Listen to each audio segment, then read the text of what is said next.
certain extreme situations, the law is inadequate. In order to shame its inadequacy, it is necessary to act outside the law, to pursue natural justice. This is not vengeance. Revenge is not a valid motive, it's an emotional response. No, not vengeance. Punishment. Tonight we have a chance to say, yeah, you're right. We're too extreme, we're too wild, we're too out of control, we're too full of our own shit. Or we have a chance to say, hey, fuck you, you're wrong. Fuck you, we're right. Because you have all made it to the dance. Because believe me, this is the dance. Start the show.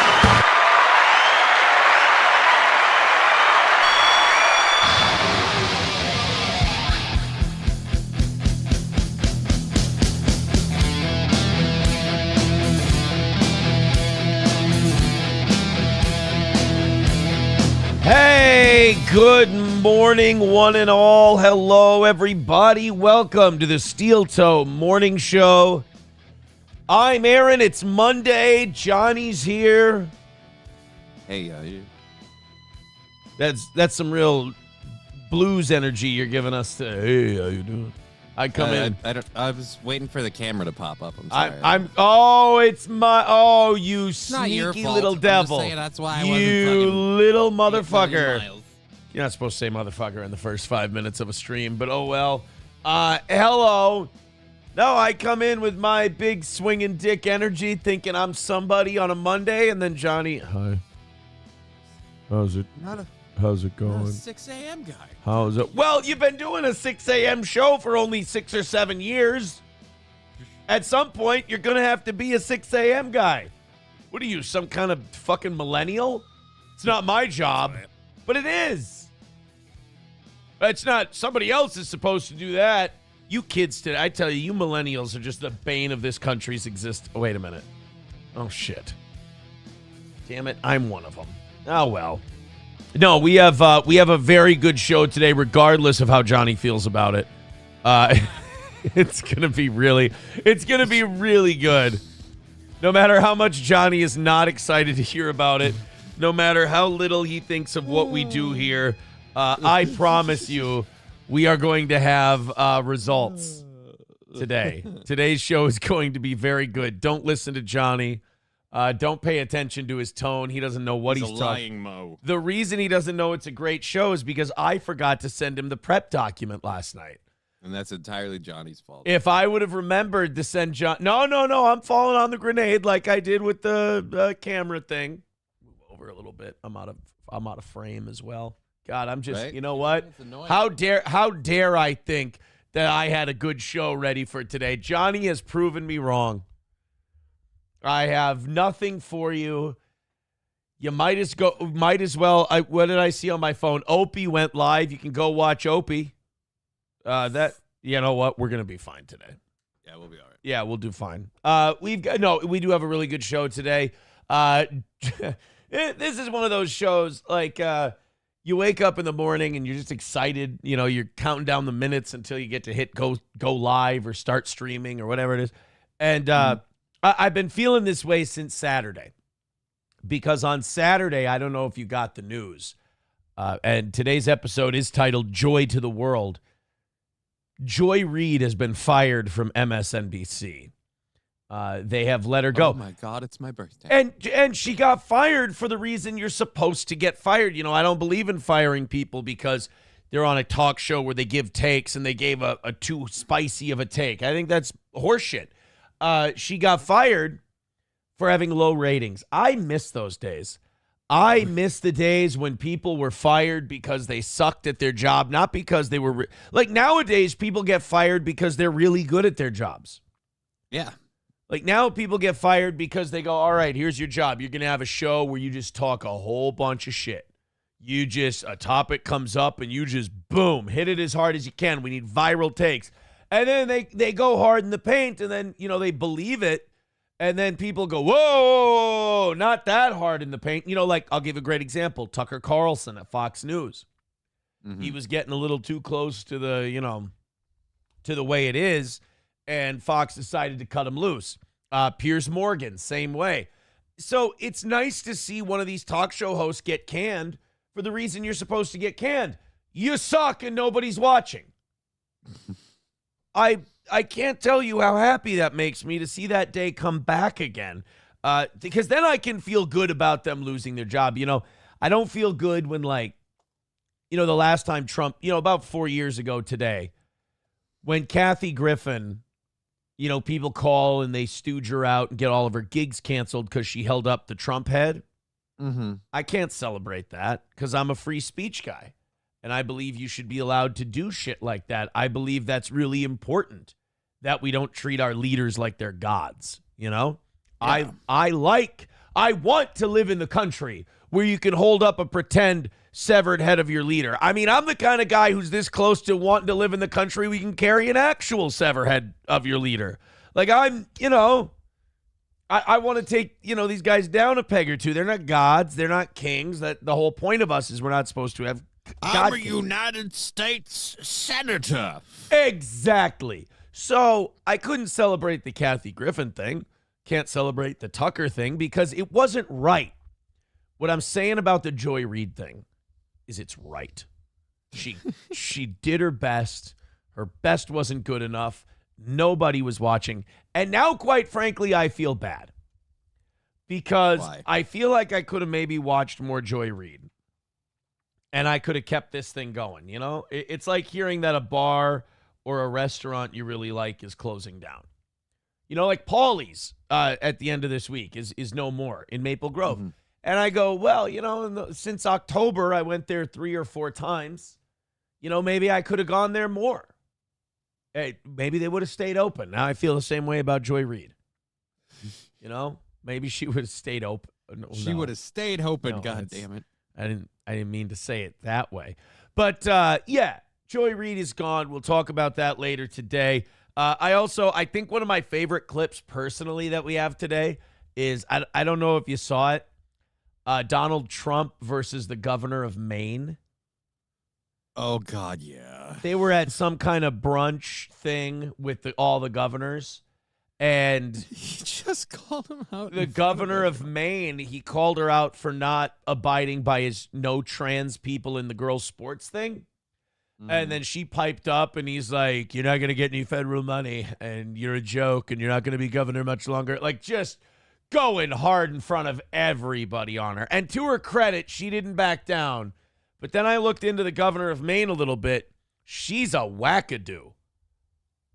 Oh, really? Oh, yeah. She's out there quite a bit. She's one of those people that no matter how much the argument makes sense, if it's an argument against anything trans, she's going to take the pro-trans argument. It's kind of like, I feel this way about abortion. Like, abortion gives me these vibes where I get frustrated by the people who have their position and then they go, I can't seem weak on my position, even if the thing is really common sense. Like, on the pro-life side, there's some people who go, well, we're not going to make exceptions for graping and incest because those babies deserve a chance too. It's like, no, but if someone is raped and they get pregnant, they should have absolutely every right to not have to live with that. Right. And I probably lean more pro-life than pro-choice. And I believe that. So it's hard to argue with someone like that because they're just being unreasonable. Or the pro-choice side, when you're like, hey, you can at least admit that you're snuffing out life when you do this. And like, well, it's actually a clump of cells. And it's all right. You know what? You're clearly feeling guilty about the position you take. And we're not going to get anywhere. The governor of Maine is like that with trans stuff. If you were like, hey, should we let a trans person show kids how to tuck in the library? They'd be like, well, education at a young age is very important. And, it's just, people like that are, you can't reach them.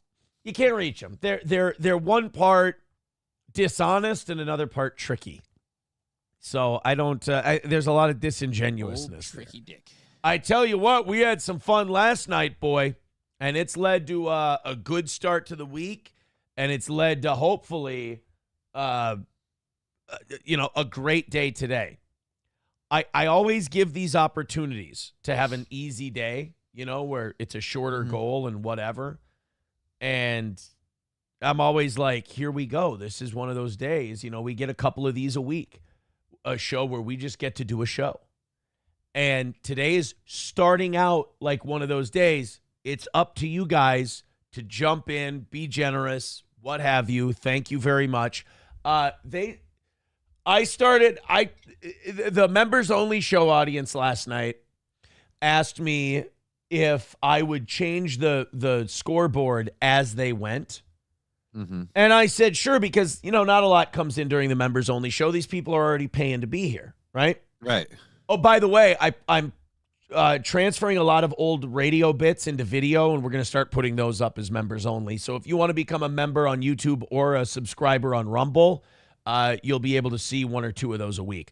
But the scoreboard thing, I said, I'll update it in real time. Well, they took advantage. And they started putting cents in there, and they started, throwing in a little at a time.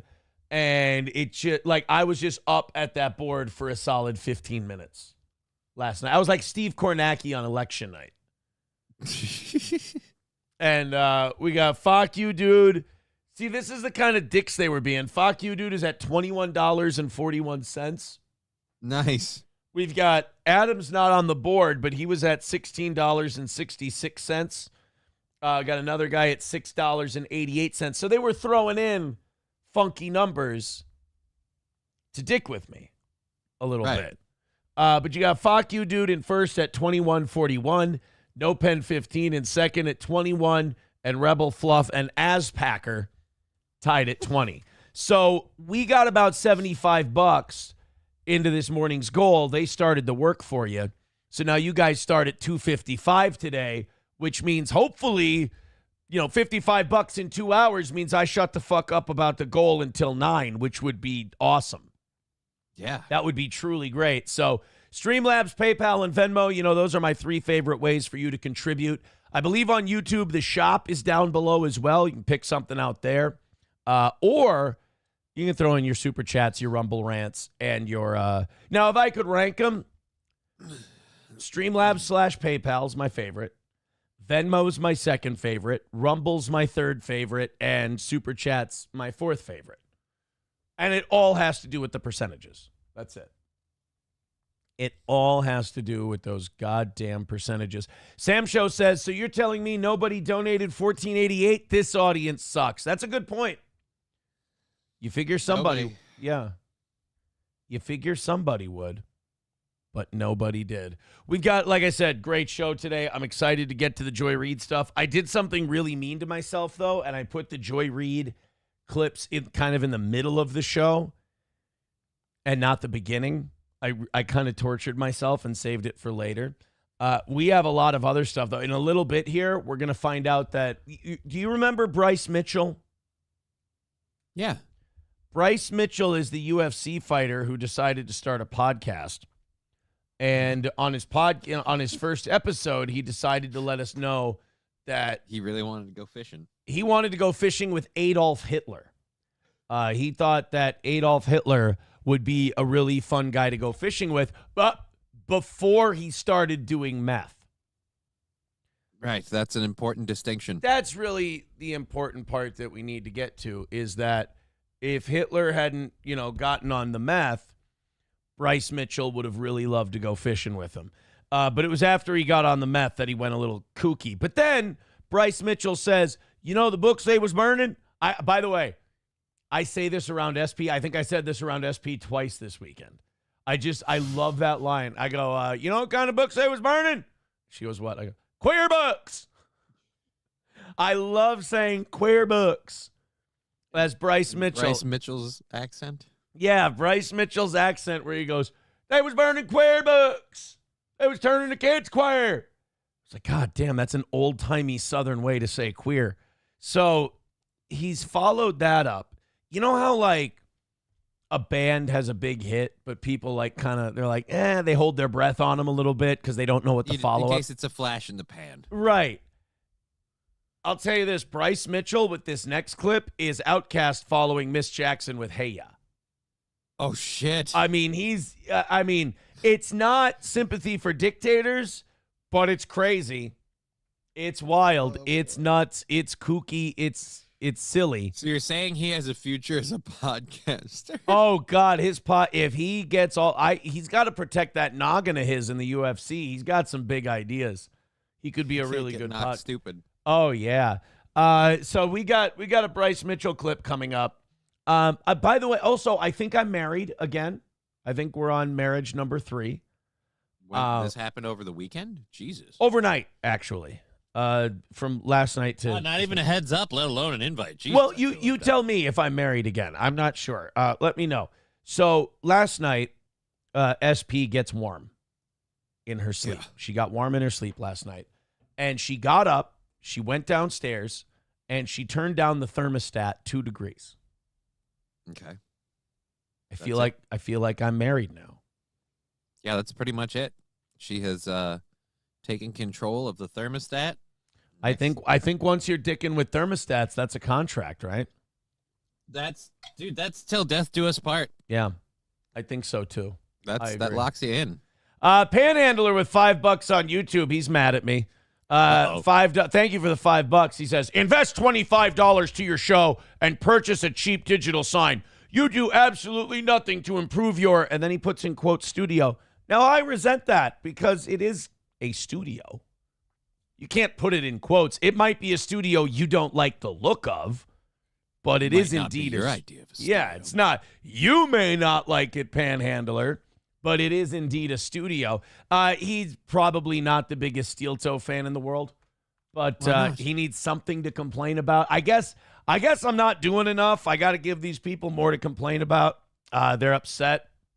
And but as far as if you would watch this show, Panhandler, if you would be a fan, you would know that someone right now is working on a big-ass metal lit-up steel toe sign for us to put back here. As a matter of fact, once it's done, I'm probably going to have to get something. I'm going to have to change. I don't want to paint the wall because if you ever have to sell this house someday, you don't want to fucking paint the whole goddamn room. But put something here that's temporary that would be a little more color-friendly to the sign, the lit-up sign that's coming in. Mm-hmm. I mean, black's an easy one, right? Yeah. Black's probably the way to go. But yeah, we got a really nice sign coming in. So Panhandler, I hate to beat you here. I hate to best you. I hate to make you look silly. But I'm not going to get a cheap digital sign. Nice big metal lit up sign. Sorry, Panhandler. I know you wanted to rage at the toe, but we're 2 steps ahead of you, buddy. I'm really sorry. But hey, what I tell everybody, there's always next time. There's always next time.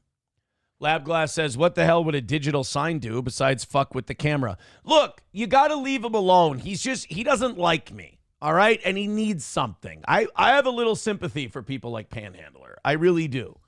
They're in my heart. They're in my soul. I appreciate them. They're in my bathroom. They're in my bathroom, for God's sake. They need to stop.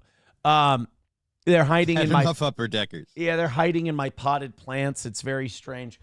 But he's just, look, he wants to get something. He doesn't have it. And, here's what I say. It's like baseball. Just keep taking swings.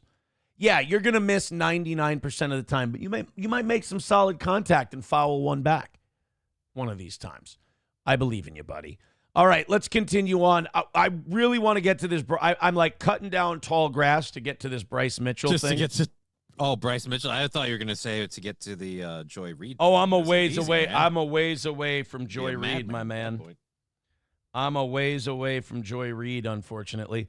Gray Duckling with $30. Thank you very much over on PayPal. Appreciate it, Gray Duckling. What a great start to the show. That also puts Gray Duckling in first place. Now, here's the problem. You going to update the board in real time? No. He says, let's make with the 230 joke. Let's get the 230 jokes out of the way. Well, that put us at 225. So now we can't. Oh, I see what he's doing. He's saying, like, now I can't do the 230 jokes. I can't do 230 jokes. Son of a bitch. Well, hey. Novocaine you. I tell you what, guys. You've got us at 225, 15 minutes in. So I say let's all just do a gray duckling and let's knock this thing out right away. Adam Simon gifting a membership. Thank you very much, buddy. Gray duckling with that $30. Thank you. We want the gold, sucker. Hulk Hogan, we coming for you, nigga. I'm thinking we might make this sometimes the $20 thing, too. Stop dipping into your ketamine stash. Put down the bomb. We could make all of our video drops Senator Kennedy if we wanted to. We could. Is it? Yeah, Senator Kennedy. I think Kennedy. So. Oh, Jesus. I'm sorry.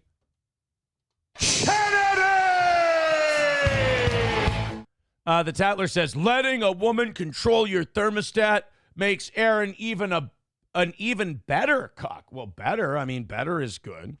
We didn't think it was possible. I think sharing your wife probably makes you a bigger cock than letting someone touch the thermostat. See, this is my problem with anti-steel toe people. Like, you have to be smarter than the person you're fucking with. And I hate to say this. This sounds arrogant. I'm not saying I'm like the super smartest guy, but intellectually I'm on a much higher plane than these guys, and that's not difficult. I'm not saying I'm up here. I'm saying, like, Tatler, I think you let your rage. I like analyzing their insults, by the way. I think that makes them even more upset. But I've done this for a decade. You're so full of hatred for me that you think saying anything with the word cuck in it makes it funny or good. In order for it to be funny or good, it has to make sense. If someone engaged in wife swapping, that's like the highest level of being a cuck, right? So if with the next one they fuck with the thermostat once in a while, cuck levels actually go down. Drop, yeah. Yeah, so you got to wait. You can get it there. Look, man, ample opportunities for cuck jokes. Don't you worry. But wait, be patient. Like I said to Panhandler, you guys go up there just swinging like a lunatic. Wait for your pitch, bro. I talk for 6-7 hours a day. I'll leave you a hanging curveball. Don't force it, okay? The internet's loaded with clips of his curveballs. You can tell how much fun I have with these people by the fact that I'm trying to coach them up. And that, they swing and miss a lot. I always say, I can't sit here and bitch that I deserve a better class of hater. I have to try to make them better. I think. I have to, and that's what I'm doing. I'm trying to make them better. Sam Show says, now, Johnny, this is funny. Steel toe fans are funnier than steel toe haters, no offense. Sam Show says, you shared your wife, you shared your thermostat. They have a point. See? That's how you do the funny thing. There you go. Packer Backer with $5 says, no need to derail the show. Oh, we're still in the pleasantries cold open part of the program. But curious of your thoughts about Cumia returning to radio whenever you get to it. I was kind of waiting to see what exactly the deal was. Like, ABC Radio hired Anthony, and I'm wondering, like, is he getting his own show? Is he going to be a sidekick? Is he getting a weekly show? Is he going to be on every day? Like, I don't want to comment because I don't know exactly what the deets are. What the deal is. But as someone who's talking with two different radio people currently, I guarantee this has been in the works for a while and that Anthony's kept it hush-hush because the radio industry is struggling right now. Yeah. And hiring people is like a move now. Like, hiring people in radio is, that's a weighty decision for them because the majority of them are cutting. Or they're at least trying to hold still or cut. So, I'm sure he's had this in the works for a while. I'm sure he's fucking pumped about it. I'm sure he's really excited about it. I don't know what the deal is, so there's not much I can comment on. Other than I did think about this. I'm a big Anthony fan, right? Mm-hmm. And Anthony was a big influence on me, amongst others. Like I said, Tom Bernard, Dan Cole, Howard Stern, Anthony Cumia, George Carlin, whatever. The Anthony going back to radio thing. So you have number one radio host, fired after controversy involving a woman, able to bring himself to the internet and keep his boat afloat, has legal issue involving a woman, and then ultimately returns to radio. Who are we talking about again? I'm one step away, and that step is getting closer every single day. It's creepy how much I'm mirroring this son of a bitch. It's goddamn creepy. Really is weird. So yeah, we'll see how far the shadow extends, so to speak. And then I guess, if his comeback goes well, that's a good omen for me. It's like Groundhog's Day for me. But if Until book comes out, we find out that the whole Opie and Anthony thing broke up over wife swapping. God damn. Yeah. And then it goes to, Anthony's first divorce. There were threesomes and all that. So. Oh shit! Never mind. You guys are right there. Thick as thieves, you are. I mean, what do you do? All right, we got some things. I gotta cut down this tall grass so I can get to Bryce Mitchell and Joy Reid and all the fun Gotta stuff. start weed whacking. MGD on Twitter, she'll send me some stuff from time to time for the show. She sent me this thing about this Ukrainian YouTube channel where they torture people. That's a thing that's allowed? Yeah. I think YouTube might be like, all right, guys, no.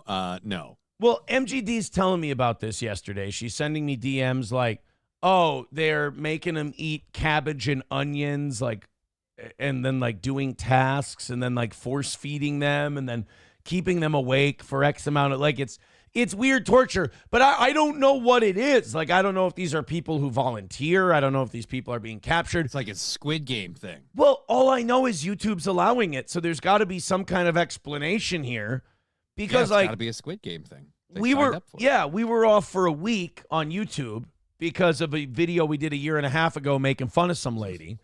Kevin Brennan is suspended right now for a week on YouTube, and I don't know what the hell he did. Here's the thing. That whole podcast world, you could suspend those guys for a week every day because that's all they do. All you do is harassing each other, bothering each other. You don't do an actual none of those guys have a show. They're basically all IRL streamers. It's kind of sad, but you get, so I don't know what he would get suspended for. I think if you let one Kevin Brennan show run, you let all of them run. Because they're all I don't watch it enough to know if it's got anything. And I haven't watched it in a while, but it's always the same thing. Right. It's Kevin bitching about stuff.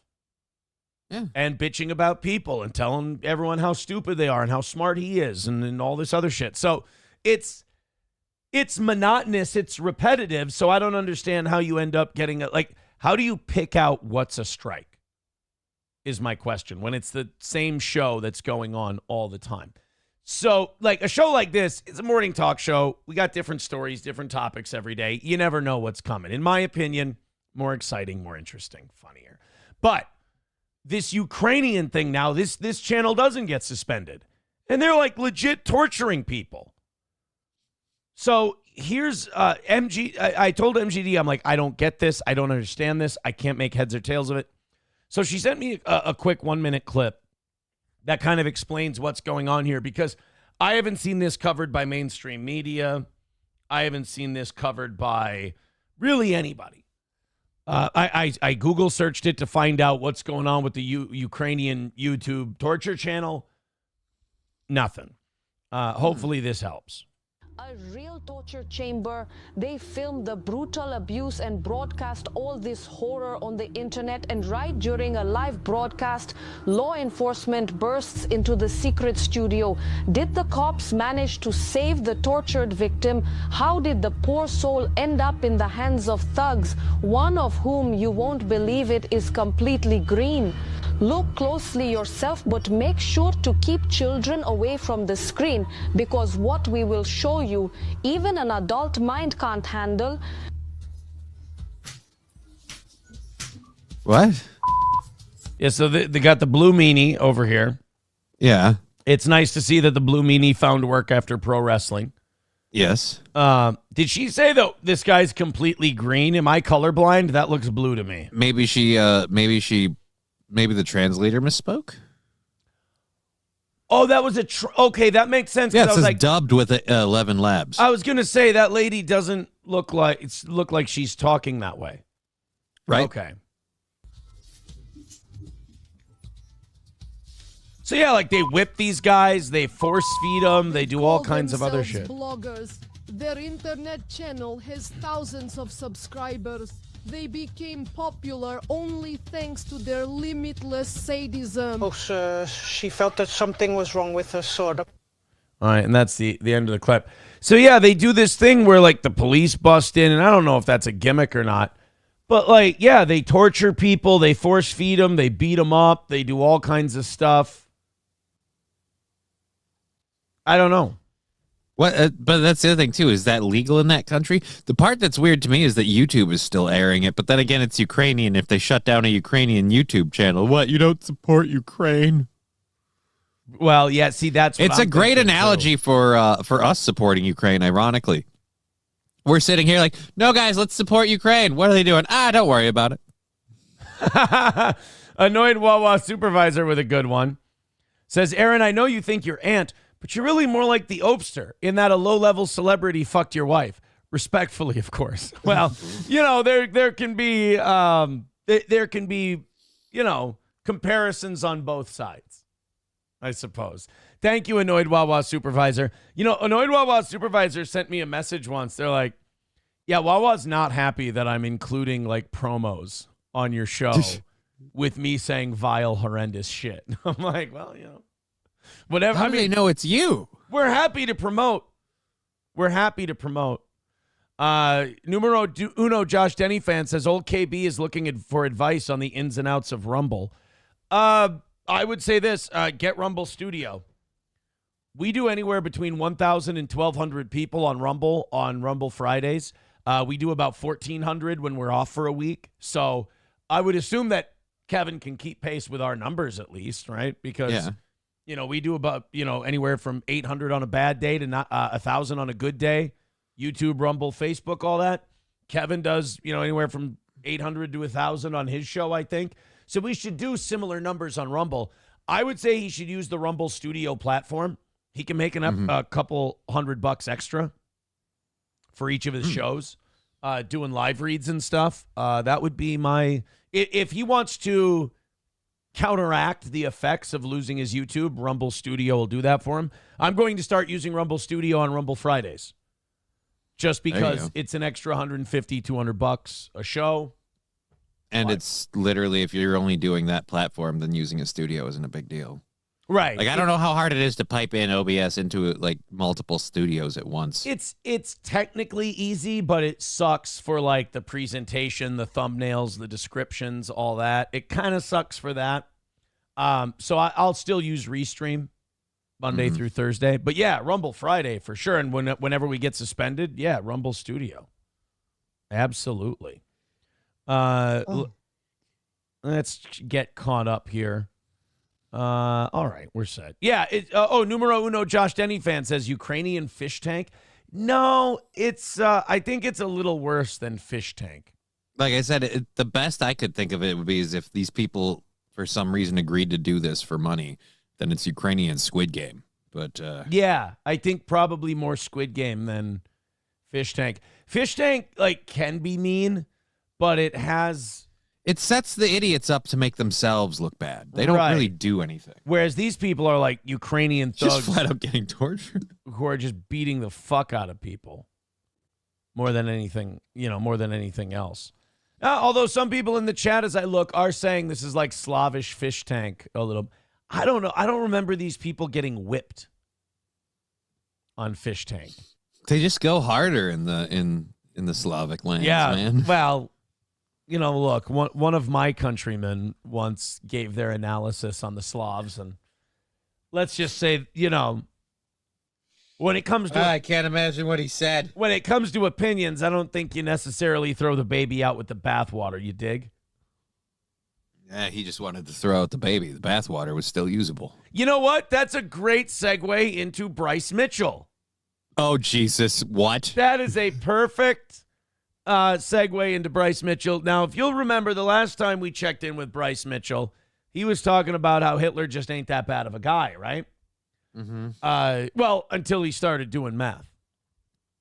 Because of all the things that we don't like about Hitler, the one thing we all point to is the drug use. Oh, yeah, the meth was the problem. Before that, he was a great guy. Yeah. Bryce wanted to go fishing with him before he did the meth. And then kind of defended the Jew thing, too, because he's like, the Jews were queering up the country. They didn't want Jews queering out the kids and queering out their women. You know what the first books they burned were? Queer books. Queer books. So Bryce, a little sympathy for the devil there from Bryce Mitchell. Well, now he wants to teach us some hillbilly logic on some new shit. Johnny, I dare to ask what? Well, have you ever heard of the Earth? Oh, dear Lord. Don't tell me it's flat. It's way better than flat. Oh, fuck. There's flat. Are we living in a dome? He says the Earth doesn't rotate. Now, that it's flat, like he believes it's flat, but like also flat plus we're just sitting. There's like a variety of things we can track to see that the Earth, okay. You know how a lot of the flat Earth people believe that we're kind of like, put it this way, we're on a lazy Susan? Yeah, we're being carouseled around the universe. Yeah, apparently. carousel, that's a good one too. It's not called the wheel. It's called a carousel. But then there's also the flat earthers like Bryce Mitchell. I've never heard this before. The Earth is flat, and it's just kind of sitting there. It's just sitting there, right. Like a plate sort of a deal. And now I know to a lot of you this sounds really stupid, but he's going to explain it to us like we're a dumb Arkansas hillbilly that puts a drill through his nuts. But it's going to make a lot of sense once we're done here. Thank you very much, Adam Simon, for the gifted membership. Appreciate that. Hey, if you're going to do money on YouTube, gifted memberships are always great. That's going to put us at 220 for today. So, guys, we are at a number right now where you guys just keep chipping in a little bit at a time. We're gonna be sitting pretty for our Monday morning show. 220 is the number. Yes, Johnny? Did he really put a drill through his nuts, or were you just talking out your ass? He put it. Oh, you don't know? Yeah, he put a drill through his nuts. Good God, why? Because he's a stupid, retarded redneck who likes Hitler and thinks the Earth is flat. Did I not explain? You know his what? other Fair enough. You know, I just realized I asked why, and then I realized who we were talking about. Did I not make his other positions clear, and did that not lead to what? I mean, I'm sorry. Am I speaking? You know, Latin? until you mentioned the drill through your nuts, he sounded like a completely reasonable individual. Yeah, like, am I speaking fucking French over here? Yeah. You want to see this next clip? You'll stop speaking fucking Sputnik. Yeah. Jesus. Yeah, the guy not only did he put a drill through his nuts, but then when he went, oh shit, I put a drill through my nuts, he drilled it back out. So like he didn't drill through and just go through his nuts. He pulled it. He back made through. it a completely rounded hole. Yeah, he wanted a good old fashioned ball piercing the right way. Bigot on socialist media says I watched Owen Benjamin even admit he doesn't think the Earth is flat anymore. Now, here's my thing about the flat Earth deal, and we'll get to Bryce in a second. Every conspiracy theory I can understand.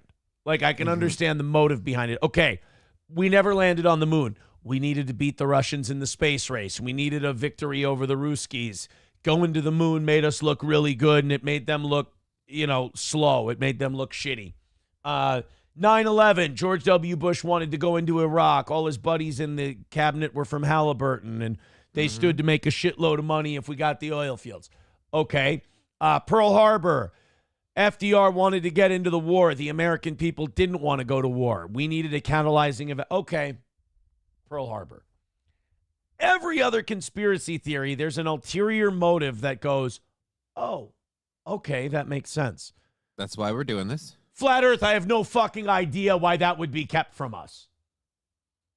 There's no reason. It's control, Aaron, because they're afraid. Because they're afraid. I don't understand what the whole... Oh, by the way, Victor, if you're listening, if you can get Keith Olbermann video, Keith Olbermann or Johnny, if you can do this at some point, if one of you guys can get Keith Olbermann, they're afraid, as a video drop, I would absolutely love it. So, Let's see what I can do. Bryce Mitchell is the latest. Oh, by the way, I'm married. I got a text here. I put a gray blanket at the bottom of the stairs if you need a lap blanket. I told her I was chilly this morning. You're totally married. Because she turned the thermostat down. Yeah. And so now, she got me a lap blankie. Which is, if I do say so myself, is nice. Awful.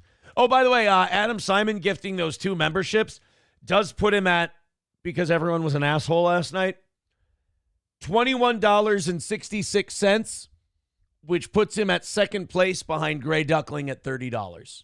Way to go, Adam. So here we go. Bryce Mitchell is going to not only share with us his theory that the Earth doesn't rotate. Like, forget flat Earth. We're way past that. Yeah. He's going to tell us the Earth doesn't rotate. He's going to prove it to us using basic geometry. Oh, shit. You see this guy here? Old drill bit nuts. Hitler guy is going to explain basic geometry to us and tell us why the Earth doesn't rotate. So if someone in the chat by the time we're done with this has a reason why the flat Earth thing would be kept from us, what the conspiracy reason is, I'll hear you out. But holy crap. From everything... He's Downsy Thor. Oh, he really is. Yeah, we could make this work. He's got a little Downsy Thor in him. A little bit. Every time someone brings up flat Earth to me, what I do is I hold up this thing. It's a dildo. No. That explains a lot. He doesn't. His ass is shaped like a coin slot. It's a dildo. A credit card reader. No, my cell phone. Okay. All right. Your phone is evidence that the world is round. The technology, the way it receives signals, everything is based on a round Earth. The reception, everything. Well, that's what they're telling you, Aaron. How do you know that? But then, okay, that's like the laziest conspiracy shit ever, because then you can do that with anything. Yeah. I could go, electricity doesn't exist. And they could go, well, the current runs through. And I could be like, well, that's what they've told you. So, like, I'm sorry, I need a little more than that's what they told you. My phone shows that the Earth is round. The way we launch shit into space, the way we drop bombs, the way we fly, the way we nuke. I mean, all of these things are designed around a round Earth. Mm-hmm. Or you could listen to a drilled nut hillbilly who loves Hitler before he did meth explain to you why the Earth is flat. Here we go. There's a clip of me on PBD's podcast going around. It literally has millions of views, and everybody is just totally talking shit about me because... Wait, do we need to watch that before we watch this? I feel like we may. Hold on 1 second. There's a clip of him on PB. I want to hear Patrick Bet David. This is like watching a professor talk to a chihuahua. Patrick Bet David, Bryce Mitchell. I've got to see this. I just don't know how nobody else, like, dude, if you have a telescope, like the moon, I mean, even I like Mars, like you can see that there's other planets and that they move and how they rotate and things like that. It's how do we How do we not? All right, here we go. This is the one.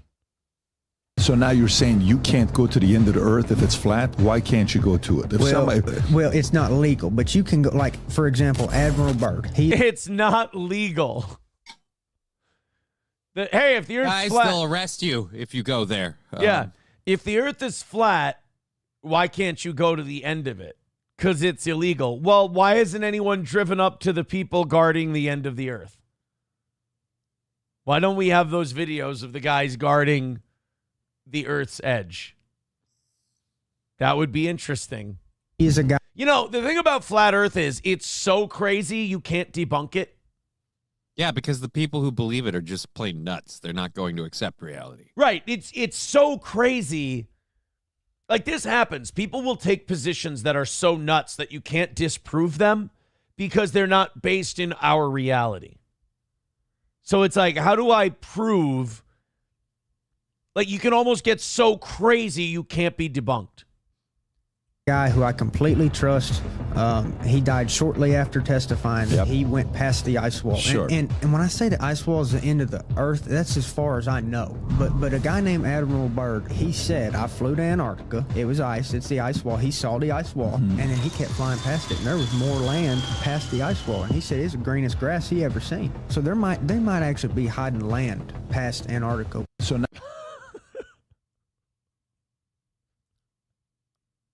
They're hiding land, bro. They're hiding land past Antarctica. So just every person who's ever done anything in space, like, that's the other part of me that's like, all right, so this big giant conspiracy, but we've got thousands and thousands of people that work at NASA. They're helping keep the secret. We got all the astronauts we send into space. They're helping keep the secret. Now you've got anybody that Elon Musk or Bezos or anyone else wants to take up in one of their cock rockets. Now they're sworn to secrecy because once they get up there, man, they can see that it's a disk and that there's an ice wall and that apparently paradise is on the other side. So we are going to get to the point where, you know, the Earth is going to overpopulate and they'll have to give up the land that they're hiding. Or maybe they're keeping the land that they're hiding for themselves, and when things go to hell, they'll just be like, well, this is for us. The rest you can deal. Yeah, you know, people are sending me articles, like somebody sent an article, Effect of Earth's Curvature on Suspension Bridge Dimensions. I appreciate that, but I don't think we should have to do that. I don't think those of us who know the Earth is round should have to prove it. I believe we've done our proving. I don't think the burden of proof is on us to prove the Earth is round. We've done enough, like, you know, take pictures of it from space. Watch the horizon. Yeah. Look at it from extreme altitudes like pilots do. Yeah. Sun goes up, sun goes down. Moon. Sunrise, sunset. So, Sorry. sundown, you better take care if you see Bryce Mitchell talking over there. So I wore my Gordon Lightfoot shirt today, so I saw that. That's apropos. Nice. So Bryce Mitchell is on PBD, and he's talking about the flat Earth. And you got to think, if you're Patrick Bet-David, you feel like you're talking to a gerbil. So let's get I have an idea. Let's get all the smart guys out of the room, and let's just let Bryce go on the ice wall and the flat Earth and everything else. There's a clip of me on PBD's podcast going around. It literally has millions of views, and everybody is just totally talking shit about me because of how stupid I am. Let me explain. I like that he put it in quotes. They're making fun of me for how stupid I am. No, you don't need to exercise your fingers that much. Put them down, take a rest. You can just say we're making fun of how stupid you are. And I will admit fully, I will put my Yankee bias laid bare. Yeah, I think that his accent does him no favors. Does his shirt say Bigley? It does. That is a Bigley shirt. I thought it said big guy at first, but you're right. It says Bigley. So, you know, the whole I am from Arkansas thing, like, I don't know. You could be talking about nuclear physics and 100% be right about you could be lecturing us on the possibility of nuclear fusion as an energy source. And if you're saying that nuclear fusion could give us 200% more effective energy than nuclear fission. Like, you could nail it and the math checks out. You're like Goodwill Hunting. I still wouldn't trust you because you sound like a fucking ape. Mr. Mitchell, you've created a new element. Explain myself a little bit better because this is what I meant by what I said. Oh, great. And I think nobody's going to disagree once I explain it. Ready? Challenge, Okay. challenge Here we accepted. Once Bryce Mitchell explains the flat Earth, that's It's the end of the solved. road. You guys are you're gonna understand that everything you've been taught is all bullshit, and the brain damaged Nazi fighter is which, by the way, my favorite sci-fi movie of all time. Brain damaged Nazi fighter. Brain damaged Nazi fighter. I love that one. Let's continue with Bryce. Again, you guys aren't even going to be able to argue it anymore. I stated that you can prove the Earth don't rotate because you can. The Earth don't rotate. Just want to point that out. Okay. We're off to a good start. The Earth don't rotate. The Earth don't rotate because you can take a helicopter, hover it at 20,000 feet for 24 hours, and come back down in the same spot. Now everybody said, oh. No, you can't. No, you can't. You can't go up for 24 hours, straight up in the air, come straight down, and land in the same spot. Wind alone will move you. You won't. And second of all, if you want to say, hey, 24 hours, the Earth don't rotate, you're not going to watch it happen in real time. The Earth is fucking huge. The Earth is a gigantic object. And didn't we do this when one of the people took a flat earther down to Antarctica to watch the sun never set? Right. And he has the film that's a whole 24 hours long, but duh, it's in a green screen studio. Yeah. It's all fake. You can go. It's the lengths they go to. Well, it's the lies. It's like you just said. If you go up in a helicopter and come back down 24 hours later, you won't land in the same spot if you go straight up and straight down. Now, you can go up and then you can land on your launching pad, but you're going to have to steer to get there. Right. And then he's got another minute and a half left. So let's see what other gems he gets. This is like the people when you go, hey, we've taken pictures of the Earth from space. They're like, no, we haven't. Fake. That's my thing. Like, arguing with a flat earther, you should only do it for entertainment and not to make a point. Because every time you make a point, they just go, nuh-uh. You're just like, well, then what the fuck? I'm wasting my breath. Yes, you are. Oh, a helicopter has inertia. I know what inertia is, dude. I'm not stupid. I'm not stupid. I'm just making the second clip in a month of me being an idiot. Yeah. I mean, I know that every clip of me on YouTube right now is me being retarded, but I'm not stupid. I know what inertia is. All right, then explain it. Let me tell you what I mean. I know you guys have all of your science and all of your calculations, but you know what Bryce has? A drawing. Bryce has a drawing. And you see, this says Earth.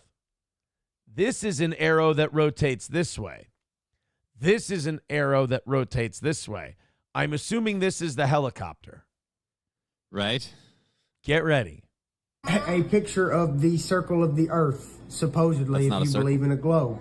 And the red circle is the helicopter. Okay. When the helicopter ascends above the Earth's surface, it now has a larger flight path around the Earth, as in when the Earth, the inside circle, the black circle, does one full rotation, the red circle, or the flight of the helicopter, actually has to cover more distance to get back to the same spot. That's what I meant, okay? That doesn't explain anything. I was just going to say, that doesn't explain anything. So wait, is a track no longer round? No. Because like if I take the outside track in a track, I have to take a longer distance. Yeah. Is that no longer, so the track ceases to be, what the fuck That's are why you they have talking? staggered starts. What the hell is he talking about then? I have no fucking idea. He's a dumb guy. Again, the whole, like, if you go up 20,000 feet, dude, there are things way, way higher than that are still affected by gravity. So that means that you can't just, like, it's not like the minute you're not touching ground that the Earth's rotation doesn't affect you anymore. Because if that were the case, every time somebody jumped, they would technically move a little bit. Right. It's literally the case of, like, Earth's gravity is going to pull you, too. And again, if you need proof that gravity works, drop something. Yeah. Okay? Hey, look. There you go. Hey, Bryce Mitchell. This is going to be a tense moment here on Steel Toe. It's Bryce Mitchell versus Aaron Imholt. Gravity in a round Earth. All right. Ready? This is a big moment. If this pen floats away, Bryce Mitchell has got me. If this pen just drops straight down, thank God science is saved for another day. Here we go. Oh, my God, thank you. Oh, Jesus. You know what? I was at... Thank you. I was actually really nervous about that for a second. Right? All right, back to Tardfish. He's got 40 seconds left. If you don't understand geometry of spheres and circles, that's going to go right over your head. But like the helicopter. The helicopter will go right over your head with the jets, propellers, turbines, engines. What I said makes perfect sense. And I'm actually a lot smarter than a lot of y'all think. See, I put glasses on, but I didn't fix my hair. I'm really intelligent. Now to prove it to you, I'm going to take this Black & Decker drill, and I'm going to set it right next to me, and I'm not going to drill a hole through my nutsack. So what do you think of them, Ab? I know a lot of you think I'm just a nut-drilling dipshit hillbilly retard who believes everything I hear on the dark web. But why, if I'm a retard, why is this Black & Decker drill sitting here and why isn't it in my nutsack? I think I've made my point. The Earth is a disc. And if you go past the ice wall, there's green grass and dinosaurs. You fucking retard. As soon as I get there, I'm going fishing with Hitler. You can all suck my nuts. There is a green patch of grass past the ice wall. Hitler is fishing with the dinosaurs, and there are no Jews or helicopters. And there's Wakandan vibranium in ample amounts. Some of y'all can't even keep up with me. That's the sad part. This is basic geometry. Some of y'all might not be able to understand. It's not basic geometry. You drew a picture of two circles and an X. That is not basic geometry. You didn't do any equations. You didn't do any size and shape relations, right? You took a piece of picture, you drew two circles, you filled one of them in with squigglies, and then you put a red X and Sharpie on there. You did not just do basic geometry. There was no geometry. That's like me taking this pen and going, see, I just did space travel. Actually, I got a question for our brilliant scientist here. Fire away. So he's saying that the Earth is flat and doesn't spin, right? Yeah. So then why does water, like oceans and stuff, move? Shut the fuck up. He's not stupid. Because if you put like water in a tub, yeah, and nothing disturbs it, it doesn't move. And even if you disturb it, it doesn't have waves. We have consistent waves, like there's a giant overall arcing motion, like when you carry a bucket, you know, and the water sloshes from side to side because there's motion. We have that kind of thing going on. Now, that deals with the gravitational pull of the moon, but also that gravitational pull happens when it does because the Earth is fucking rotating. It's moving. See, like, you're asking questions, thinking that you're going to outsmart Bryce Mitchell. But he will look at you and go, nuh-uh, look at my picture. I just did geometry for you. Hey, Johnny. Hey, Johnny. What's on this piece of paper? Looks like nothing. Nope, long division. Oh. I just showed you long division. Understand what I'm saying. But God bless you, and keep doing your own research, because there is no proof that the earth rotates. That's a lie from the devil. Oh, it's from the Oh, devil. it's the devil. I did. Well, see, I didn't know I was doing the devil's business. Now I feel like a horse's ass. Round Earth is the devil. He really is Bobby. Yeah, he really is Bobby Boucher's mama. He's hanging piss-stained sheets out on the clothesline. He's cooking up rattlesnake, or no, what was it? Yeah, I think she was cooking up rattlesnake. What part of the snake would this be? Well, the snake ain't got paws, but if I was to say any part, this would probably be his knee. But Bryce Mitchell said I could put the drill through my nuts. Bryce Mitchell said that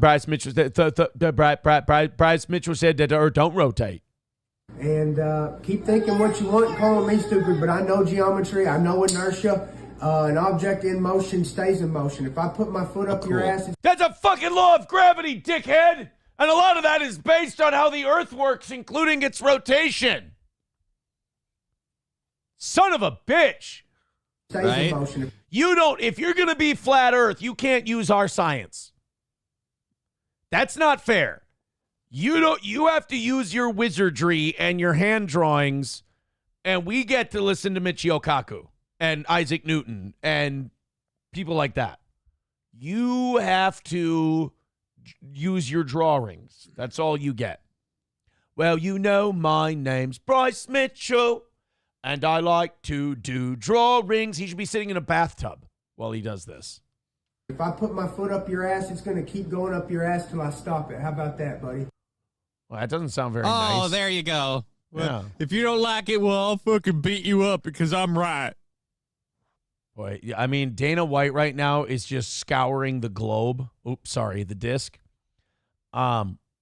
Looking for the person to beat him. He's looking for a Jew to beat the fuck out of this guy right now. Mad Joe with $2.99 says the Earth is Mersh's triangle. I don't know what that means, but thank you for the $2.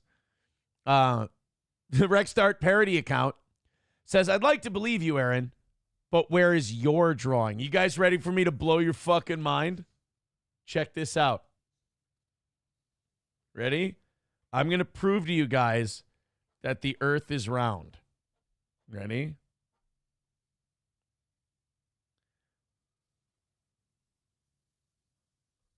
Johnny, this is gonna fuck you up. So check this out.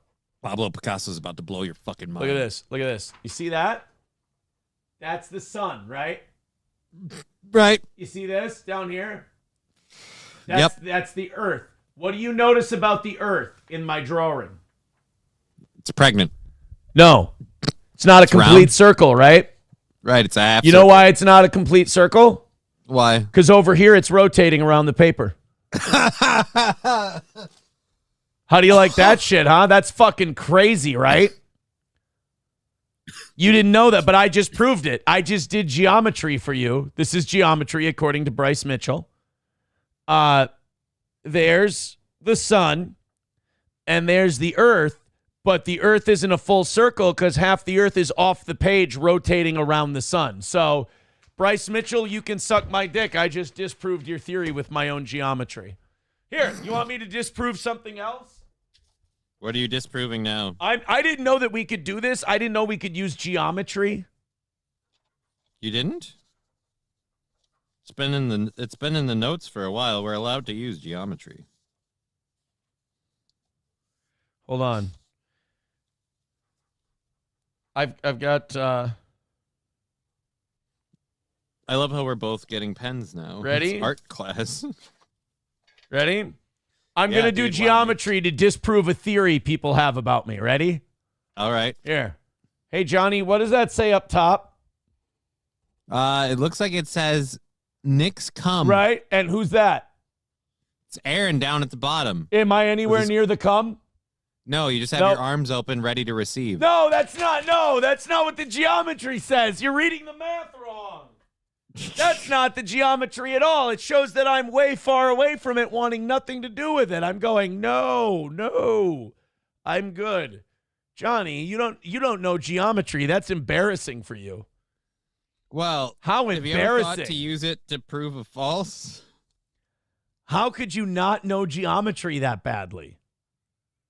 Fucking weirdo. God damn. Are you doing geometry right now?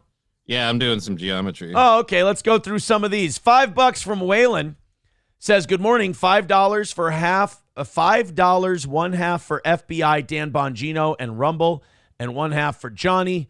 We do it for Johnny. Doesn't Dan Bongino own most of Rumble or something? Well, first. Let's do it for Johnny, man.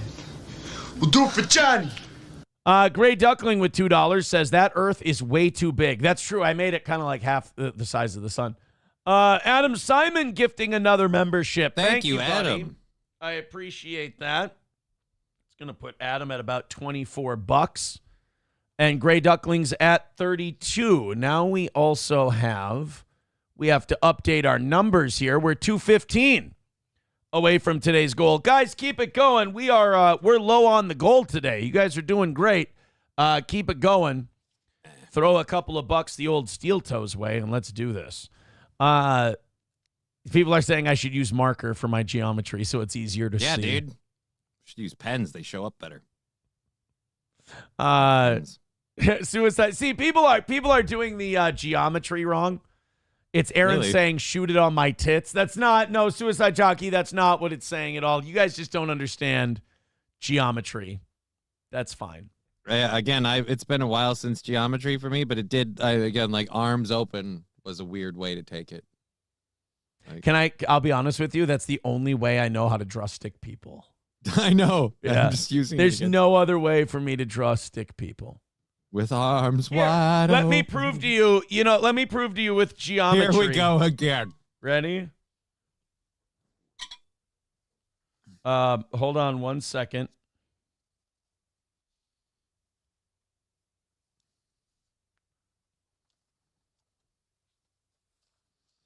Trying to find a piece of junk. Hold on. Just give me 1 second. Oh, my pen's coming apart. It really doesn't. Oh, my God, it's a conspiracy. There you go. What does that one say? Look. That one, I believe. Oh, Lord. But aren't they, one says, aren't those supposed to be the same one?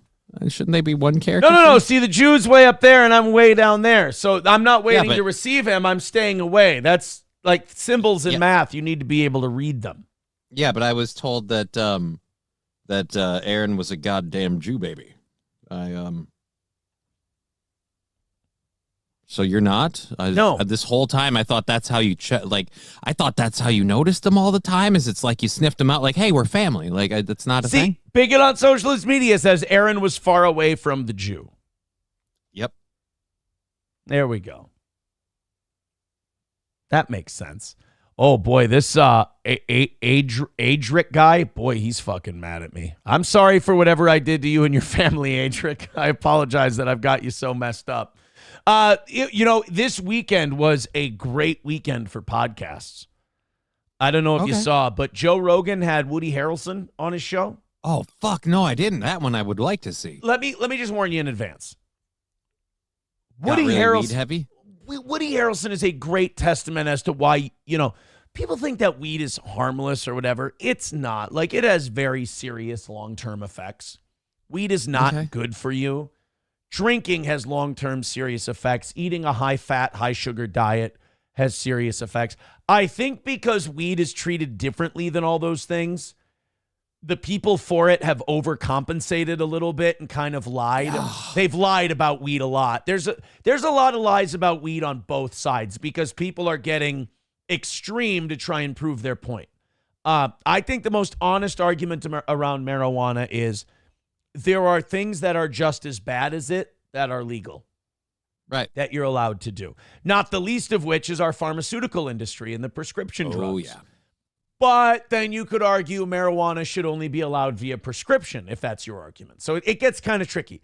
But one of the arguments I hear people use is weed is not harmful. Yes, it is. Yes, it is. Weed is definitely harmful. And when you watch Woody Harrelson talk, you see that there's been long-term impacts from his marijuana use. Like he's just. And before we get to that, though, then my question is, and I'm not saying that this proves anything, why has Willie Nelson evaded all of that shit? He hasn't. Oh, if you listen to Willie Nelson, he sounds like an absolute dipshit. Okay. Snoop Dogg sounds like an like all these guys sound like dumb fucks. We just lionize them and we think it's cute and funny because weed, bro. But if you listen to Willie Nelson, he's a dumb guy. You listen to Snoop Dogg, he's a dumb guy. You listen to Woody Harrelson, he's a dumb guy. Now you could argue that maybe dumb guys like weed a lot, but it slows you down. Oh, absolutely. You know, it slows you down. And with Woody, you kind of sense it during this podcast. It's still like a chill listen. It's pretty good. But some of it does turn into the weed bro and shit like that. Well, one thing you probably may not know about Woody and his weed usage, he goes on and off. Like he starts and he stops, he starts and he stops. Because I've seen it, like there's been a couple times where he hangs out with Bill Maher and Bill Maher's like trying to get him back on smoking weed. Wait, what? Well, I didn't get the idea that Woody has stopped. Oh, no. He stops for periods of time. Oh. So he might be coming back in, and now he's got a lower tolerance and he gets ripped really easily and he's dumb all the time. The other thing that Rogan does that happened in this podcast, in this discussion, I know that if you like Joe Rogan, you're supposed to agree with absolutely everything he says. But Rogan and his thing with psychedelics is a bridge too far for me. It's like, dude, we're talking to the space aliens, man. Just say you want to trip out. That's fine. Yeah. You know, but like all these people like psychedelics, everyone should do them. That's Rogan's big thing. No. Everyone should do psychedelics. Everybody should have an experience because it brings you closer to God. You're not getting closer to God. You're not finding out the truth. You're tripping fucking balls is what you're doing. You're putting something in your brain that gives it a chemical reaction that causes hallucinations. There's no magical, mystical thing. Like, it's amazing to me that these people who don't believe in God and heaven and all this stuff believe that psychedelics open up your brain to a new plane. It doesn't. It's the same thing as like the people who say they saw a white light when they're dying and all their memories flash before their eyes. Mm-hmm.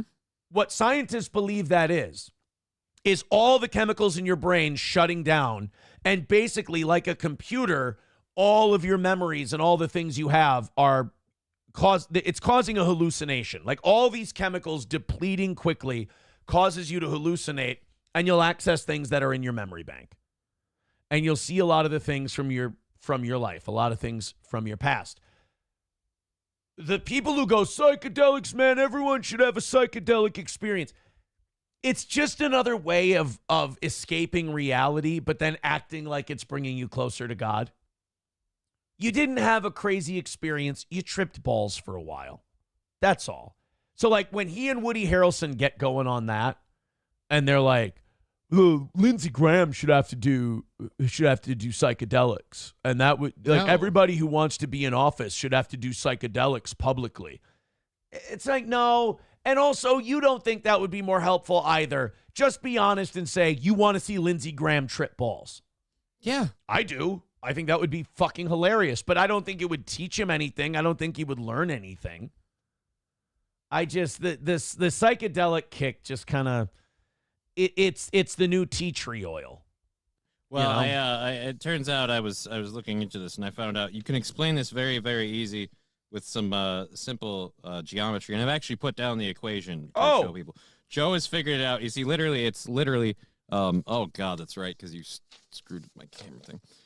Joe plus, oh god, can you even see this? You gotta hold it up nice and tight. We should probably be using Sharpie for our geometry. Right. It's Joe plus drugs there. As you see those different shapes are drugs, and that gets you to the one shape you don't see in the drug shape, which is the triangle, because that's God. You get to God only through the drugs. Well, I mean, you've done the geometry. There's no other way there. You can see it's a straight line. There's no other. You can't go around. There's no other way around. I understand. Well, now that you've done the geometry, I'd be an asshole if I argued against it. Jesus. Waylon with $1 says, are all the sailors on the sea and pilots in the air in on the conspiracy to hide the flat earth? Well, I mean, if you bring that up from Bryce Mitchell, they'll just go, yep. Well, they're threatened by the government. The government says they'll kill them if they tell anybody. You know, the Navy goes to the edge of the earth every year in icebreaker ships. They show everybody and then say, we'll murder your family if you tell anyone. That's what it is. Atomic Ray, people are arguing with your geometry now. They're saying that it's an arc to get to God, not a straight line. So you can fly? Deal with that one, fuckhead. You know how you're going to get that high to pull an arc off? You're going to need some drugs, all right? Sam Show says, I think it's just offensive when Aaron says this because he's done so much worse. Well, yeah, I know from experience, dude. Bigot on social, Dub says LSD was purchased by the CIA in the 60s and 50s to dose. Yeah, to fuck people's brains up. Because that's what it does. It fucks people's brains up. Los Federales with $1 says, sorry I'm late, boss. Was at the mall looking for a 3/4 baseball tee for my daughter, but they were sold out. Salesperson said a gay couple bought the last two, and one of them was in a wheelchair. Yeah, SP sent me a text today saying we match. Yeah, I didn't realize you. I just picked this. No, but we didn't discuss it. Sundown, you'd better take care. If I find you've been creeping round my back stairs. All That's right, ironic. That was the purchase price of this shirt. Let's go to a couple of texts here. Easter is on 4/20 this year. Take your local pothead to church instead. All right, do me a fucking favor. I grew up Catholic. I always thought that Easter was in April, right? Some years it's in fucking March. This year, apparently, it's on the 20th of April. This guy's saying. It's completely free-floating. I'm sorry. It's. What? Show me the geometry. Because here's the geometry I have. Okay. Hold on. Yeah, get a pen. I gotta grab stacks of paper today. Here, I gotta draw you guys some geometry about what I think. Hold on. Give me 1 second here.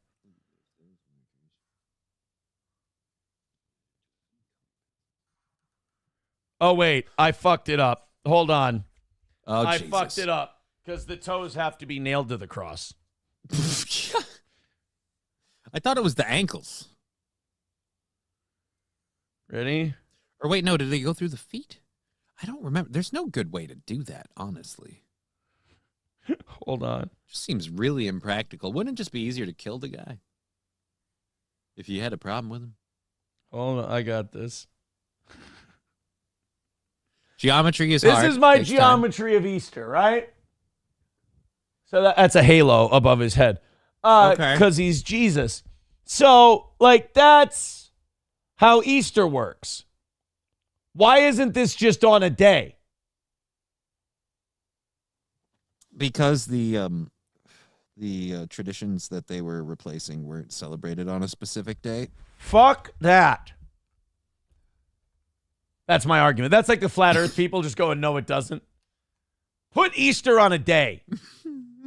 I remember one year, I swear to God, Easter was on March 31st one year. Maybe I'm a stupid asshole. It's possible. But I swear to God it happened. Adric, who I've upset greatly today, says, you're a dumbass. Well, that's true, but that's not hurtful. Easter has always been 40 days after the first full moon of spring. That's what I'm talking about. That's gay. Do you understand? Does my argument make sense? My argument is that's gay. Yep. It makes Make it a day. Yeah, okay, let me give you the other Jesus holidays. Christmas. Does Christmas fall 40 days after the winter solstice has appeared in the sky? No. December 25th. No, it's his birthday. Boom. Did Jesus die on a day and come back on a day, or did he not come back on it? Because we're fucking up the days. Thank you, Eastwood. He says Easter was March 31st this year. It's fucking 20 days difference this year. Did Jesus die on an ethereal plane that didn't keep track of space and time? Was there no Gregorian calendar? What the fuck? Wait, is Gregorian the Roman one? Did I fuck that up? Well, see, the thing is and I'm not saying that this proves or disproves any religion. I'm just saying in general. No, the Gregorian calendar was introduced by Pope Gregory in 1582, so I'm a fucking idiot. This is why you watch this show, because I'm not an intellectual. Sorry, go ahead. I interrupted. No, that's fine. The the like spring festivals of Ostara and a lot of other things, like when you want your religion to kind of take hold and replace other people's religions, it helps to absorb their holidays. So I get so that. we needed a reason. That's why we've got that's why Easter, the celebration of the day Jesus was resurrected, is celebrated with chocolate bunnies and eggs and chicken. That's and pagan chicks. shit. Yeah. Halloween. Pagan signs of rebirth and renewal. Halloween is from a Celtic celebration. Day of the Dead and worshiping the dead and all that fun stuff. It was the Celts, and they wanted the Celts to feel like part of the empire. So they're like, hey, your holiday is technically... Did you know that your holiday, this is going to blow your socks off. Did you know that your holiday and our holiday are the same thing? Isn't that weird? That's fucked up. Crazy. And then the Celtics were like, no, I feel like your Pope just stole it. And they're like, it's fucking horseshit. Shut up. Get over here. Says who? And then Christmas, Jesus wasn't born. Like, if you believe that Jesus was born a couple weeks after the Immaculate Conception, like, the math ain't mathin'. Like, Jesus was born somewhere closer to Easter, which would be way cooler. He died and was born at the same... Like, that's poetic. That's more Jesus-y of a story. I hate it, what I'm trying to say. I hate it. I'm just thinking if Mary had one kid like that, she probably had a bunch of kids. Things figure like, oh, let's have a kid. Yeah, we can bang it out in a week. And she was a busy lady because she had a kid and she had a little lamb. Whose fleece was white as snow. Which shows you that God has a chosen son, and it's the white man. Mary had a little lamb is a parable of racial preference. Oh, Jesus. And by the way, all of that came from the fact that somebody texted in that Easter is on 420 this year. That's all it took for me. All it took was... Hey, Aaron, Easter's on 420 this year. Ah! I'm normal. King Kong Dong with $1 says, I don't know what I should celebrate on 420 this year. Easter, get high, or Hitler's birthday. Oh, that's right. Holy it depends shit. on whether or not children are around. Right, yeah. First one around kids, the second two when it's adults only. But the first one is smoking weed. Oh, no, Easter. He said Easter, get high, or Hitler's birthday. Yeah, the second one you shouldn't do around kids. The other two are fine. Yeah, if you don't have kids around, actually, they'll all go together really well. You could smoke the weed to celebrate Hitler's birthday, and then you can eat the Easter treats when you get the munchies. It's actually quite perfect. Guys, you really don't need to celebrate the weed part. The other two are pretty much mandatory, but... Right, like the weed part, it makes the other two possible in enough ways. No, Hitler would not like you smoking weed. I bet you he was against that kind of thing. Oh, the meth head doesn't like me smoking weed. He can suck my dick. Yeah, but he was a vegetarian. Well, Adolf Hitler, he's a vegetarian. A to the H, A to the H. Adolf Hitler doesn't work with Mary Moe, so it's kind of hard to... Yeah. There's a callback. He's a vegetarian and he killed all the Jews. Adolf Hitler. He's a vegetarian and he killed gypsies too. Okay. I'm making remixes. Hitting every note. Distancing myself. Before Dana White starts talking about how I'm a piece of shit. Oh, man, I'd be so... Like, if I were Bryce Mitchell and, like... I would be so afraid to get a call from Dana White and hear what my next fight is. Because I like Dana White's attitude on the whole thing. He's like, I'm not firing the guy. He's got a contract. He's going to fight, and people will pay to see him get beat up now. Yeah. So I'm interested. He's kind of doing a heel turn live in front of us. And with the fact that aren't they owned by the same company that owns the WWE now? Yeah. Like, isn't it all one big thing? Yeah. Yeah. So I'm just wondering if, like, we're slowly, subtly, like, not... Like, these people aren't, you know, they're not acting. They're not, it's not a shoot. But, yeah. Well, Bryce Mitchell. No, it's not a work. It's a shoot. It's a shoot. Bryce Mitchell has actually signed a contract with the WWE, and he's already got his character name. What's his character? Yeah, he's going to come out as a guy named Achtung Juden. Going to be a German character. Oh, boy. Klopogram is saying that you're not allowed inside the facility at CERN because it's an access to the multiverse. Really? Do they make shitty Deadpool movies in there too? Oh, fuck you. Sorry. I had to. I hate that multiverse shit. One universe is is the whole point of the Deadpool movie. is that they were killing the multiverse shit. One universe is all we need. Right. That's again. He didn't even finish it, so don't bother. If you want to see a shitty multiverse movie, watch fucking what is it? Doctor Strange in the Multiverse of Madness. I watched I watched the trailer for that. I couldn't follow. I went through the whole thing and I was so annoyed and pissed. It was just ugh. Yeah. They go out of their way to go, hey, like, let's take a strong female character that a lot of people like, who's a good guy, and we're just gonna make her a villain because she dreamt up some kids that don't exist now, and so she's gonna steal those kids from another universe and continue to think she's the good guy. And the whole thing is just like this weird kind of subtle message of like, this lady's going through horrible shit that she didn't ask for. Why? Because she dared to be a mom. You lost me. Yeah, it sucks balls. It's I don't really care. the short version. The short version is don't. Hobo Chili, I agree with you. I hate it too. I think it's retarded, but what do you do? What do you do? So then the other podcast that came out this weekend, and I have had just a blast listening to it, Club Random, Bill Maher had Tom Green on his show. And I have no other word to describe Tom Green other than delightful. He is... But you said potheads are annoying. He's not a pothead. He consumes every once in a while. He even said on the show, he goes, "No, I don't really do it all the time. I don't really do it a lot. Once in a great while." He wouldn't do it on Bill's show either. My thing with Tom Green is that, like, he's just such a normal, cool guy now. Like, he's so chill. He doesn't have bombastic opinions. He doesn't have, like, crazy takes or anything. And you could tell that he was charming Bill Maher. Like, Bill Maher was taken by Tom Green, not like gay, but like Bill wasn't his usual self in this interview. Okay. Like, we have a clip of this? No, look, there's nothing good for like a show. It's just a okay. nice, chill listen. Like, it's an interesting little listen. Like I said, on this show, we would play it if there was a clip of like those two fighting about something, right? Right. But this is just a nice, chill conversation. You know what? This is great. The Bill Maher, Tom Green podcast is great if you're doing something. Okay. Because it's a nice, easy listen, I would say. So it was a good weekend for podcasts. And then we got a clip of Bill on Pod Save America. He's arguing with a bunch of far lefties about trans sports. Oh, boy. And he kind of spanked a few little whippersnappers into shape. It's kind of nice. That's fun. Grant Poobah with $5.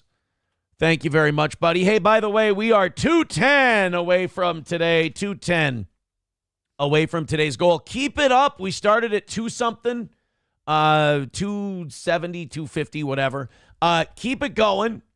We want to be under 200 by 8 o'clock. Today was supposed to be an easy day. The members-only show got you guys a big advantage. And what I wanted and what I still want is just everybody feeling responsible for throwing a couple bucks to the show. You guys have done a great job so far. We're still ahead of pace. Let's keep it that way. You want to drop in 20, 30 bucks on PayPal, Venmo, Streamlabs? I like that too. But the $5 at a time, those work awesome. Los Federales with $1 says it's simple. Just smoke a crucifix blunt while listening to Erica and put chicken in the oven. That way you got 420. Easter and Hitler cover, problem solved. By the way, the chicken in the oven is for the Jew. Yeah, we got it. We understood what the chicken Again, I feel like you don't need to mix the two, because if the Nazis smoked weed, they wouldn't have gotten anywhere. But by the way, Hitler felt that way too. You just don't mix the two. He thought that was crucial as well. Jeff with $5 says, "Unblock me, Toe. I made one Scott joke. I'm your only Jewish fan. I put up with all the anti-Semitism. Read this. Ask the fans what you should do. Ace." Well, look, I put Rusty Grammer. Rusty Grammer said that he's going to police the YouTube chat, and if people are being gay and retarded, he's going to cut them loose, and I trust him. And you're like, "Oh, I made one Scott joke, whatever." Well, we weren't talking about him. So you were obviously just trying to be kind of cute and whatever. And Rusty Grammer thought, you know what? No, you're not going to do that at our expense. So I love you, Ace. Thank you very much for the $5. But how many times have I unblocked Ace? How many times have I unblocked other? Like, I've been more than kind enough. I've let people know, hey, hang out with us. Hang out with the show. Have a good time. I think one of the most important things you can do to respect your OG audience is to curate your chat. I think that's crucial. That's what Rusty's doing. So I didn't ban you. I didn't block you. Thank you for the $5. But if I cut you loose, like, what am I going to do? Am I going to go, oh, are you going to behave yourself this time? Like, I shouldn't have to be your babysitter. You understand? Like, I shouldn't have to be your dad. Like, that's not my job. So if you're like, I got a show to do. I can't police every single one of your chats. I promise I'll be good. And it's like, yeah, but all you do is write shit that has nothing to do with what we're doing. So you don't like the show. You just want to be heard. Start a show. That's what I would say to people who just want to be heard and like non sequiturs and all that shit. Start a show. I encourage Fuck, we're doing it. It can't be that hard. It can't be that hard. Absolutely not. So, Ace, I tell you what. I like you. Rusty doesn't. If I cut you loose, what kind of precedent does that set?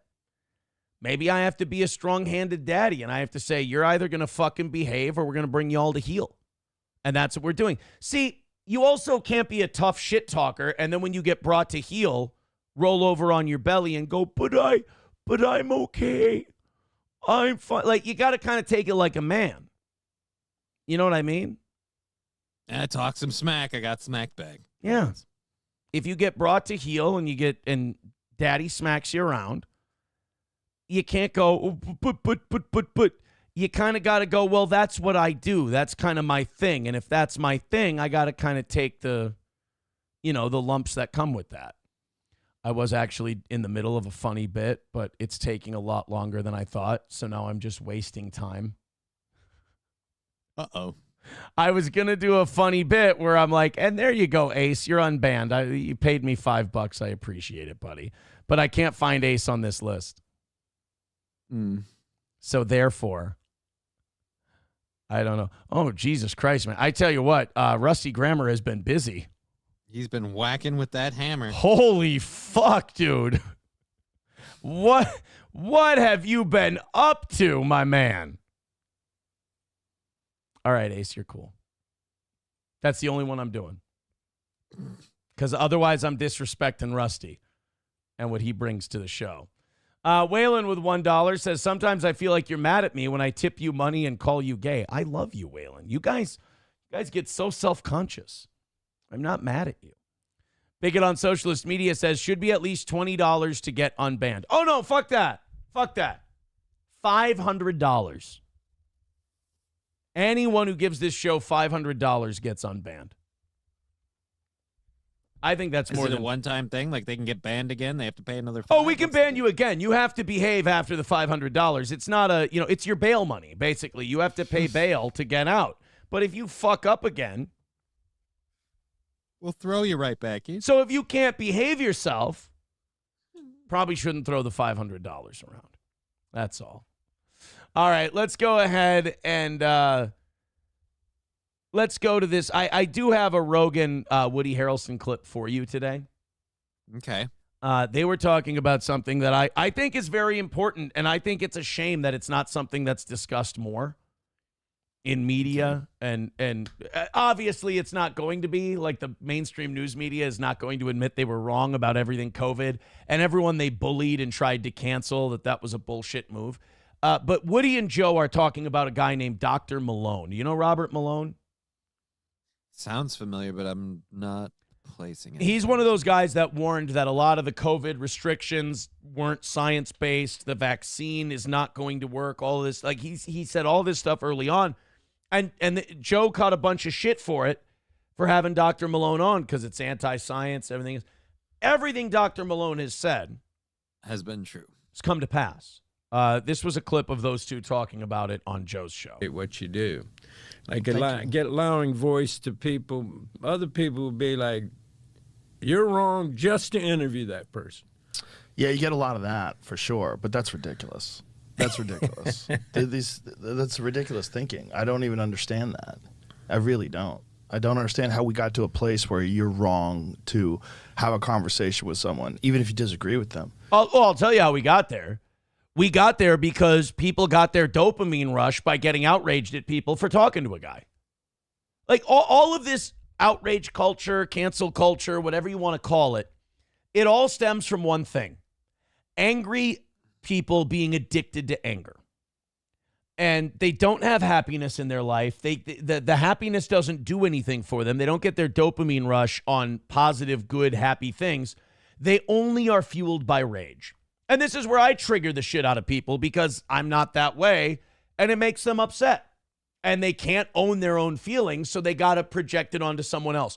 Joe Rogan hatred, same thing. Joe Rogan has a Dr. Robert Malone on, and people rage at him. You can't have that guy on. He's anti-science. He's anti-this, he's anti-that. Why does it fucking matter to you? If he has the guy on and you think he's a piece of shit, then don't watch Joe Rogan. Right. That would be the simple A to B answer. They can't do that because they have a hole that they need to fill, and it's a rage hole. Sorry. And Joe Rogan's filling it by having someone they don't like on so they can fuel that. It makes them feel alive. It makes them feel good. It's an addiction. It's an addiction to the anger. It's an addiction to the rage. It makes you feel like you're a part of something bigger. There is the sign of a happy person, the sign of a well-adjusted person, is someone can see a podcast where they're having someone on that they don't like, and they can go, well, I guess I'll just pass on that one and watch something else. Yeah. Mental illness, poorly adjusted, addicted to rage and anger, unhappy with your own life, that's seeing someone on a show and going, I have to take part in this because I'm so mad. It's like the only person you're hurting is you. And the person you're raging at, really, I can promise you, as one of the people who gives people this derangement syndrome, like Rogan, like Trump, I can honestly say, you ain't affecting us. If anything, we have a good time with it. You're just hurting yourself. And I mean, if you want to do that, you can, but it's going to lead to a very unfulfilling life. That's all I'm saying. It's one thing I've gotten really happy with video games lately. Like, I play a lot of multiplayer video games, and I've really picked up the habit of, like, before when I was younger, it used to be like I'd play, and if I was having a difficult time, I'd just get mad and I'd get angry and I'd keep playing. Now it's more like I play the game, and the minute it's like, no, dude, I'm not enjoying this. All right, so we're going to bow out. We're going to go do something else. And I'm so much happier that I go that way. A lot of people should just kind of pick up that attitude. Steel Toe's favorite Jew, Ace, with $10, says, I've never been blocked by anyone. LOL, it's all good-natured ribbing. Take this Jew gold. I'm still blocked, by the way. No, you're not. I literally just unblocked you. Give it a minute. Give it a minute, Ace. You'll be back there. I clicked the X and hit save. You're good, buddy. Thank you for the $10. I appreciate it. And then he wrote some Yiddish word like Luch Barach Barum Barheim, and I don't understand. I don't speak banker. Platforming people. Well, how the fuck do you know what they really think? Based on what? The mainstream media that lies to you constantly? That's supported by all sorts of special interest groups that have no need to tell the American public the truth. They have a very specific... Right. Like the mainstream media rages at Joe Rogan for having a guy on that says the drug companies are lying to you and they're full of shit. And MSNBC goes, or CNN goes, Joe Rogan is problematic and he's platforming dangerous people, brought to you by Pfizer. Yep. It's like, well, if that's not completely see-through, I don't know what is. Specific narrative that they want pushed, and they want no deviation from that at all. The fuck out of here. The fuck out of here. It's crazy. I mean, if you have a large audience, I think you have at least a certain amount of responsibility to talk to some people that you think might be telling the truth. Yeah, I liked your interview with Robert Malone. Yes. That was a crucial interview at a crucial time. Well, it was the most pushback I'd ever experienced ever in my life. And I was like, this is crazy. And that's the saying. They say you catch the most flack when you're over the target. Right. Nobody would be pushing back against him if it didn't matter. Yeah, I think Robert Malone maybe hit some chords that struck a nerve with people. And Rogan having him on with an audience that's bigger than MSNBC's, bigger than CNN's, they're not going to like when the message getting out isn't the one they're controlling. Exactly, because like when you look at what he's doing, all the guy's doing is saying things. He's saying words you don't agree with. So what? Like, how is that dangerous? How is someone on there saying words you don't agree with dangerous? And it's one thing if Joe Rogan has some homeless guy on his show and he starts spouting off about the vaccine and things. This is a doctor who's respected, who's understood, who's celebrated. Dr. Robert Malone is one of the most intelligent guys in medicine. His opinion is valid. In fact, in saying things like trust the science, during that whole period, we abandoned anything scientific. Right. Science it was is just about a phrase. It was a catchphrase. Yeah, science is about forming a hypothesis, testing information, letting the result of those studies and that information guide your hypothesis. Instead, what we did was we said, trust the science. We came up with a collusion, Freudian slip. We came up with a conclusion, and then we worked backwards from there and only collected the data that supported that conclusion. That's the very opposite of science. Meanwhile, people like Dr. Robert Malone are going, let me take a look at what the data says and then form an opinion. Well, and then the other most unscientific thing is anyone who tested your hypothesis or your conclusion or whatever, you immediately outcast. You didn't give them a chance to test it. You didn't listen to how they're testing. Oh, sorry. Oh, boy. I apologize. You said you were outcast, and I... Oh, that's right. Yeah, no, I thought you were signaling you wanted to get to... No. Go ahead. Oh, no, but I'm just saying they got rid of all of those people. They immediately cut them off. You can't speak on social media. Some of the ones in China mysteriously got sick. So it's weird. Yeah, that first doctor who talked about COVID from China, remember, he fucking died of COVID. It was funny. He started blowing the whistle on where it might have come from. And then he dies of COVID, and everyone's like, oh, shit, he got COVID and he died. Well, as time went on and we found out that people his age and the shape he's in don't fucking die from COVID, that became more of a red flag. Yeah. You're like, wait a minute, he was in his 30s or 40s and he got COVID and he died. Was he unhealthy? No, as fit as a fiddle. This is just a terrible disease. And as time went on, you went, oh, wait a minute. That doesn't make sense. Not good. There we go. Ace with 199 says, I'm back, baby. Long live the toe. Ace is also creeping up the leaderboard here, too. That puts him at $17, so he's almost made it. And Adam is now at $30 as well. He's Gray Duckling's at 32. Adam's at 30. And then we got Rebel and we got Fuck You Dude with 2141. No Pen 15 at 21. Rebel and Ashpacker at 20. Ace at 17. There's a log jam there. And by the way, you guys are also under $200. Thank you so much. 195 is the number for today. 195 is our number. So, shit, guys. Here's what I say.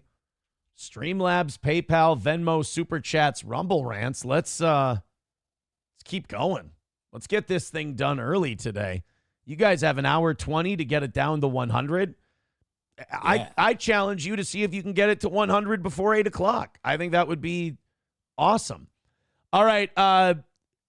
Victor sent us 2 video clips. We got the Olbermann thing. Sweet. Thank you, Victor. You want to take a look-see? Which we got Olbermann 1 and Olbermann 2. I'm going to go with the bigger file. Our cup runneth Olbermann.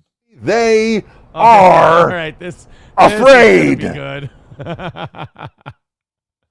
All right. They are afraid. Have the Olbermann thing here.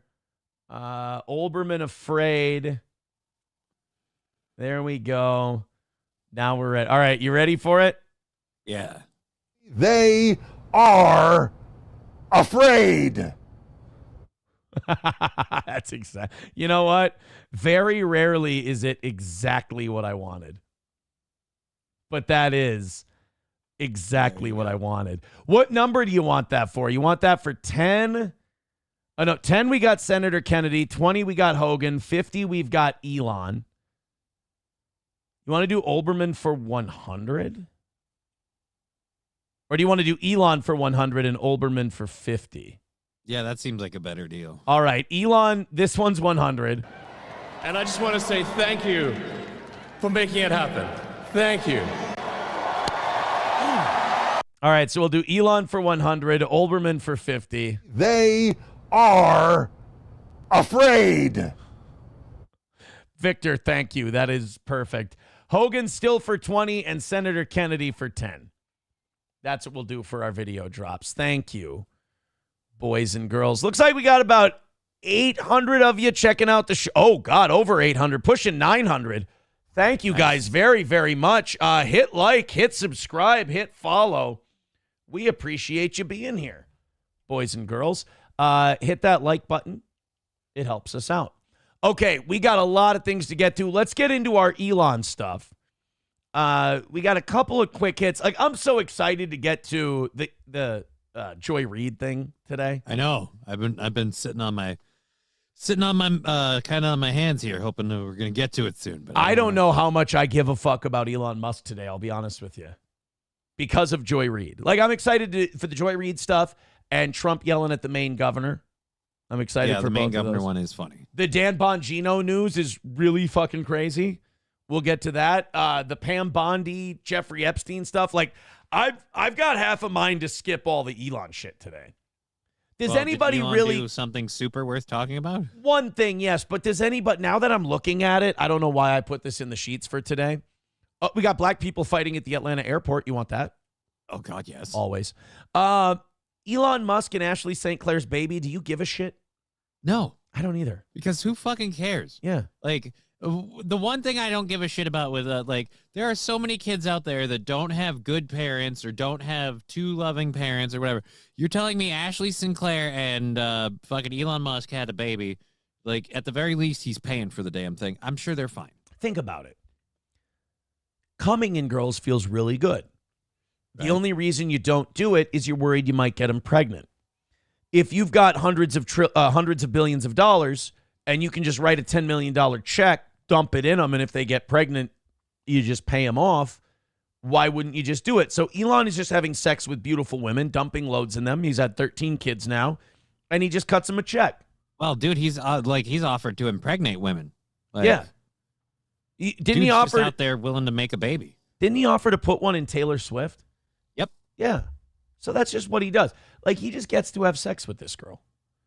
And, conservatives are like, it's cool now to hate on Ashley St. Clair. Yeah, trad, man, you piece of shit, blah, blah, blah.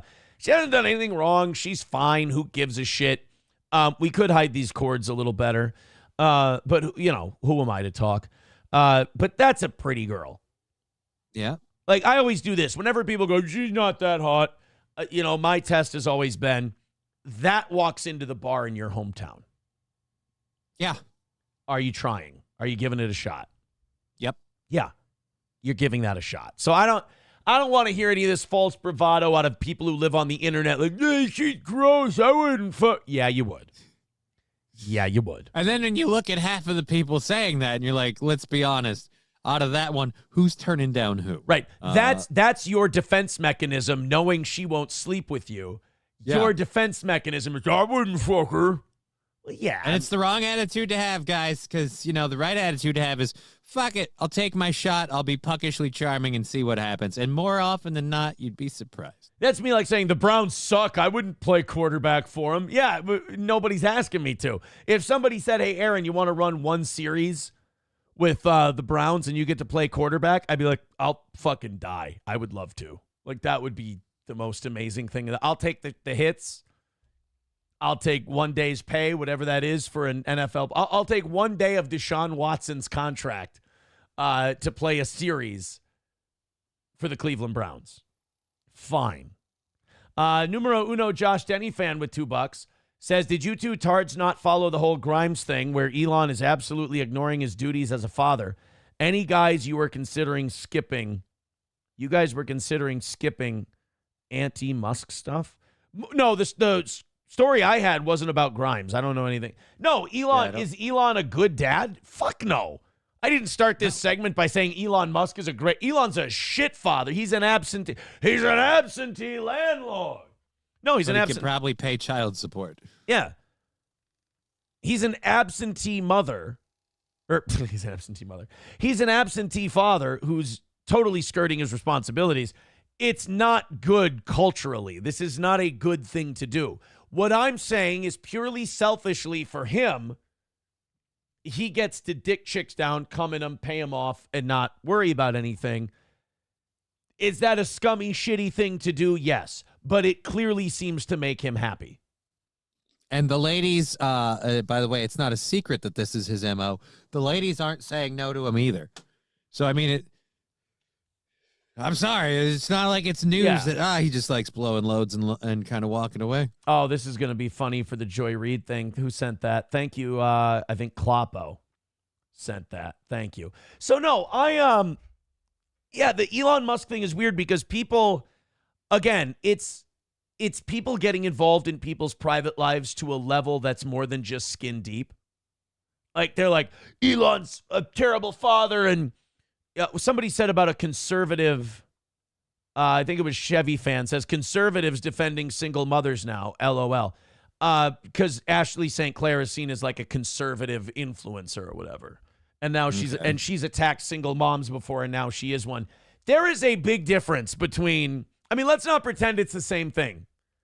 Creating children out of wedlock in the fucking ghetto ain't the same as a billionaire giving you money to raise your kid. That's a little bit different. Is it single motherhood? Yes. But there's single motherhood that affects me as a taxpayer, and then there's single motherhood that doesn't fucking affect me at all. You know? There's I mean, yeah, that she might be a single mom, but she's definitely going to be able to afford to have all the help she needs for the kid. There's levels to this game. Yeah. And also, you're not going to get me to defend it too much because ultimately, like I said, we should skip this story. I don't give a shit.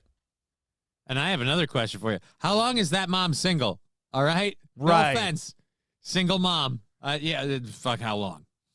Bigot on socialist media says, let me be outraged about this. That's the other thing. Like, I don't nurse people's outrage. That's a mistake maybe I'm making as a talk show host.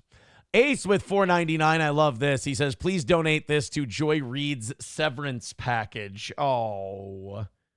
I think that puts Ace in the top 4 at $22. 32, 30, 22, 21.41. Yep. Ace is in third place. The helpful hardware, folks. King Kong Dong with $1 says, so you're saying he's like a black dad? I mean, he is African-American. $2 from numero uno Josh Denny fan. Grimes needed him to give permission or input for some medical issue, and he wasn't returning texts and calls and going to medical meetings.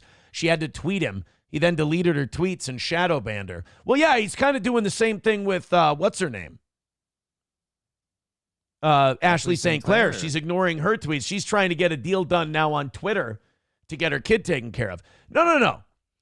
Elon, let me be very clear about something. As far as I'm concerned, Elon Musk is a useful idiot to the things I want to happen. I will openly admit that. I'm not an Elon stan. I don't give a shit about rockets and electric cars. I'm not that big of a dork. I'll watch Marvel movies multiple times, but I don't care about rocket ships in space. I'm kind of a dipshit that way.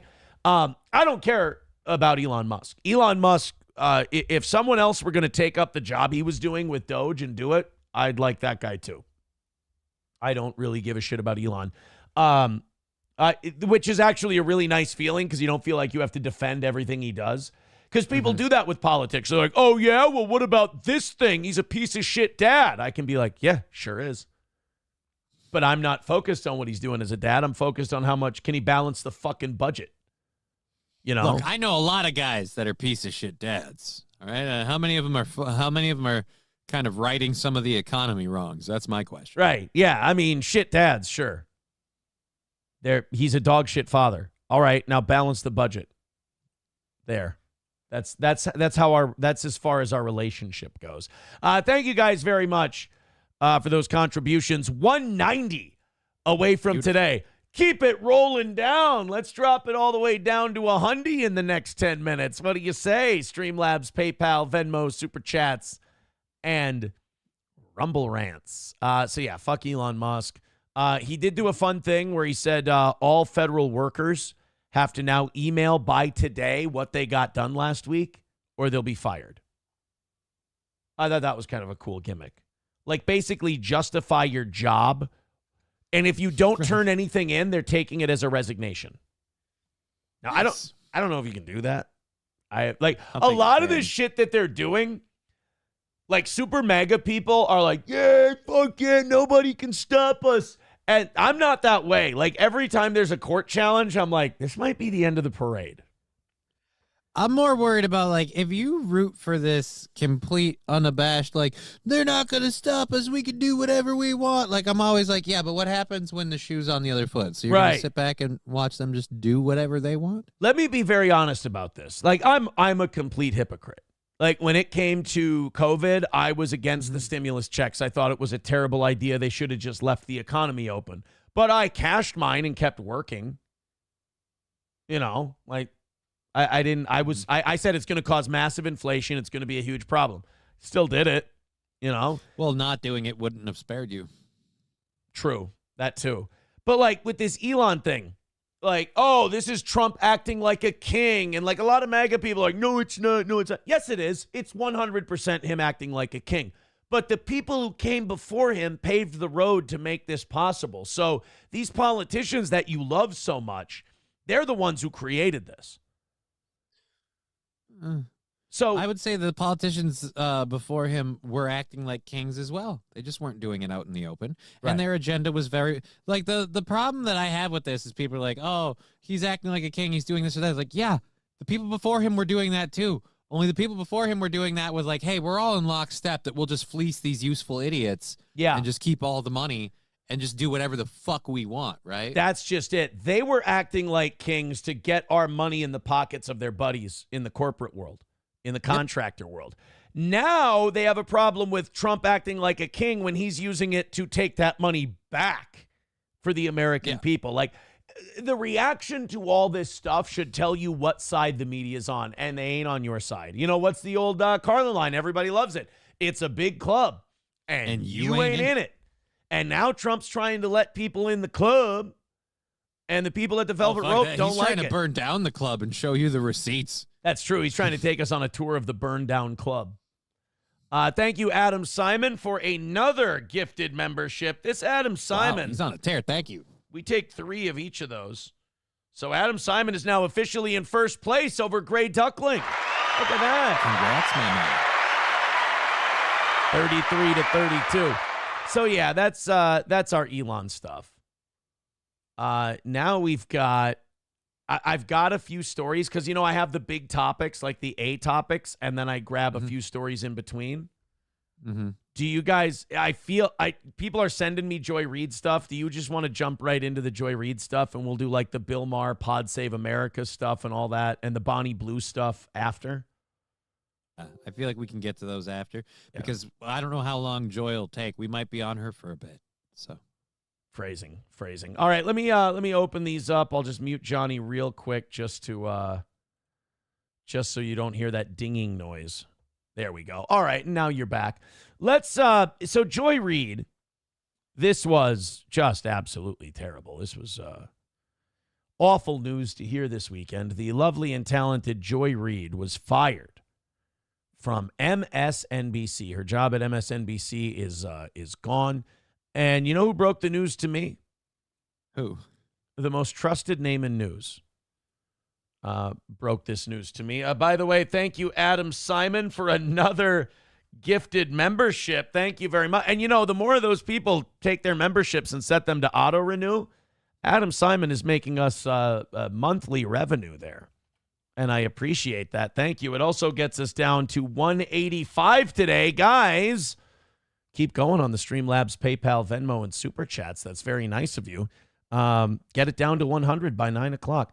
So Joy Reid, gone from MSNBC.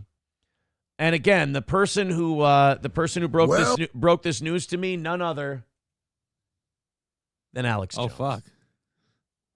You know, when I was getting today's show together last night, I thought to myself, I said, Self, if your audience would want one person to break the Joy Reid news to us, who would it be? And in my head, I went, there's only one person. And I saw him come across my transom on Twitter talking about the Joy Reid thing. And I went, this is the guy I want to tell my audience about Joy Reid. Now, here's what I have planned for you guys. I feel like I'm taking you guys on a field trip, like Joy Reid being fired from MSNBC. It's so bittersweet because on one hand, she's a big, angry, lefty loser who was always shitty to people, so it's nice to see her get her comeuppance. But on the other hand, you know me. I love the people like Joy Reid, like The View. I love that shit. I do. Unabashedly, I enjoy it. So losing her is losing a big potential source of content, right? Yep. Now you're not going to be able to do as much stuff. But I'm sure we'll find someone else pulling her because, like, it's not like all the tricks she used were new. Dude, I might take a look at these Pod Save America guys. Are they insufferable cucks? And that's coming from an insufferable cuck. So I have a couple things planned for you on this Joy Reid field trip. We're not just going to play Alex Jones gleefully talking about her getting canceled. We're also going to take a look at some of Joy's greatest hits, if you don't mind. All right. It's going to be a lot of fun today. And you know, what feels nice about this one is that we can indeed celebrate it because she was fired for the right reasons. Nobody was watching. The company was losing money, so they had to go in a different direction. I don't think it's okay to celebrate someone getting canceled because they said the wrong thing or did the wrong thing or tweeted the wrong thing. I hate that. I don't celebrate that. I would, believe it or not, defend Joy Reid if that was the case. But nobody was watching her. She got fired for a guilt-free, you can feel awesome about it reason. She sucked at her job. Everyone can love that. So here's Alex breaking the news to us. And Ace, we're going to get to you in just a second there, buddy. Well, it's Saturday morning, and I got up and got some bad news. Joy. Wait. What did he say? Is he trying to say? But I'm afraid I've got some bad news. There we go. Ace, thank you very much for the $20. That puts him at $42. He's now ahead of both Adam, Simon, and Gray Duckling. Ace is in first today. What a great investment in unbanning him. I'm going to now ban Rusty Grammar for costing us a shitload of money. No, I'm just kidding. Ace says, Adam, Simon, go break your piggy bank, and throws $20. Thank you, Ace. At the toe. We take 14 of that. Let's just round it and call it 15 so I don't have to do really hard math. Plus there's always $1 coming in at a time on old Rumble. 170 away from today's goal. Guys, you're doing great. Keep it up. Keep this going. This is awesome. This is a great start to the week, but just keep knocking it down. We're a happy show. Sparky Rose becoming a member for 32 months says monthly dues for the toe. Hey, thank you. Becoming a steel toe bro, that's monthly dues. If every one of I've always said this, if every one of our audience members became a steel toe bro, fuck goals. I'd be shooting gold at you guys every day. We got lots of fans. And if all of our fans were steel toe bros, this show would fund itself many times over. So here we go. We're talking, you're talking thousands and thousands of people. That'd be pretty fucking crazy. I think like 20,000 unique every month. That's different people on YouTube, and 30-some thousand unique every month on Rumble. So you're talking 50, 60,000 people that call themselves steel toe viewers. Yeah. You get 50, 60. Fuck that. We get less than a tenth of that. We're way more than home free. So thank you guys for becoming subscribers on Rumble or members on YouTube. All right, here we go. Alex Jones breaking the news to us. Joy Reid, one of the stars at MSNBC, has been canceled. I loved her with her Trump derangement syndrome, golden Trump wig, and people kept criticizing her, so she got rid of it. Listen, she's some of the best unintentional comedy ever. How do you... That's what I mean, like, That's why it's so disappointing to see people get so outraged all the time and get so angry all the time. It's like, do you not see the entertainment value in this? How funny it is to just watch them. Yeah. That's why Alex is my idol. That's why I love Alex Jones. Alex Jones is like, she's unintentional comedy. She's great. She's awesome. He doesn't hate Joy Reid. I don't hate Joy Reid. I don't know why people would be hateful. It's fucking hilarious that she's on the air. Maybe no one is hateful. Like, actually, that might be part of her problem. She wasn't, true. enough to be hateful. So that's nobody true. Even hate watched. It's just, we're all indifferent. We're like, oh, It's Joy Reid. That's a great point, Johnny. Yeah, because if people hated her, she'd have huge numbers. Hate's a powerful motivator. Mm-hmm. You might be right there. Ace gifting another membership. Boy, he's pouring it on today. 45. He's well ahead now. Thank you, Ace. Of Adam and Gray Duckling. Never mind. Adam Simon with 5 gifted memberships. Thank you, Adam. That's worth 15 to us, but that's 20 to him. So Adam is now at $55. So Adam is now $10. So now I got to keep track of this shit. Yep. Now I got to keep track. Now there's a bidding war going on here on the toe, and I got to try to keep track. 155 away from today's goal. Thank you very much. Keep it going. That live digital board would really help you out, Mr. I get it. We could hook it right up to the computer, and I could punch it in. What do you do? Streamlabs, PayPal, Venmo, Super Chats, Rumble Rants, 155 away. You guys are doing great. All right. This bidding war is interrupting our Alex Jones Joy Reid time, which I'm fine with. Cancel something, though, that has almost no viewers. I mean, clips of her, people making fun of her, had hundreds of millions a week. I know we did routinely, but the actual show, about 100,000 viewers. That's absolutely nothing. So I heard them. That's interesting that they say that. That's absolutely nothing. Because, like, not from my point of view. It kind of shows you how far behind streaming and podcasting and all that is still behind TV. Like, TV's hurting because they were used to making this many billions of dollars. And now they're only making this many billions of dollars. So it looks like they're struggling because they're having to cut all these people and cut back. They're still way ahead of streaming and all that. Like if you told a streamer, you had 100,000 viewers during your stream, they'd shit their fucking pants. Yep. 100,000 would be fucking massive if that many people were watching. Now that's at a time. Joy Reid had 100,000 people watching her show on average at any given time. That would be one of the biggest streams on YouTube. Yeah. So, put it in perspective. TV still a much bigger deal than an individual podcast, but a lot of that's because there's no barrier to entry on the internet, so it's all very scattered. It's scattered and it's muddied down with just, again, there's so much choice available. Right. But there are a few people that do kind of compete with the mainstream media. Joe Rogan and Megyn Kelly and Tucker Carlson. But if Joy Reid did a subscription type thing for $2-3, she probably has enough fans where she could make a decent living. Well, think about it. Let's say are you going to pay to see Joy Reid? Me, no. I mean, she had fans, but her fans didn't have to pay to see her. 100,000 viewers. Let's say 10,000 of those are willing to chip in $3 a month for her to do a show every day. That's $30,000 a month.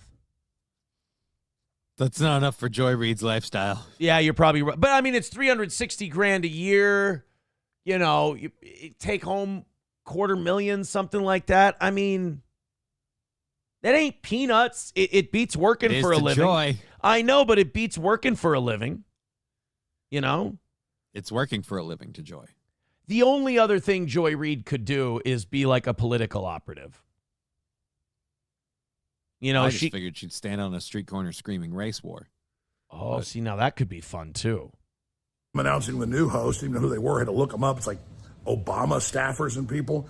So this is rearranging deck chairs on the Titanic, but I'm sure she'll pop up somewhere. She'll be hard to find, like Don Lemon and all of his arrogance. But man, I got to tell you, nobody is buying this BS anymore. But the golden wig, I mean, I'm actually really sad to see her go. Like Brian Stelter. Whereas I heard they brought him back at CNN, but nobody knows it because nobody watches it. I've got to remember to go find his stuff because it's always some of the best unintentional comedy. One time I was talking to him on the phone, Tucker Carlson and I called him up as a joke. And I said, I was a big fan of yours, not on your show, nobody watches it, but on mine. So wait a minute. Alex Jones and Tucker Carlson are just prank calling people? Apparently. That is hilarious to me. That's fantastic. That's a sign that we're not dead yet. I just imagine Alex Jones and Tucker Carlson. Now, Tucker Carlson is sober. He's a recovering alcoholic. But I just imagine Alex drinking and Tucker just hanging around, and they're just like, all right, let's call Stelter. I got Stelter's number. Let's give him a call. They're just fucking with people. I like that. I like thinking that that's what they're doing. So in a way, they do have big viewers. It's just more like a court jester type deal. Big show today, 4 p.m. Central. Trump, Musk, Tom Hummer. All right, there we go. Yeah, that's yay. So that's who broke the news to me that Joy Reid is out at MSNBC. And there's only one reason that she would be out at MSNBC. Why is that? They are afraid. I would agree with that. 100%. Ace with $4.99 says, what does first place get? Boxing joke without a penalty? Don't give me shit, motherfucker. I'm not the one who did it to you. Thank you very much. But anyway, Ace, why would you give a shit what happens to first place? You're in second by $5 to Adam Simon right now. Something to think about. Somebody's putting the old cart before the horse. That's 155 away from today's goal. Thank you guys very much. All right, you ready to take a look at some of her greatest hits? Some of the stuff we're going to miss from... remember, folks, you could have saved this and you chose not to. From Jay-Z. I'm sorry. That's Lord. It's Joy Reid. Krusty the Clown fell asleep in a tanning bed. That's what we have here. These are just some of the best clips of all time of Joy Reid. This is kind of what we'll remember her by. And like Johnny said, this is what you guys did not support. So while this show stays on the air by the grace of God and your donations, Joy Reid couldn't make it. Let's this first clip is on COVID, I believe. CDC relaxes guidelines on wearing masks outdoors. Joy, take it away. Gupta. And Dr. Gupta, I am among the fully vaccinated, joined Team Pfizer, and I did go jogging today in the park. Imagine saying that. I joined Team Pfizer. Holy shit. Now, what's more embarrassing to do on air? Saying that or just putting Satan's cock all the way down your throat? Like if Satan showed I'd up on... probably doing that because of saying you're Team Pfizer? Yeah. Yeah, because at least with the devil, there's like the threat of eternal damnation and him taking your soul. Right, and then there's always the chance that maybe you did a good job and he owes you a favor. Right. Or like he tries to get you to suck his dick, but it turns out you can beat him in a fiddling contest. Wasn't that the whole point of The Devil Went Down to Georgia? Like, if you lose, the devil gets your hole. And he was going to soul. Oh, that song makes a whole lot more sense now in retrospect. Yeah. I thought he was was straight to sodomy. Your religion is weird. Sodomy. Sod you. I always thought that he was going to sodomize poor Johnny if he didn't play his fiddle hard. Oh, he might have. Now we'll never need to know. All right, back to old Joy Reid. Remember, she's Team Pfizer, you guys. One of the side effects of the vaccine is you lose your show. And I did. This was the mask that I wore with a doctor's mask under it. And most of the people that I saw that were in the park was packed. I would say like 95% of the people still had masks on. There are people who are getting really upset about that. I won't name them. Should people be freaking out that some people like myself who are vaccinated are still wearing masks outdoors? Should we do that? I wouldn't say that people were freaking out that vaccinated people were wearing masks outdoors. We thought you were dumb. We were laughing at you and calling you dumb. Yeah, we thought you were stupid. I mean, I guess there were probably people who were like getting angry at masks, but I got angry at the restrictions after a while. But I mean, other people wearing masks. That's the thing. Like the people who wore masks always like babysat other people to see if they were wearing masks. So I think they assumed that the rest of us were doing the same thing back to them. I will say I got mad anytime I was driving and I saw someone driving with their windows up and they had a mask on. I'm like, what are we doing here? See, I just thought what that was silly. What is that even silly. for? Yeah, I just thought that was silly. And that's the whole difference is like the people who weren't wearing masks weren't mad at you for wearing masks. We just wanted you to extend the same courtesy to us that we were extending to you, which is make your own decisions, make your own choices, protect yourself if you want to. You know? Yeah, but your decision affects me. But it doesn't. By your logic, you said, oh, I'm wearing a mask. It means I'm protected. Well, then you're protected. You're fine. It's kind of the same thing with the COVID vaccine. You should have to take it. Well, if you say you're protected by the vaccine, why does it matter what the fuck I do? You know? Because if you don't take it, if not enough people take it, then the virus will mutate and the vaccine won't be effective. Well, that's interesting because that's true for the old school vaccines that are sanitary vaccines, meaning they stop the virus from transmitting. The less hosts you can have for that virus, the better chance you have of killing that disease. But that COVID was not a sanitary vaccine. It didn't stop transmission. In fact, they lowered it down to, well, it'll kind of lessen the symptoms, which how you prove that, I have no fucking idea. But with the COVID vaccine, we also released a vaccine during a pandemic, which they say you're not supposed to do because it encourages mutation. When the virus is strong and it's spreading very quickly, you start throwing vaccines at it, it has the strength to adapt and evolve. Overcome. You're not supposed to be vaccinating during a pandemic. You're supposed to, people get immunity, the disease dies down, then you start vaccinating, then there's less of a chance of it evolving and changing and becoming vaccine resistant. So we did all of the science wrong during COVID. Let's continue on with Joy Reid. Here she is. This is, I believe, during the Iowa caucus. Oh, God, that's the wig, isn't it? I don't know if that's the gold Trump wig or not. I do know that this is when Trump started winning primaries in 2024. Okay. But, I feel like the important sort of data point, and Steve talks about it a lot, he's going to probably talk about it a little more tonight, is that these are white Christians. That this is a state that is overrepresented by white Christians that are going to... Yeah! Oh, is she saying that like it's a bad thing? No, she's saying that like, get it? Only people who support Trump are racist white people. How the fuck do you get to coast on the multi-generational, multi-millennium contributions by white Christians, and then you just get to take a shit all over them? Like, you just live in this Western society that white Christians built.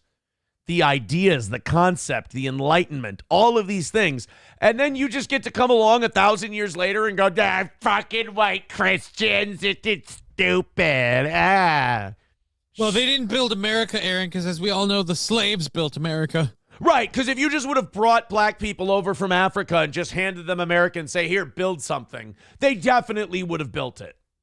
Right, dude, that's why when you look over in Africa, like when they took back South Africa, I mean, look at the utopia they have there now. It's yeah, right. I mean, we brought, after slavery was over, I remember that speech that one guy, a slave owner named Walter Burke, gave the slaves, where he goes, I give you the target. I tell you who and when. All you got to do is work. Do you do your job? No. I'm obsolete. I'm irrelevant. I mean, it's kind of true. Like, we brought him over here. We said, build it. It's not like they went, all right, now that we're here in America, we're going to show you guys how to build really cool shit. Like, slavery was wrong. Slavery was terrible. But it wasn't like when people like Joy Reid go, black people and Chinese people and Mexicans built this country. No, they were the labor. They didn't design it. I mean, they physically nailed hammers and nailed with hammers boards. Even then, no, they didn't. Like, you still had professional carpenters that did. Oh, so they were just literally the ones carrying the heavy shit. I mean, they did the non-skilled labor. I mean, when you needed carpenters everyone has this idea that in the 17 and 1800s, like, black people were all just carpenters and architects and all this. No, they were the day laborers. You still had to have carpenters measure and cut and, bricklayers and all this shit. You know, did you think there was no manual labor back then? Like no manual labor jobs? Come on. Participate in these caucuses, especially tonight. Earlier today, reached out to Robbie Jones from the Public Religion Research Institute, knowing that we were going to talk about Iowa. And this is a hyper evangelical white state. And he said the following to me: Iowa is about 61% white Christian. The country as a whole is approximately 41% white Christian. Horseshit. Horseshit, I don't believe that number. That's some weird fucking goofy math that they're using. The 41% or the 61%? 41%. And in Iowa, we're talking about high. It's higher than that. I guarantee it's higher than that. Evangelical white Christians. And he said the following, because I asked him, what do they get out of supporting Donald Trump? Because he keeps losing, he keeps delivering losses and losses and losses. And he said the following. This aged amazingly, by the way. This aged incredibly, Joy.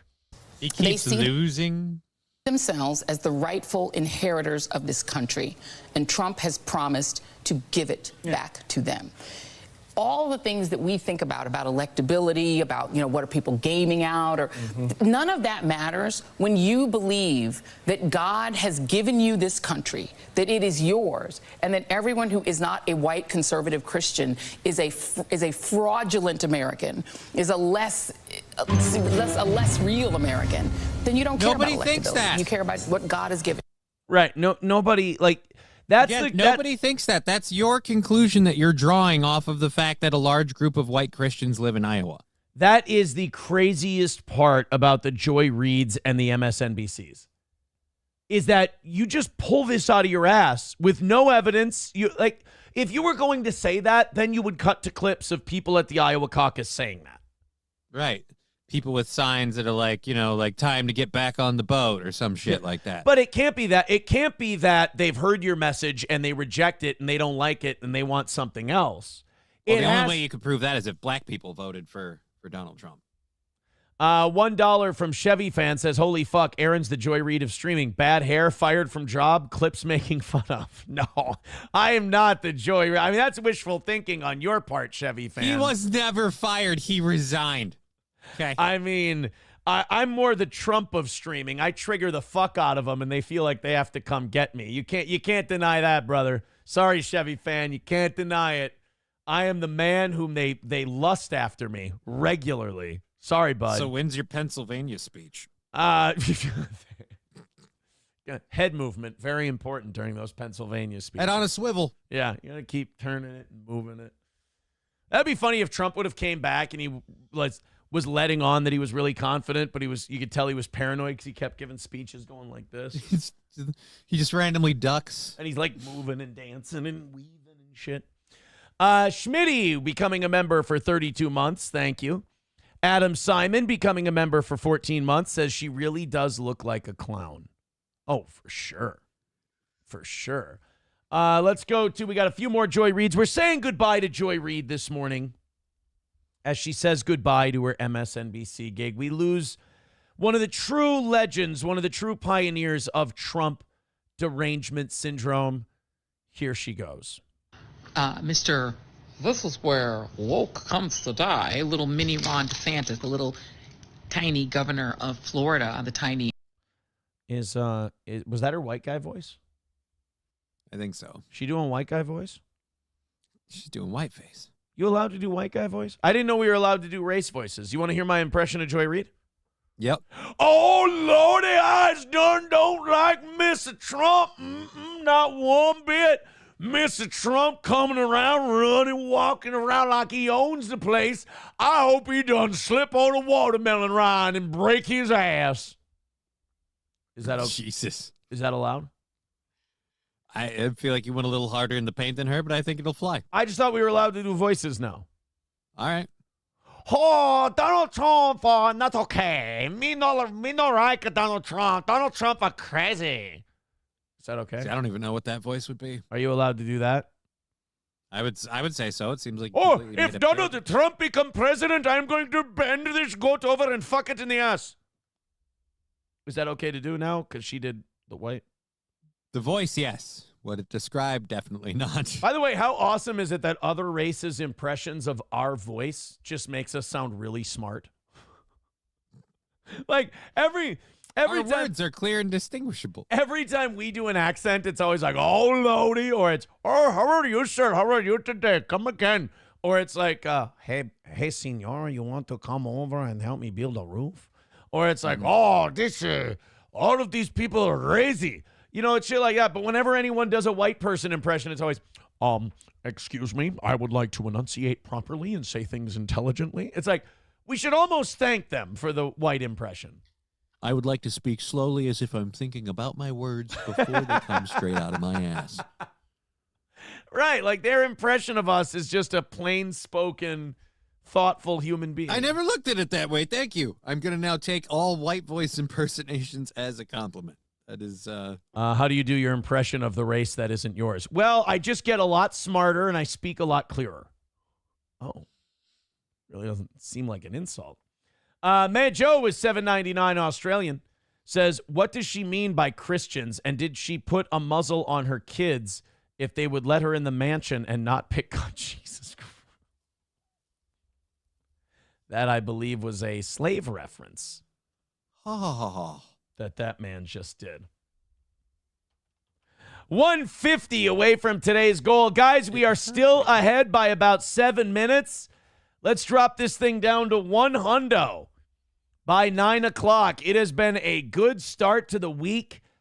Keep it going. Drop it down. We love Streamlabs, PayPal, and Venmo. Let's all kick in $5 or $10 on there and get this 150 knocked out nice and easy for a Monday morning. A nice, easy start to the week for the toe. And, you know, that Rumble Studio on Fridays is going to be a game changer. Have you been doing it so far, or just...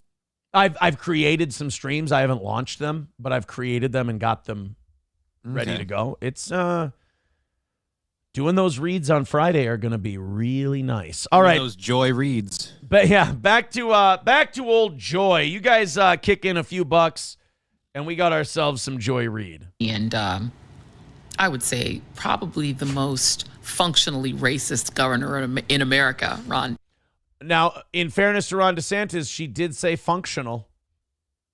So then who's the most racist?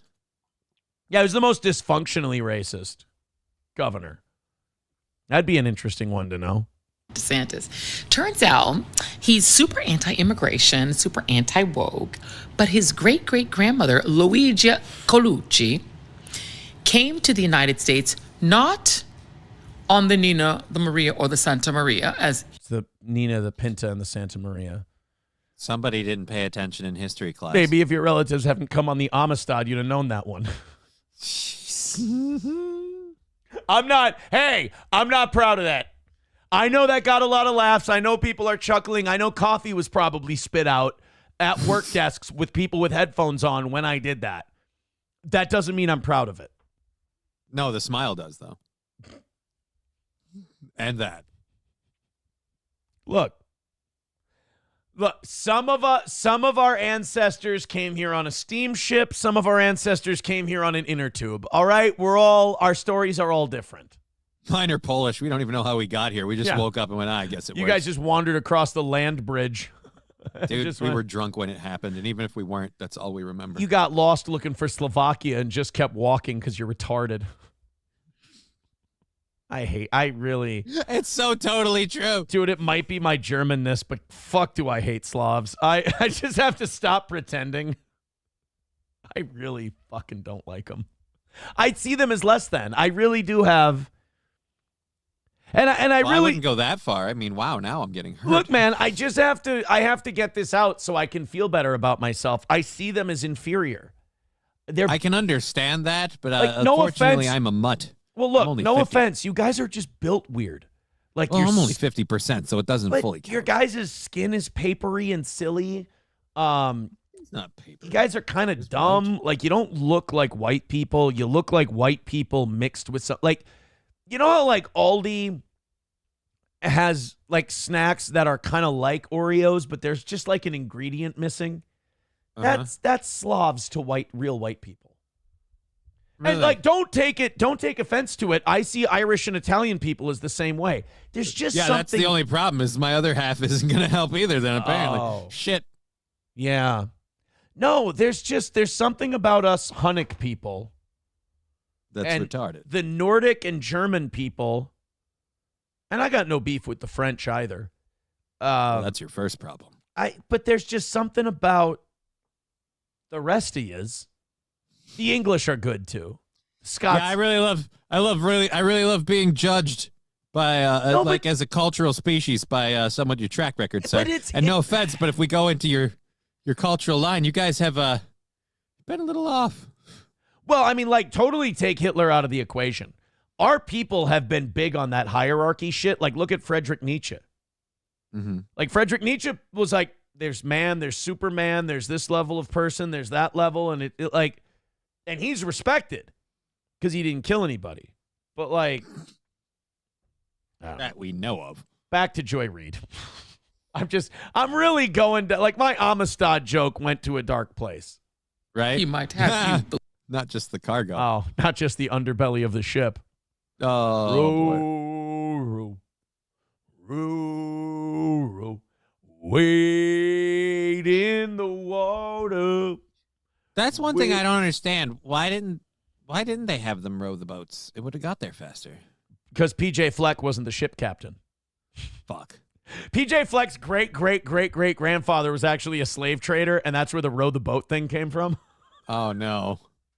PJ Fleck, the head coach of the Gopher football team, his whole gimmick is row the boat, and that's an homage to his great-great-great-great-great-uncle Percival Fleck, who was actually a slave ship captain. Oh. And he would always tell the slaves on the deck, row the boat! Row the boat! A lot of people don't know that, but you learn history on this program. Oh, boy. And you're welcome. Should we skip the DeSantis one? I feel like I've really poisoned the well on this DeSantis particular isn't clip. important anymore. How about Joy Reid with a severe case of white derangement syndrome? I'd love to see like this. I love this. In America, there's a thing about both white vigilantism and white tears. They're awesome. No, I'm just kidding. Well, if we want to talk about the white vigilantism that's been happening a lot, usually they're trans. That's not really vigilantism. That's just mass shootings. That's not vigilantism. Means you're like fighting to stop crime or whatever. The trans people are just blowing a fucking gasket and capping people. Okay. They're just, I mean, something. The thing is, when you run a faulty system for that long, something's going to seize up and break, you know? It's like machinery. When you start hearing, it's like my dryer. My dryer started making a weird sound like a year ago, and then all of a sudden one day I heard a pop and the whole thing shut down. Like if my dryer was a trans person, it would have just started shooting kids. I'm on a roll today, bro. Maytag you. All right. Maytag, you're it. All right, back to Joy Reid and white people. In America, there's a thing about both white vigilantism and white tears, particularly male white tears. Oh, yeah? Really white tears in general, because that's what Karens are, right? They Karen out, and then as soon as they get caught, it's like, Green Waterworks. I know, it's really good that we never see any videos of black people going fucking ham. Right? It's not like it's White men can get away with that too. And it has the same effect. Even as the right tries to politicize the idea that masculinity is being robbed from American men by multiculturalism and wokeism, they still want to be able to have their tears. Bitch, have you seen the reaction you get if you cry on air? Trust me, I found out. You get treated like a queer. Yeah, dude. Johnny cried on the air. What you're living in? White dudes ain't allowed to cry, especially on air. Mersh and I tangentially got along until you started crying like a bitch. Right. And all of a sudden he fucking hated me. Yeah. Well, no, he hated me because he had to start sweeping for Nick. That's what happened with Mersh. But outside of that, well, you know, all these people on the internet think they can line up with somebody and it's going to save them. No. Only you can save you. Only you can save you. But yeah, Johnny cried and he got people weren't like, "Oh man, I'm sorry." I still get shit for it. Well, I mean, let's be fair. You cried like a fucking whiny bitch. That is true. I mean, like I said, white tears, especially white male tears, they are not respected. No. They are condemned. Nor should they be. You can act like a man. What's the matter with you? Hey, I will when my legs work. That's what Oh, fuck. So we're going to get a lot of crying. God damn it. Yep. Okay. Adam with $10 over on PayPal says magnanimous dono. Thank you. And then he gives some membership as well. Ace, Gray Duckling, if you guys are wondering, Adam is at $68. You guys, Ace is at $50. Gray Duckling's at $32. Thank you. Rebecca with $5 over on PayPal. Thank you. Michael with $5 over on PayPal. Aaron, this is no way to treat the victim of time-traveling homophobic hackers. Oh, I forgot about that, Joy Reid. Maybe that clip will be in our Joy Reid pile here. Yeah. That she got hacked by time-traveling whiteys. I forgot. 1:30 away from today. Hey, guys, you're staying ahead. Thank you. Thank you so much. Those PayPal, Streamlabs, and Venmo are looking great right now. Super chats, Rumble rants, etc. Thank you so much. 1:30 is the number for today. Keep knocking it down. It's looking like, it hasn't been a gold day today. Nope. And we've just been doing a show. Boy, would I like to keep it that way. Look at the great Amistad material you get when we just slowly knock that goal down. I appreciate it. MSO says, knock out the goal for Joy. Well, wasn't it, didn't Ace donate to her severance package today? Yeah. Donated to her severance package. Yeah, so thank you guys very much for that. Click one of those links, throw in a couple of bucks, and another win for the toe is all I can say. Thank you guys. Keep it going. We got another one. This is another one, another 23. I love these little small 30-second clips of Joy Reid. We can bang them out nice and quick. We can just play them and then react to them. Here we go. I mean, this really was Oh, this is election night. Oh, this is where we get the goods. Her hair looks like it's trying to run away from her. It is. This person texting in, Joy Reid did a segment on the date of Easter and credited you. She used my Amistad joke? I mean, this really was an historic, flawlessly run campaign. Queen Latifah never endorses anyone. Guys, high-end movie stars don't get pulled out to endorse anyone, and we got a B to lower A-lister. I was going to say, you said big movie star. She was talking about Queen Latifah, if you didn't hear her. Right, I brought it in for a landing. Oh, okay, good. Because I thought you meant, I thought you heard Halle Berry. No. I said, look, big-time movie stars don't just up and endorse candidates. I know, but then I heard you say then I heard you say A to B lister. And I still wanted to correct you and say, she said Queen Latifah. Please, Johnny, top of your head. Dude, last Taxi? Okay, why don't you do me a favor right now? Get your Google hooked up. Get your Google machine going. When did the movie Taxi with Queen Latifah come out? Don't say Taxi because it'll give you the sitcom. Right. When did the movie Taxi with Queen Latifah come out? You tell me what year that was, and we'll establish her relevance. We'll wait. Streamlabs, PayPal, Venmo, Super Chats, Rumble Rants, gifted subs, gifted memberships.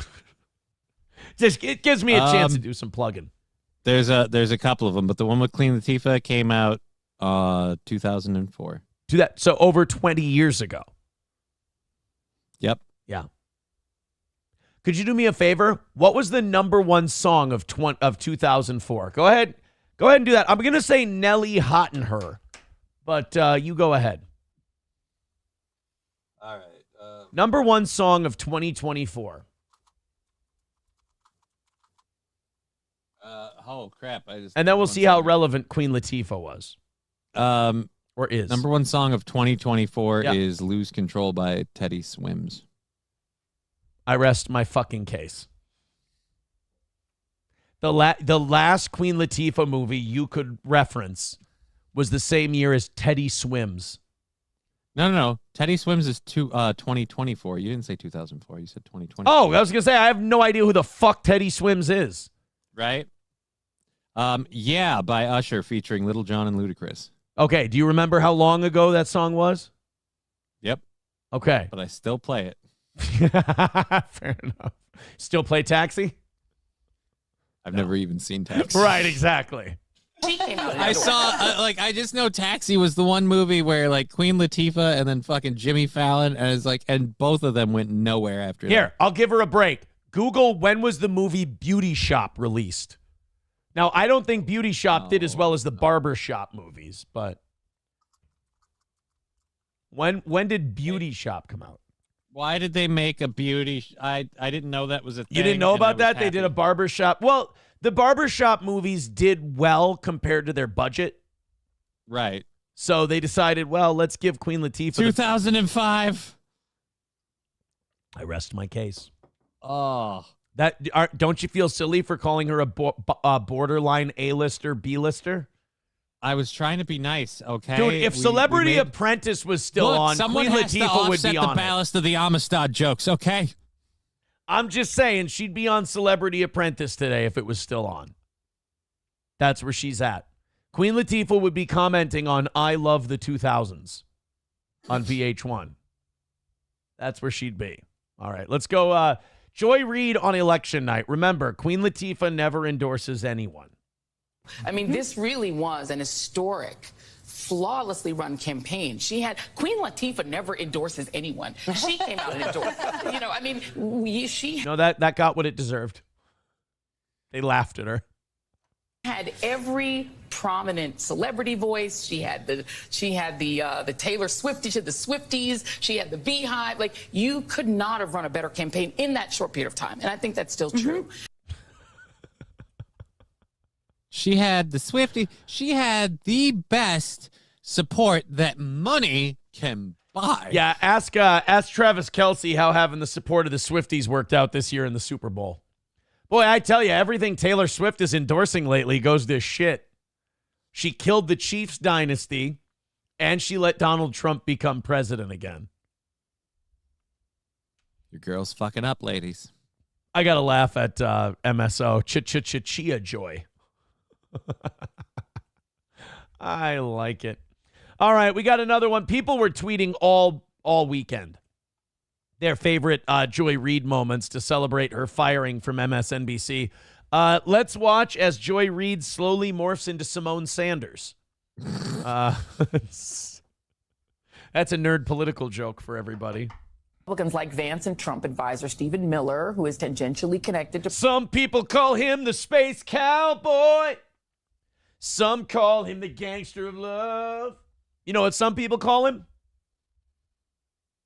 Shit, I don't remember. Maurice Rao. Because he speaks of the pompatus of love. Different Stephen Miller, by the way. Project 2025 have made it a point to block these disbursements.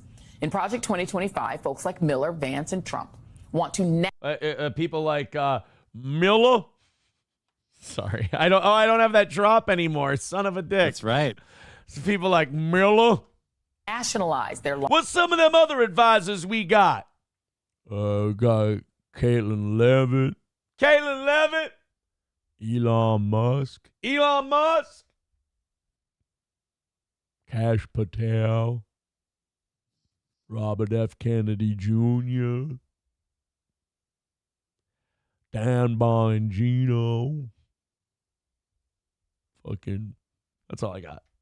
Oh, Christy Nome. That's the one I was trying to remember. Tulsi Gabbard. Pete Hegseth. long-term goal of putting a stop to what they call anti-white racism, which is just another way of saying we're sick of America being held accountable for actual racism. Wow, that's crazy. Isn't that amazing that you can just go on TV and say that that's what that means? People can't possibly be against white people. There can't be racism against white people. There can be racism against every other group in this world, but not white people. That's just white people being held accountable. So, like, if you say racist stuff about black people, like say black people are responsible for a disproportionate amount of single-parent homes, that's not holding them accountable. That's racist. That's a racist thing to point out. But, you know, if you point out anything about how white people are treated unfairly in anything. That's just holding them accountable. It's fascinating. It's interesting. Under Project 2025, the Department of Justice would play the central role in executing their national policy of reversing racial progress. They would force the DOJ's Civil Rights Division, which is responsible for enforcing federal statutes that prohibit discrimination based on race, color, or religion, or sex, disability, or national origin, to refocus, moving away from what they call affirmative discrimination and ensure, quote, lawfulness, which essentially means protecting the people who've had access and opportunity all along. Wow. Isn't it amazing how she takes what they say and then she goes, and here's what that really means. That's fascinating. I like how she Everybody does that, though, too. Everybody's like, no, they're canceling DEI programs. You're DEI. Like, automatically, because we're doing all of this stuff, because we're rooting out all this stuff, it automatically means, no, now we have to fire all black people because we don't have DEI. Remember, the only reason we have people of diversity and inclusion in any workspace or place is because we were forced to. All right, we got Sam Show's starting to get sick of the Joy clips, and I'll be honest, I scrolled down to see how many are left. We're out. Or are there a lot? I think this is the last one. This is from July of last year. We'll make this the last. Nah, it's 3 minutes. We're not doing that. How about a quick 18-second clip to say goodbye to Joy Reid as she was fired from MSNBC? Let me ask you this, because the Democrats are in the minority, so you have only so much leverage. Have you all essentially made it clear to Mike Johnson that until they allow you all to subpoena Big Balls and the normalized Indian hate guy, at least subpoena them or subpoena Elon Musk? Oh, one of the last times we got to see her on TV, she was talking about Big Balls. She got to say, subpoena Big Balls. Ladies and gentlemen, that wraps our coverage of Joy Reid's firing from MSNBC. She will be missed. It's hard to say goodbye, but adjustment and moving on is part of life, unfortunately. MSO, that's fucking racist. Worse than my Amistad joke, that thing you wrote in the Rumble chat. Definitely don't go there and read funny shit. All right, we've got a brawl in the Atlanta airport.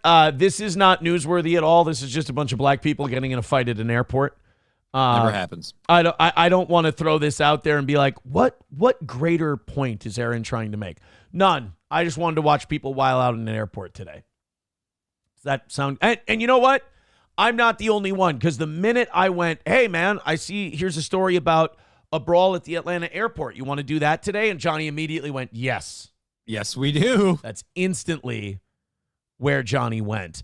1:30 away from today's goal. You guys are almost to $100, and it's almost 9 o'clock. Keep chipping in. We are getting close to being done for today. I appreciate it so much. Let's go ahead and run it all the way down to 0. You guys are the best. It's been a pretty easy Monday goal-wise. You're probably making steel toe haters very upset. They don't get to do their goal bitching today. Also, about 800 of you checking out the show at the moment. Off-peak hours. That last hour is usually where we start bringing her in for a landing. You guys keeping her around 800. 900 was the peak today, as it says on Restream. We appreciate that as well. We hope you all hit like, hit subscribe, and think of becoming a member as well. Certainly the links in the chat to donate to the show are pinned to the top of the page. Are you ready for a fight at the Atlanta airport? Yes, I am.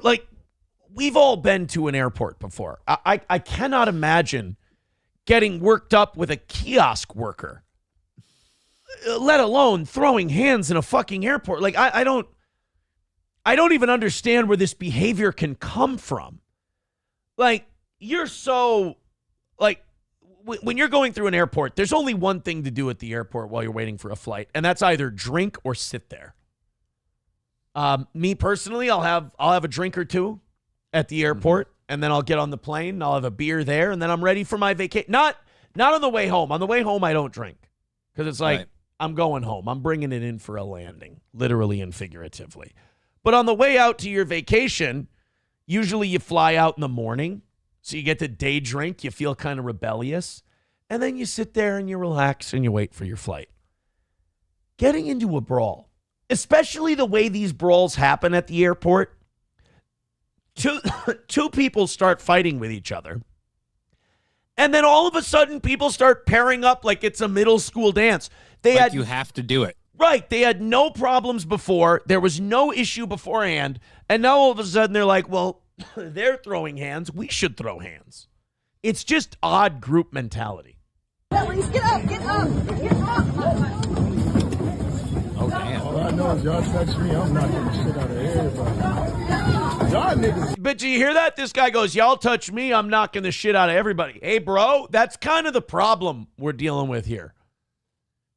Like, it goes from somebody touches me, instead of me removing myself from this situation so I don't get caught up in some bullshit while I'm trying to go on vacation, you guys stand there and you wait. It's like you're rooting for someone to touch you so you can prove your masculinity and go ape shit and start fighting in the fucking airport. I love the chick that got out of the situation. Hot Pants was standing right in front of us. And then when she realized nobody was chasing her, she turned around and jumped back into the fray. Right. You were going the right way before. Go out. Now's a good time to go to the Newport newsstand and get yourself some M&Ms and a Dr. Pepper, you know? Embarrassing in a bitch. Oh, this is where, I'm sorry, lady, that's bullshit. In or out, pick one.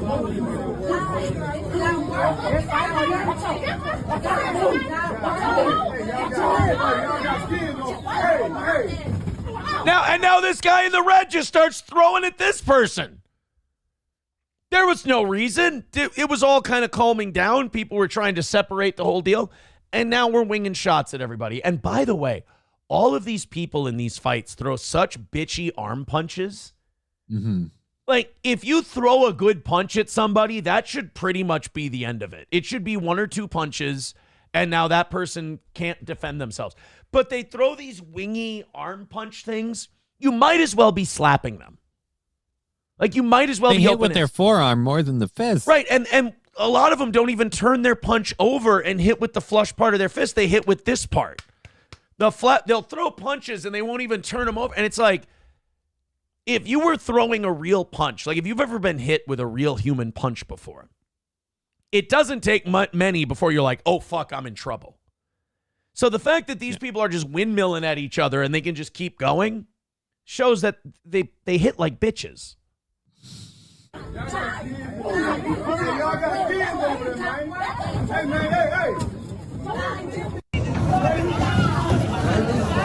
look at that.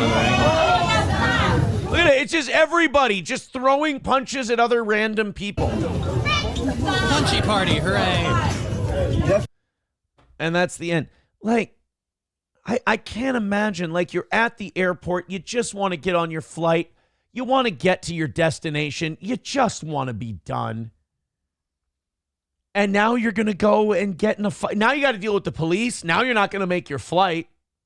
I'm sure they'll all wait for the cops. Like, what a pain in the ass. I don't know what would be worth fighting at that that level that you didn't have resolved before you got to the airport. I just went into Rumble because, after we're done with the story, I like to take a few people's thoughts. So what are the thoughts over on Rumble? I haven't looked. Well, the Tatler, like always, is just really triggered by everything I say. He doesn't like that I'm analyzing the fight. He's upset that I've gone on airplanes before and that I've punched and been punched before. So the Tatler really reveals his insecurities over in the Rumble chat every day. Approachable says, Aaron, just because you go down from one or two punches in less than 53 seconds doesn't mean other people do. Now, that's a very funny line. And the reason I picked that one out is because the other dozens of comments on this are some variation of gorillas and bananas. Uh-oh. Yeah.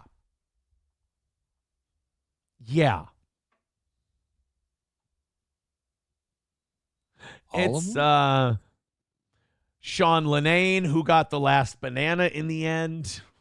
Oh, no. Yeah, I can't read all the and by the way, that's the one I can read.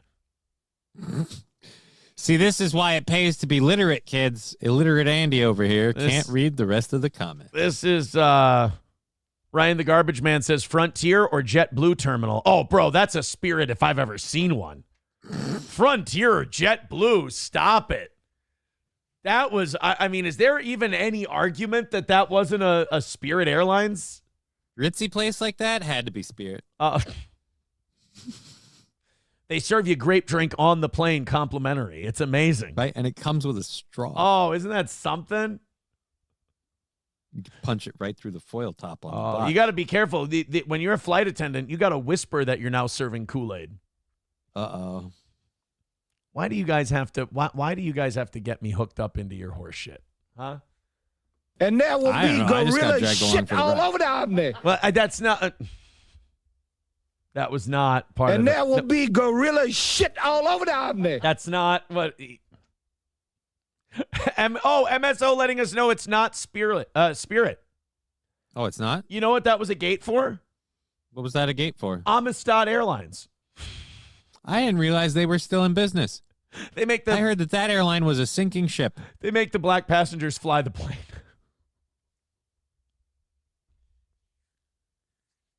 And in other news, another airliner has crashed. I can't help it. You guys start this shit. Sam Show says Spirit Airlines is the only place you can still, quote, get crunk. Dude, how fucking spot on the nose would it be if Spirit Airlines hired Lil Jon as their spokesperson and then did get crunk commercials with Spirit Airlines? Be hilarious, but I don't think they have the balls to do it. It would work, too. That's the crazy part. And then Vikings with 199 says video game recommendations. You know what I've been playing lately? Because you know how, like, when it comes to computer games, I play shit that, like, barely works with modern Windows? Right. Grand Ages Rome. Oh, boy. Have you ever heard of that game? No. I'm guessing it's an Ages of Empire style thing. Grand Ages Rome is kind of like a civilization kind of a thing. Like Rome. You're like a Roman Aqueducts governor and you build up, you complete missions in the campaign mode to move up the ladder in Rome until you and your cronies, you help out different people so they can install you in power. Even your escapism is the dweebiest shit I've ever heard. Dude, here's the problem. One of the goddamn campaign missions, you finally get it done. You look at the clock. You're like, well, there's 45 minutes shot in the ass. Yeah, dude. Takes a long time to arrange a city and place all those aqueducts. Well, and here's the thing. If it's a military campaign, I'm so conservative. Like, I need to build up a military force that's like 3 or 4 times the size of theirs before I'll go attack. I always do the same thing. I'm like Scott McClellan. Is it Scott McClellan? Who was the Civil War general? You're asking the wrong guy. Scott McClellan was the George W. Bush press secretary. McClellan, the general in the Civil War, he always had bigger numbers than the Confederacy, but he would never attack. So, video game recommendations, Grand Ages Rome is fantastic. All right, we've got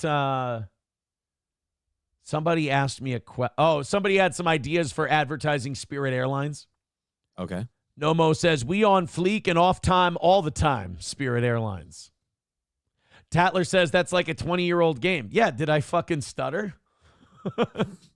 That's what I play. What he said. Things that barely work with Windows. Yeah, Will Heron says, I'm playing Rome Total War 2 Emperor's Edition at the moment. I play I bring back medieval Total War all the time.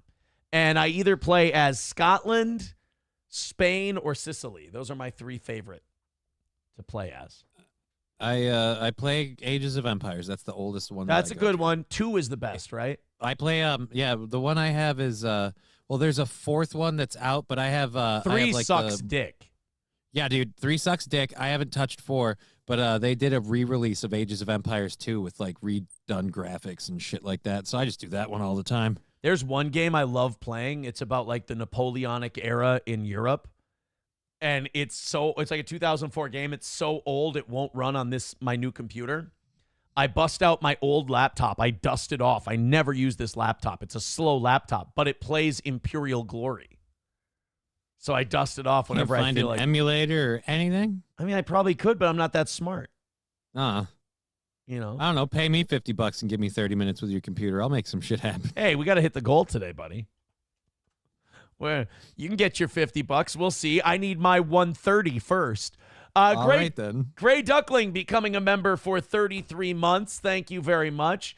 Carlos Cameo with $1 says Lil Jon showed up at the DNC and Trump is president. If Lil Jon becomes a Spirit spokesman, do all of their planes start crashing? Yeah! Sorry. Depends. Was it an all-female crew? They, you know, it is unfortunate that they keep finding that. What? That all those plane crashes, there's female crew members. I don't know. Hey, this was really cool. Someone tweeted it to me just now, but I saw it before the show. And since someone sent it to me, I just wanted to play this for you guys. This is awesome. You weren't a big wrestling fan back in the day, were you? Not really. I drifted in and out. I kind of showed up when The Rock was becoming a big thing. So you're aware of Diamond Dallas Page. You're aware of DDP. Yeah, I'm aware of DDP. So DDP now has DDP Yoga, and he's been helping people get off drugs. He's been helping people get healthy. He's like the list of names that he's cleaned up is amazing. Dustin Rhodes, Jake the Snake Roberts. He got Butterbean to walk again and lose a shitload of weight. Who's the latest one he's cleaning up? I saw him the other day. I can't remember. But do you remember the total package Lex Luger? Yeah. Lex Luger has fallen on hard times, daddy. Lex Luger was dating Miss Elizabeth, Randy Savage's former wife. She OD'd around him. That caused him to get clean, get sober, find Jesus, become a preacher, this whole deal. But he also, I believe, had a stroke or somehow lost the function of his legs. He became handicapped. To say that Diamond Dallas Page is like an actual healer is maybe a little extreme. But after what I saw yesterday or this morning, whenever I saw this clip, I think Diamond Dallas Page might literally be Jesus Christ. Because it was thought that Jake the Snake Roberts would never get sober. Right. Dustin Rhodes could never be cleaned up. Butterbean could never lose weight and get healthy again. Dude, Lex Luger has been gimped out. He's been crippled for at least 15 years, maybe 20. Like, Lex Luger has been without the use of his legs forever. So what does DDP say he's going to do for his encore? I'm going to get Lex Luger to walk again. Like, I'm thinking we might be actually laying our eyes on a faith healer through DDP Yoga. Let's watch this 1-minute clip of Diamond Dallas Page working with Lex Luger. Okay, tell me when. Whenever you're ready. Tell me when. Whenever you're ready. Let's go. Up. Good, and right back down. How's that feel? Okay. All right, let's do it good. Good, and back down. And up. Just gonna do 5, that's it. That's 3, good. And back down. Try not those bounces at the bottom. 4, and down. Good, last one. By the way, this man you're looking at right here, DDP, is a man pushing 70. Certainly doesn't look 70. No. Good, awesome, and back down. Take a rest. It's just a test, Joe. Yeah, no, I'm with you. Where you're at right now. You can still use it on the way down. You still use it on the way down, but on the way up. That's okay. Boom. But see, now we know where you are. Yeah, I love D, like what D said. I call Dallas D. D said, third time's the charm, bro. Third time's the charm. Good. See, you're using less and less. That's what we want to do. This motherfucker's going to get Lex Luger to walk again. But, I mean, no disrespect to DDP. Everything he's doing is the same shit physical therapists do with me. Has this guy never had a physical therapist?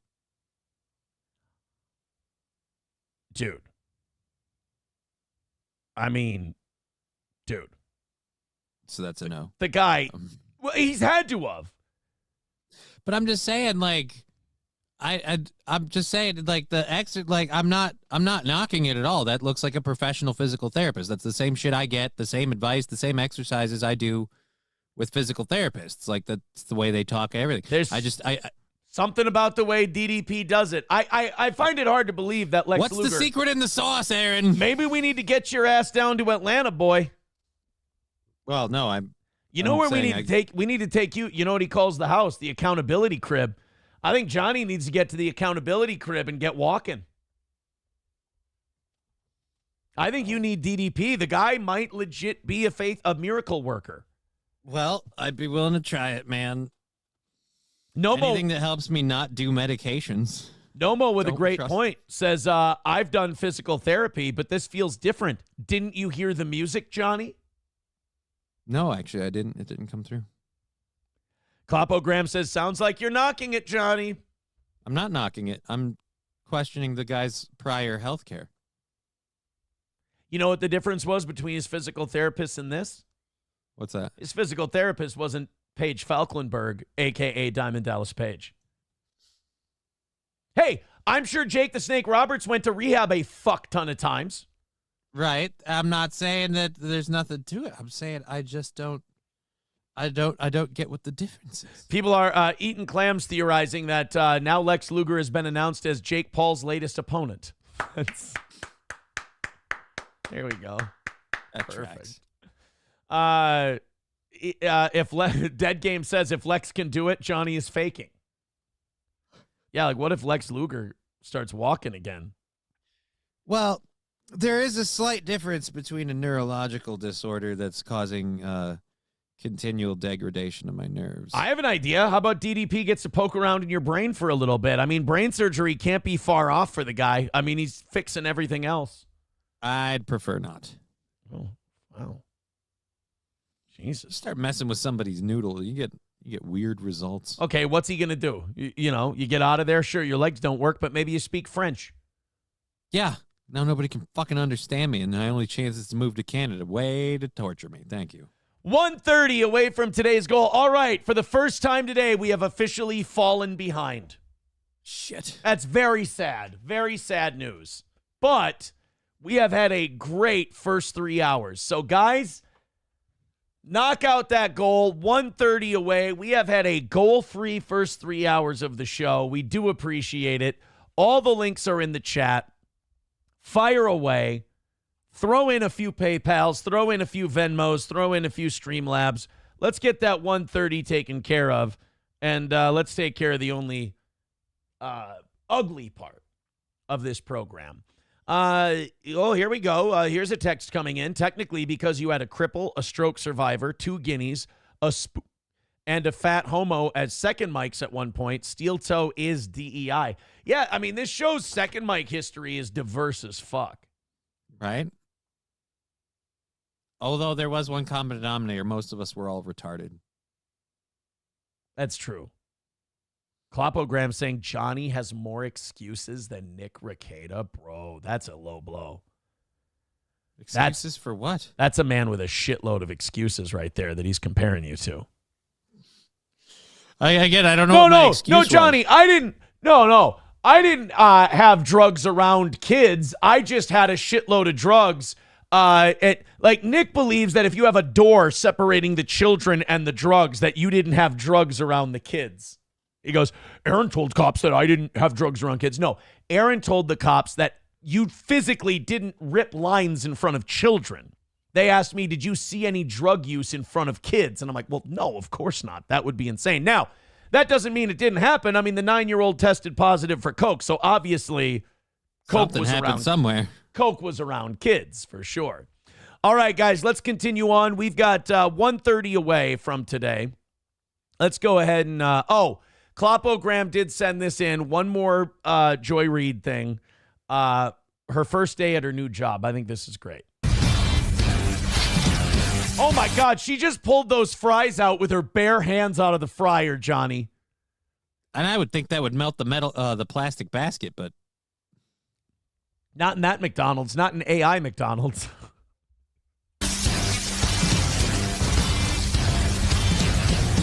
Wow. That is a tasty burger. I can't help but notice her arms and head are kind of different shades. Wait, what? No, that's just the lighting, bro. Okay. Yeah.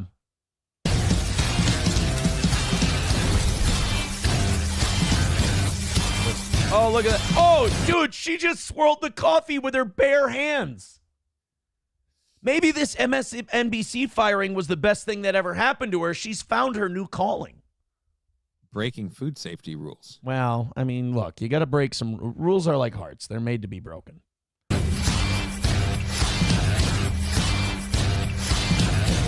Look at that. Oh. You're not supposed to. You're not supposed to eat the product, though.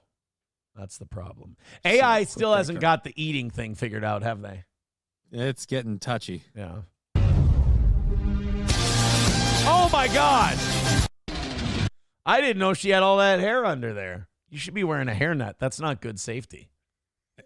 Again, man, they're going to lose their rating over there. She's going to bring down the whole chain. Well, thank you very much, Kloppo Graham, for letting us know that, Joy Reid has landed on her feet, essentially.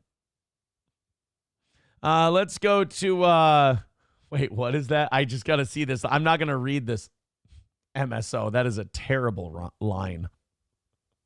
That is a terrible line. Let's go to Bappa Shab says, here's the best thing Lex Luger has ever done, and it's on complete accident. All right, let's take a look. Oh, yeah, this is when Lex Luger cut a promo for some. So this was after WCW went out of business and Lex had to do the indies. And he started doing indie wrestling events. And this one, he had a shirt that was too tight. And he was supposed to cut a promo, and he was fucking up the promo. So finally, he just goes to rip the shirt off. And he couldn't get it off because it was too small. This is great. The total package, Lex Luger. Mr. Luger, I saw what just happened By out the there. way, so they have an interviewer who has one of those Spirit Halloween $20 pimp outfits. Yep. Do you remember? Everybody had one of these in the early 2000s. They were very easy to get a hold of. Yeah. With Ron Killens, I just want to ask you, what are your plans for the next show, Super Brawl Saturday? Are you going to take care of Ron Killens? What kind of disgusting, despicable lack of respect is that Billy What's-His-Name show booking a match for the total package Lex Luger and Super Brawl? Super Saturday? What is it? I don't even know what it's called. What is it called? Super Brawl Saturday. Super Brawl Saturday? Can he afford to pay me to wrestle Ron? I don't know. I'm one of the biggest legends and stars ever in this. God! And your t-shirts are too tight too, Billy! And you book a match with me against Ron Killens? Look at me! I'm a total package. I will rip him apart. I'm pissed now. I don't think I'd... I think that promo was supposed to go differently. Right. I think Lex got paid a certain amount, and I think he gave them that. Well, from the promo, it sounds like he might not have even gotten all of that yet. Bappa Shab is right. That cracks me up too every time I see it. His face when he goes, Super Brawl Saturday? Like, it's just... Oh, and the door was locked. Oh, that was the other thing. Okay, so that's why he's yelling at the end. Because he went to storm out the door and the fucking door was locked. Oh, God. Sometimes these guys at the end of their career end up exactly where they're supposed to be. And that's in the indies, just toiling for a few extra bucks, keeping your career alive. All right, boys and girls, we are at that point of the show where I do have to ask you, let's knock down that number because I'm starting to get nervous. We've got 50 minutes left, and we're 1:30 away from today's goal, and we started way ahead today. We started way ahead, and we started flaming out at the same spot we always flame out. So contribute, throw in a few bucks. It's mostly been Adam Simon and Ace today and Gray Duckling. So a lot of you have been throwing in ones and twos and things like that. So throw in the rest of you, the other 700-800 of you. Throw in a couple of bucks, and we'll get this 130 knocked out in no time, and I won't have to sit here and worry about it. And Steel Toe can be properly supported, and we can start the week off with another win for the Toe. I also started putting the shop below the video So if you want to pick out some stuff, you can go ahead. We got lots of Johnny and Steel Toe merch down there. Throw in a few bucks. Let's get this 130 knocked out, and let's call it another win for the toe, please. Rally up 130. Not that tough. $5-10 at a time. It'll go down really, really fast. We got Bonnie Blue. She needed the money. You remember Bonnie? No. Can you refresh my memory? Bonnie Blue's the lady who, for a guy who does 2 pop culture shows a day, you sure aren't up on your whores. Nope. You aren't up on your whores, man. Bonnie, I ain't been sniffing around the ladies lately. It just gets you in trouble. Bonnie Blue, says who? Bonnie Blue is the woman who slept with 1,000 men. Oh, yeah. The OnlyFans chick. So she was pregnancy posting last week. And she was getting people to think that she got knocked up by one of the 1,000 people. And that caused that Lily Phillips chick, the chick who slept with 1,056 people, because we're having hoe-offs now.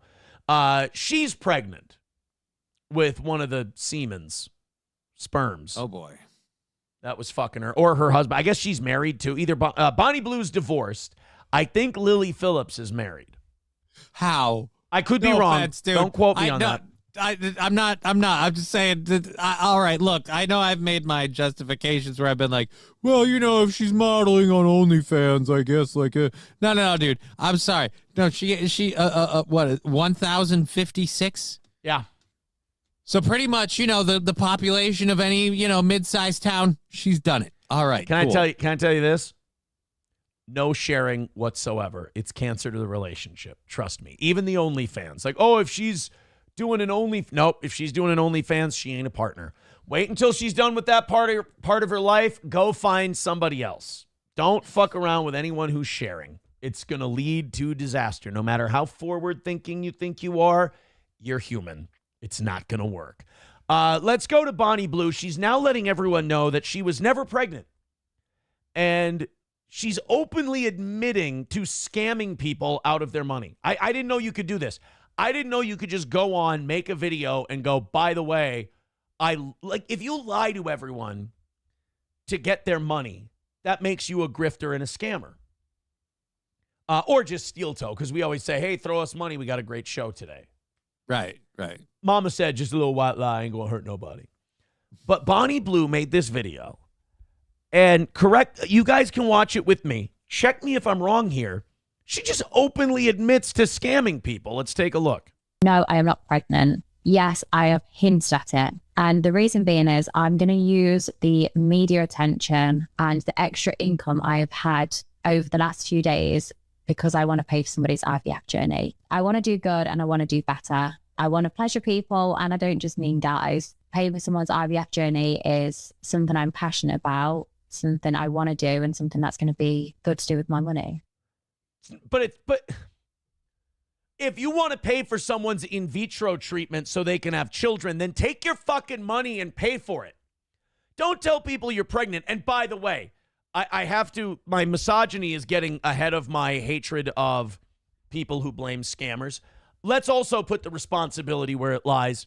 These fucking assholes who actually gave her money because they thought she was pregnant. You're going to give money to a woman who got gangbanged by 1,000 guys.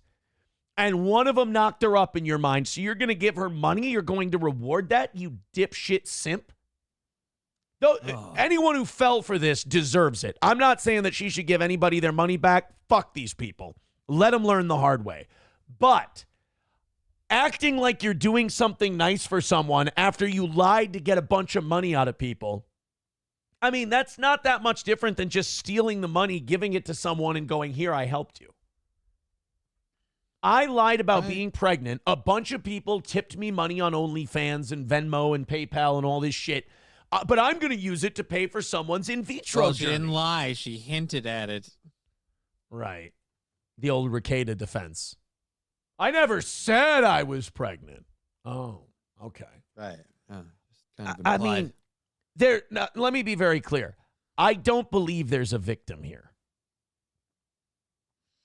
I think anyone that believes this latest lie she's telling, I don't know that I believe her. Like, I want to fund someone's IVF journey. Like, do you? Or do you just want to justify how you got people to kind of give you some attention and money? And then, yeah, are you paying for the in vitro? Make a documentary about the in vitro. Also, when I look in that woman's eyes, like anytime you look into a hoe's eyes, you can spot a hoe by the eyes. There's a deadness in them. You know, there's a vacancy in their eyes, no matter what they're saying, no matter how they're saying it. There's a vacancy, like their soul's been sucked out through their ocular cavities. And it's a whore deadness. Well, I mean, was she the 1,000 or the 1,056? You know what? Actually, it doesn't matter when you're that high up. I feel like if you got that many that can fill you in one go, then you've got to. No matter what, don't let it be 342. That guy was... Oof. Was a rough. Looked like George the Animal Steel. Don't let that guy in. Yeah, Papa Shab says, I want to fund someone's IDF journey. See, now that would be interesting. Maybe she could fund someone's IBS journey. OBS. God damn it. I hate her for hinting at being pregnant and using it to make money, but I will always hate the people who actually gave the money the most.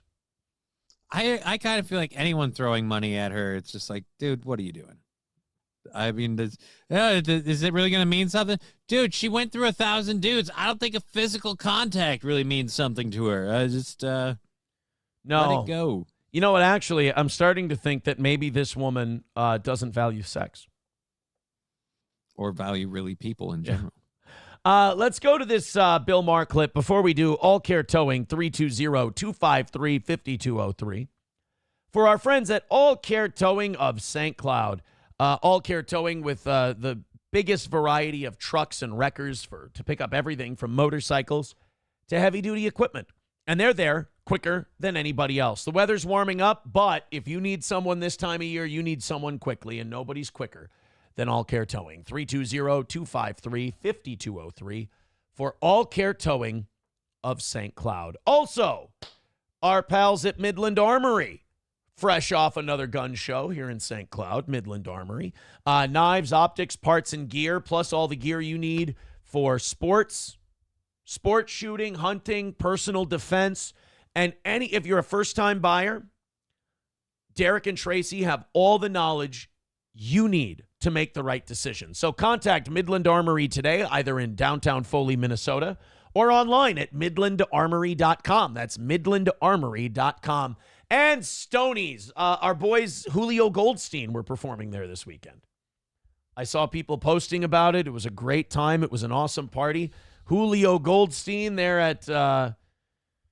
at Stoney's Bar in downtown Rockville. They've got great bands every single weekend. Be sure to check them out. Thursday, they got 250 cans for Thirsty Thursdays. Delicious pizza, the best ultimate Bloody Marys you're going to find, and a good time and a great party. Head there with your friends. That's Stoney's Bar in downtown Rockville, Minnesota. Stoney's Bar. Nobody better. Bonnie Blue contributes to OBS. Aaron burns his computer down. Somebody texting in. Thank you very much. All right, guys, we need to knock out today's goal. Approachable says a whore and a host missing the goal by $130. They have the same deadness of eyes. I want to knock out, I need to knock out that 130. So we've stalled out. We've stagnated. We were making great progress. This happens every Monday. I'm used to it, so I'm calm. But I am asking, you guys need to start throwing in. If you're enjoying the show, we appreciate it. $130 is the number. I'm starting to squirm just a little bit. Can't start the week off with a failure.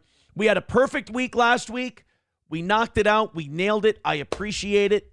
You guys, please throw in a couple of bucks. And let's hammer this thing out and call it another win for the toe. Check those links. Streamlabs, PayPal, and Venmo. Those are my three favorites. They don't take a cut. Love Rumble, too. Take 20%. YouTube takes 30%.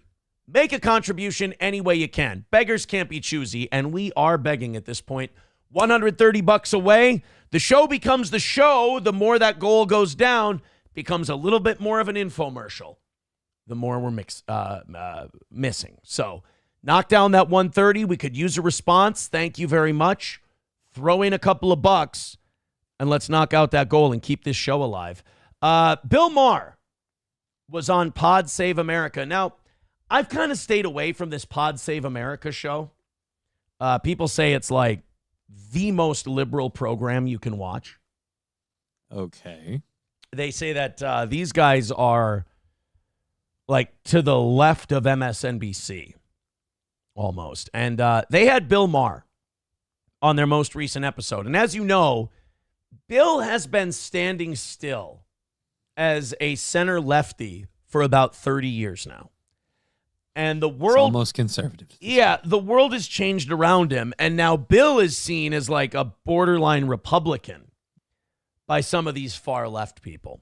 So he went on Pod Save America, and they decided to have a talk about trans people. Now, not Bill's favorite topic.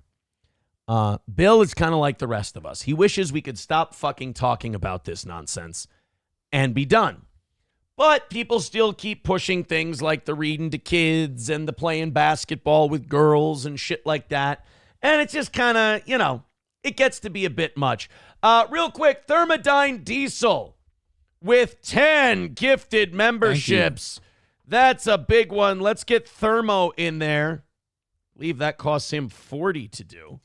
That gives us 25. We appreciate that, buddy. Thermodyne Diesel with a big one. Let's give him the Olbermann. They are afraid. There we go. That's going to bring us down to 105. Hey, guys, there it is.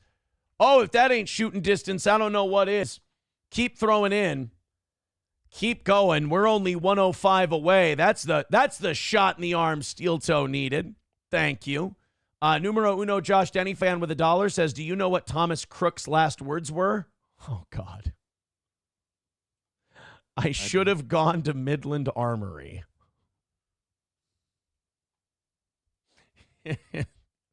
Now, do I think it's funny? Yes. But now, if you don't know, if you're wondering, if you're racking your brain and going, Thomas Crooks, that's the guy that shot Donald Trump in the ear. That's who that would be. It wasn't a failure of the firearm. No, it was that goddamn orange-skinned bastard turned his head. And he never turns his head. All right, we got Bill Maher on Pod Save America talking trans. 105 away from today's goal. Now I'm excited. Keep going. We're a few $10 drops away from calling this thing another win for the toe. Streamlabs, PayPal, Venmo, Super Chats, Rumble Rants. Let's go, let's go. Here's Bill Maher. Do I think in most of America they did that in schools? I don't. But I think in enough of them, in enough far left places, they did constantly have this idea in the minds of children that maybe you're not in the right body. I mean, Oh, yeah, there were absolutely teachers that they even said, I hide it from the parents. But I prescribe it around the kids. Yeah, I don't tell the parents that their kid wants to be a girl or a boy or whatever. And then they guide the kid in that direction, which is like such a grooming, brainwashing thing to do. Like, none of us are qualified to make that call. If a kid comes to you and says that, you should refer them to a psychiatrist right away. Or you should call their parents and be like, just want to let you know this is what's going on with your kid. But you've got enough of these lefty brainwashed teachers went and did this without the parents knowing that, yeah, parents in other places where it's not happening, they get kind of worried about that shit. Rightfully so. And they would rather snuff it out before it comes to their town than wait for it to get there and try to fight it. I understand. Right. New England Journal of Medicine advocated for taking sex off of a birth certificate, I believe. It was like you're assigned sex. Assigned sex at birth. Yeah. You're assigned. I think that's right. I was assigned it by my dick, okay? That's almost like if Bill Maher were still in the merch game, that's a t-shirt. I was assigned my gender by my dick. That's a good line. When I was born. Yes, and again, to tell kids it doesn't always have to be and isn't always the default setting But that's a different mentality than they put in the minds of kids. And that's why this debate goes on. And the fact that you think, or a lot of people on the left think that even if you just have this debate, it makes you a bigot, you just have to roll over. That was, you asked about the Biden administration. That was their position. If you even question this, you're some sort of a bigot. And this is new science, and it has to do with children. And maybe I'm an asshole and a bigot for saying this. I don't know how much of it is science. I don't think any of it is science. Because again, you can take any other body part and you give people the same idea where that body part doesn't belong there, and that who they are doesn't include that body part. We call that a medical condition. I think that when you look at the numbers that say when you leave this alone, the vast majority of these kids just grow out of it,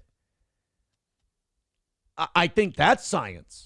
I think that's data collection. I think that's something we need to take a look at. And then you combine that with the number of people who have procedures done and then regret it. I mean, we're reaching a pretty high number, like not even just a majority, an overwhelming majority. And a lot of the people who go through this don't achieve happiness. Either they regret it or something worse happens to them. Or they have mental illness, they're depressed, bipolar disorder, whatever. And I don't think you can have a scientific discussion. I don't think you can have a medical scientific discussion if you're not going to allow certain facts to be presented. That's not right. And it's not going to look good in the future, that position. Can I just respond to something? Now you can. Now I can respond? All right. Can you just Oh, boy, does he look like the kind of guy that... Because I've never seen this show before. I've heard of it. Never seen it. He looks like the kind of guy that would be what's been described to me. All I got to say is this is a big show, right? Because they got Bill Huge. Maher. Oh, this show is massive. The fuck is it with our show's really, really big, so we don't spend our budget on decent equipment? Yeah, I don't want to hear people shitting on me for the studio or anything like that. This is This is the biggest lefty podcast there is. He's got corded mics that he holds with his hands in a doctor's waiting room. And they're not even sound balanced at all. They're just Yeah, my problems are skill related, not appearance.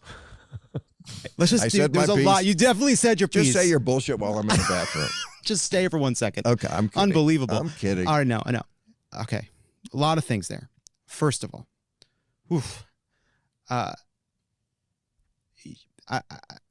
this is gonna sound... Wow, Bill's already got him pretty tongue-tied. Because, here's the problem. Bill's speaking from the heart. Bill's saying what he feels, what he thinks. So he can just access it and go. Mm-hmm. What you're seeing here with this guy is a guy trying to split what he believes with what he won't get shit for. Anytime you're trying to split the defense or slalom, anytime you're not saying what you just honestly believe, you do a lot of hem and hawing and a lot of, I don't know, I'm not sure. Like when you're watching it and you're being careful, you do that. When you're just kind of speaking your piece, you do what Bill did. So already I find this very telling. That this Pod Save America guy is clearly thinking about certain groups that he doesn't want to piss off. And when you start from that spot, your position is already compromised, in my opinion. Yeah, confrontational. For a long time, people said, older gay people are recruiting kids to be gay. What do you mean used to? Do you not know the number of stories that we have covered in this year alone where LGBT group leaders are found to have... Buddy, hold on. Have you not been paying attention? Yeah, the only problem I have with what he's said so far is he said used to. Yeah, no, dude, it's kind of been proven that it's definitely happened and does still happen in some places. Well, and I'll also say this. He is right. People used to say that older gay men are recruiting kids to the LGBTQ lifestyle. I agree with him. That's bullshit because it's old and young gay people. Now it's the young teachers in the school that are doing a lot of it. Yeah, I love that he goes, this bullshit idea that you can't prove that LGBTQ people are trying to recruit. It's like, what do you call the teachers in school not telling the parents when their kid has a question? What do you call drag queen story hour? What do you call any of this stuff? The normalization. What do you call the need to have the pride flag hanging right next to the American flag? Yeah, I mean, I'm sorry. There is recruitment going on. And they wouldn't really be gay. It was they were being recruited, they were being groomed, that they were being drawn. That was their conservative position. I'm not saying all of them, but I'm saying it happens. The Christian right position for a long time was the reason you didn't want to have gay teachers is they're going to recruit. That the gay life. Yeah, and what total horseshit that turned out to be. Fast forward to gay teachers. Jesus Christ, dude. Style is going to look so enticing and so exciting that it's going to bring these poor defenseless boys, they mostly boys, into the gay lifestyle. And really, these LGBTQ teachers haven't taken confused kids and direct them where they want them to go? I'll wait. Destroy their lives. But of course, that wasn't true. Really, all gay teachers were an example. Right. Right? Yeah. Look, there are a few examples of people getting older and realizing that they shouldn't have transitioned. That happens. It's real. That's real. Yeah, more than a few. But right. So yeah, you more sit than there, a few, buddy. And there's plenty of people who don't get to make it to that point. Right. You don't get to poo-poo an idea and then admit it exists in the next breath. That's horseshit. There are also really important surgeries that people get for their heart, and they go wrong, and somebody dies. And nobody says... Your heart, a doctor can look at your heart and go, it's fucked. Your arteries are fucked. You need an operation on your heart. There's nothing you can look at in someone's brain or in their body and go, well, there's clearly scar tissue and this needs to be repaired and there's a blockage here. That's just, again, it's not a thing. Leaving a dick on a dude or the chest on a woman will not kill them by no fault of their own. Just over time because it was there. That's when you repairing someone's heart. Yeah, if you don't repair that person's heart, they just up and die no matter how happy they are. Right. Stop the cardiologists. No one says we must stop the surgeons. We say let's. That's your analogy? Well, my analogy is only... Okay, so Bill Maher and us, we're on the same page. So this is no wonder these people are losing elections and losing voters. I mean, this is the kind of shit that they promote and say is the best podcast out there. Meanwhile, Rogan is sitting there sounding stark, raving reasonable with all these different guests. And you got this Pod Save America guy comparing teachers recruiting trans people or trans people playing basketball to people having open heart surgery. You fucking zilch. Wait, let me finish. I hope he's being well compensated to spew this bullshit, because if he's doing it out of the goodness of his heart, this is insane. Can I finish? Yes. Is it my turn to talk? No. Wow, what a cunt. You're right. What a cunt. And what you say is, let's make sure that this version of it is being practiced well. We don't get rid of the specific surgery. We don't throw out a whole field of medicine. We say, let's make sure we're doing it in a way that's healthy. The science, the research, all right, makes clear that, yes, there are exceptions. Yes, there are people practicing it in ways that maybe go too far. But for the most part, study after study shows that gender-affirming care saves... Wait, I'm talking... No, it doesn't. It doesn't show that it saves lives when 40-some% of them attempt self-deletion at some point. My turn. I was so quiet for so long after I interrupted a few times. But okay. But once I stopped... What a bitchy gay dude. Stop talking. Yeah, boy, I was good at it. And that gender-affirming care saves a lot of lives. And the truth is, we talk about these edge cases, talk about athletes, talk about locker rooms, but for the most part, what we're talking about is a very small group of people that just want the opportunity to live and express themselves. And there is a war on that group. We know. They express themselves all the time. Even when we say, hey, could you do me a favor? Well, I'm here with my family. Could you not express yourself so much? Like, I don't feel the need to do that in public all the time. Could you just fucking tone it down? Why are you a bigot? Well, I guess I'm a bigot then. Sir, this is a Wendy's. Could you please put your shirt back on? Yeah. I'm free to express myself. People from the right to make salient extreme cases, edge cases, not for the purposes of stopping those, but for doing what the Trump administration is doing. No, what we want to do is make sure those extreme edge cases don't happen to us or our children. We'd like to nip it in the bud before it becomes a bigger thing, because these social things have a way of spreading. And the biggest problem we have is when we come out to fight those extreme edge cases, there's a whole LGBT parade that comes out to defend those edge people because we just don't understand. Right. Yeah, we don't get it. We're the dum-dums. Which is stopping all gender-affirming care altogether and making trans people fucking nervous when they have to pee at the airport. right? Which is the end result of all this. And of course, that's awful, and I agree with all that, except the part about the studies. There was a very big story this year. It was in the front page of the New York Times.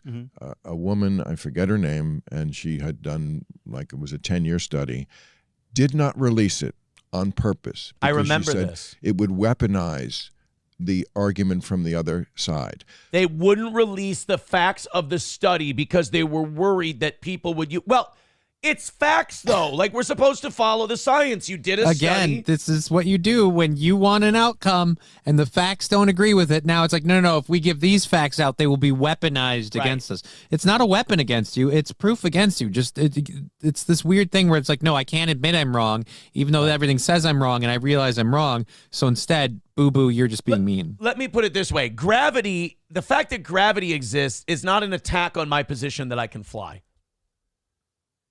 It's just the facts of the case. So in other words, it came out not the way you wanted the study to come out. Right. Yeah. Not what you said, that it's, all the studies show that. No, it is a mixed bag. That's true. Okay. Some people, yes, it's the right thing. But to take that risk at that age before you know shit about anything, yes, sometimes it's pretty obvious that. But by the way, that's why I think we're losing, is because that's become debatable.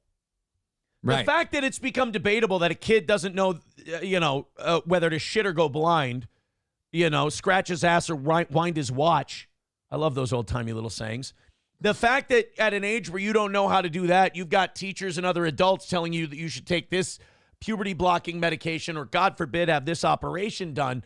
The fact that we can't all come together and agree that that's really, really fucked up, that's a loss. The fact that we're having that conversation is an L for society. And the fact that in the liberal community, Bill Maher is an outlier for his current position is a huge L. Yeah. That this should, it's a very hard call to make. And again, this was a very long study, very thorough, and they wouldn't release it because it came out with the wrong conclusion. But the reason because it is a hard question, because it is a serious question. Right. It is a personal question. So is he defending this study not coming out? Of course he is, because he can't piss off his viewership. And again, it comes out against what he's saying. I can do this. Watch. Some of you MAGA people are fucking insane, and you would support a dictatorship if it was the right guy. Oh, yeah, totally. That being said, I love the shit Trump's doing. There, you can have two thoughts in your head at once. Hey, this guy can say I support trans people. Also, yes, there is an agenda in the LGBTQ community to cherry pick the information to make it look best for them. I want Donald Trump deciding. I want parents and doctors. Well, you just said parents can get shut out. Yeah. Well, I don't think parents should get shut out. There are rare exceptions to that. Look. So I don't think parents should get shut out, but then says there's rare exceptions to it. Which one is it? Should they get shut out or not? We all believe that parents should have the decisions over their children, but we also recognize that some parents do such a bad fucking job that the kids are in danger. That happens. But you are deciding if they're doing a bad job. If they say, I think my kid's going to grow out of this, I don't want to take permanent steps that'll fuck them up physically and psychologically. You're saying that that's them doing a shitty job. That's a bad parent because they don't do your thing. Right. Happens outside of trans issues. That happens all the time. It's terrible. Some parents are fucking terrible. Somehow the fact that there are terrible parents in the world gets erased on these questions. Do I think your definition of a terrible parent, though, should not be the boilerplate definition of what a terrible parent is, because I guarantee you're not a parent. That schools should, but as a baseline, be keeping a secret from parents? Of fucking course not. No one thinks that. No one thinks. Bullshit. Bullshit. It's been literally done, and we've watched teachers openly admit, I put away all my gay stuff on parent-teacher conference days, but then I put it all out when the kids are here. So, and then I can't wait to start influencing young America. Like, what was it? One lady posted a TikTok, and I'm not saying this makes every single teacher that's gay or whatever part of this agenda, but the people that are part of this agenda, they love to flaunt it. And I've seen time after time of like, oh, I'm going to keep showing this stuff around your kids. By the way, you think you're shaping your children? They're with me all day. It's like, no, I'm sorry. That puts out a bad message and a bad image. Apparently that's not true. People do think that. And there is no perfect answer to this. It's as many nutty questions, the least bad answer. And the least bad answer is to not have the government decide from above. It's just to leave it up to people and parents and the kids and the doctors. But what if parents go to the government and they say, I'm being circumvented help me do something. My rights are being taken away the by government the to ban teachers gender and the affirming doctors. care for kids. You want to lose every election? Just keep coming down on the side of parents coming in second in a who gets to decide what goes on with my kid contest. There you go. And that, to me, that's the killer. They are afraid. That was fitting. That was actually really fitting. But yeah, I mean, I agree with that 100%. What Bill said. And that ending there was absolutely perfect. Oh, by the way, thank you, Coyote NV, with the $4.99. He says, Penn State 69, Gophers 60. Yeah, the Gophers were on a roll. It was looking like they might be able to make something of their basketball And then season. you mentioned it. Because we have a really easy schedule coming up and all that. And then we lose arguably the easiest one on the schedule. The game against Penn Welcome State. to Minnesota. That's Gopher fandom for you. Whether it's football, whether it's basketball, it doesn't matter. The only one that's won any national titles is the one that I don't fucking care about, and that's hockey. Yay, Suck it, we won at hockey. It doesn't even make the news when it happens. Yeah, but we also don't burn down the city. You're welcome.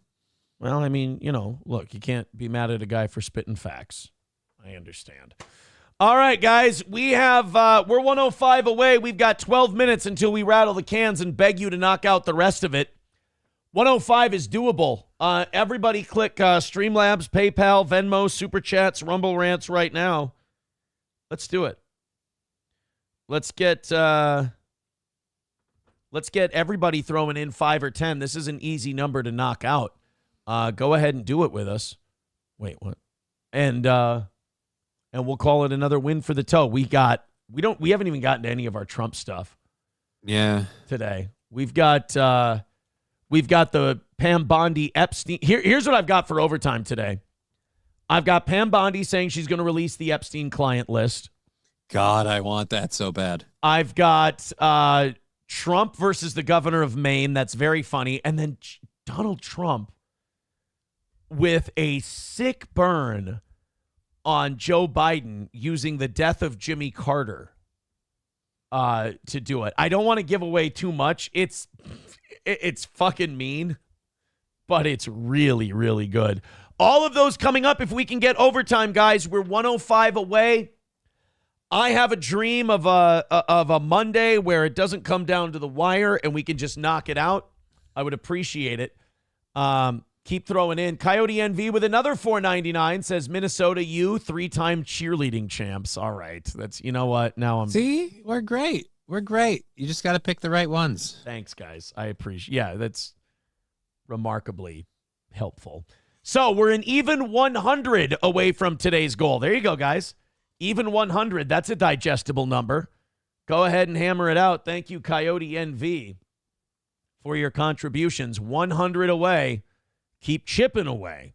Streamlabs, PayPal, Venmo, Super Chats, Rumble Rants. Get after it. Do the damn thing. You know how we give Canada shit for they started with that MAID program and then they just kept expanding it?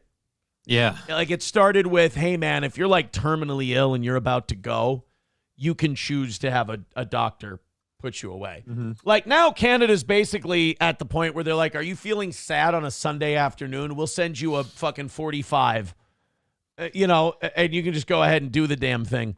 I mean, the stuff, it never stays the way it is, Right. Once you get these population control type gimmicks, there's going to be a lot of political forces that are going to try and push it to the extreme to get rid of as many what they deem useless people as possible. Well, now the state of Oregon is wanting to expand their euthanasia program. Remember, Oregon is the same state that said, you know what we should do? Let's legalize psychedelics. I think that'll be a great idea. Let's fucking do it. And I think, within a year they said, let's stop legalizing psychedelics? Wasn't it Turns out it wasn't a good choice. Yeah, it was a terrible idea. Turns out it had a very deleterious effect on the state of Oregon. Well, now that they've legalized euthanasia in Oregon, they want to now tweak it a bit. Not to rein it in. Never to rein it in. but to expand it. It's called the Death with Dignity Law. Doctors are handing out state-approved self-deletion pills. Basically a cyanide capsule and off you go. Which, holy shit. Instead of providing more... go ahead. Is it is it going to be like a fun ride, or is it like, hey, you just take this pill and you turn off? What? I think it's like the bunker. You know, you bite the cyanide capsule and you're out like a light. Bye-bye you go. Instead of providing more opportunities for providers to prescribe toxic cocktails of life-ending drugs, making the dehumanizing practice more readily accessible, the Oregon legislature should focus on ensuring that all people facing end-of-life decisions have access to truly compassionate, high-quality care, according to the Right to Life Executive Director, Lois Anderson. Now, since Governor Tina Kotek of Oregon scrapped residency requirements, meaning you don't have to be in hospice in order to get this, you can be at home and you can just call it, they'll send you pills. Self-deletions, you wouldn't believe this, since 2023 have skyrocketed in Oregon. Huh. Yeah. Their answer, sounds like Oregon sucks. Their answer, let's let more people do it. Oregon became the first state to legalize assisted euphemistically called death with dignity in 1994. Hey, there ain't no death with dignity. You're all shitting your pants, okay? The measure... I'd rather not do it in front of a crowd. Yeah. The measure took effect in 1997 after overcoming legal challenges. In 2023, Democratic Governor Tina Kotek signed a law stripping away the residency requirement, allowing Oregon physicians to prescribe lethal drugs to people from other states. Now, the rollback of the rule was followed by an immediate surge in overall prescriptions and deaths. Wouldn't you know it? Weird. Per the Oregon Health Association report, a total of 4,274 people have been prescribed the drugs since the passage of the Death with Dignity Act, leading to the deaths of at least 2,847 people. Wait a minute.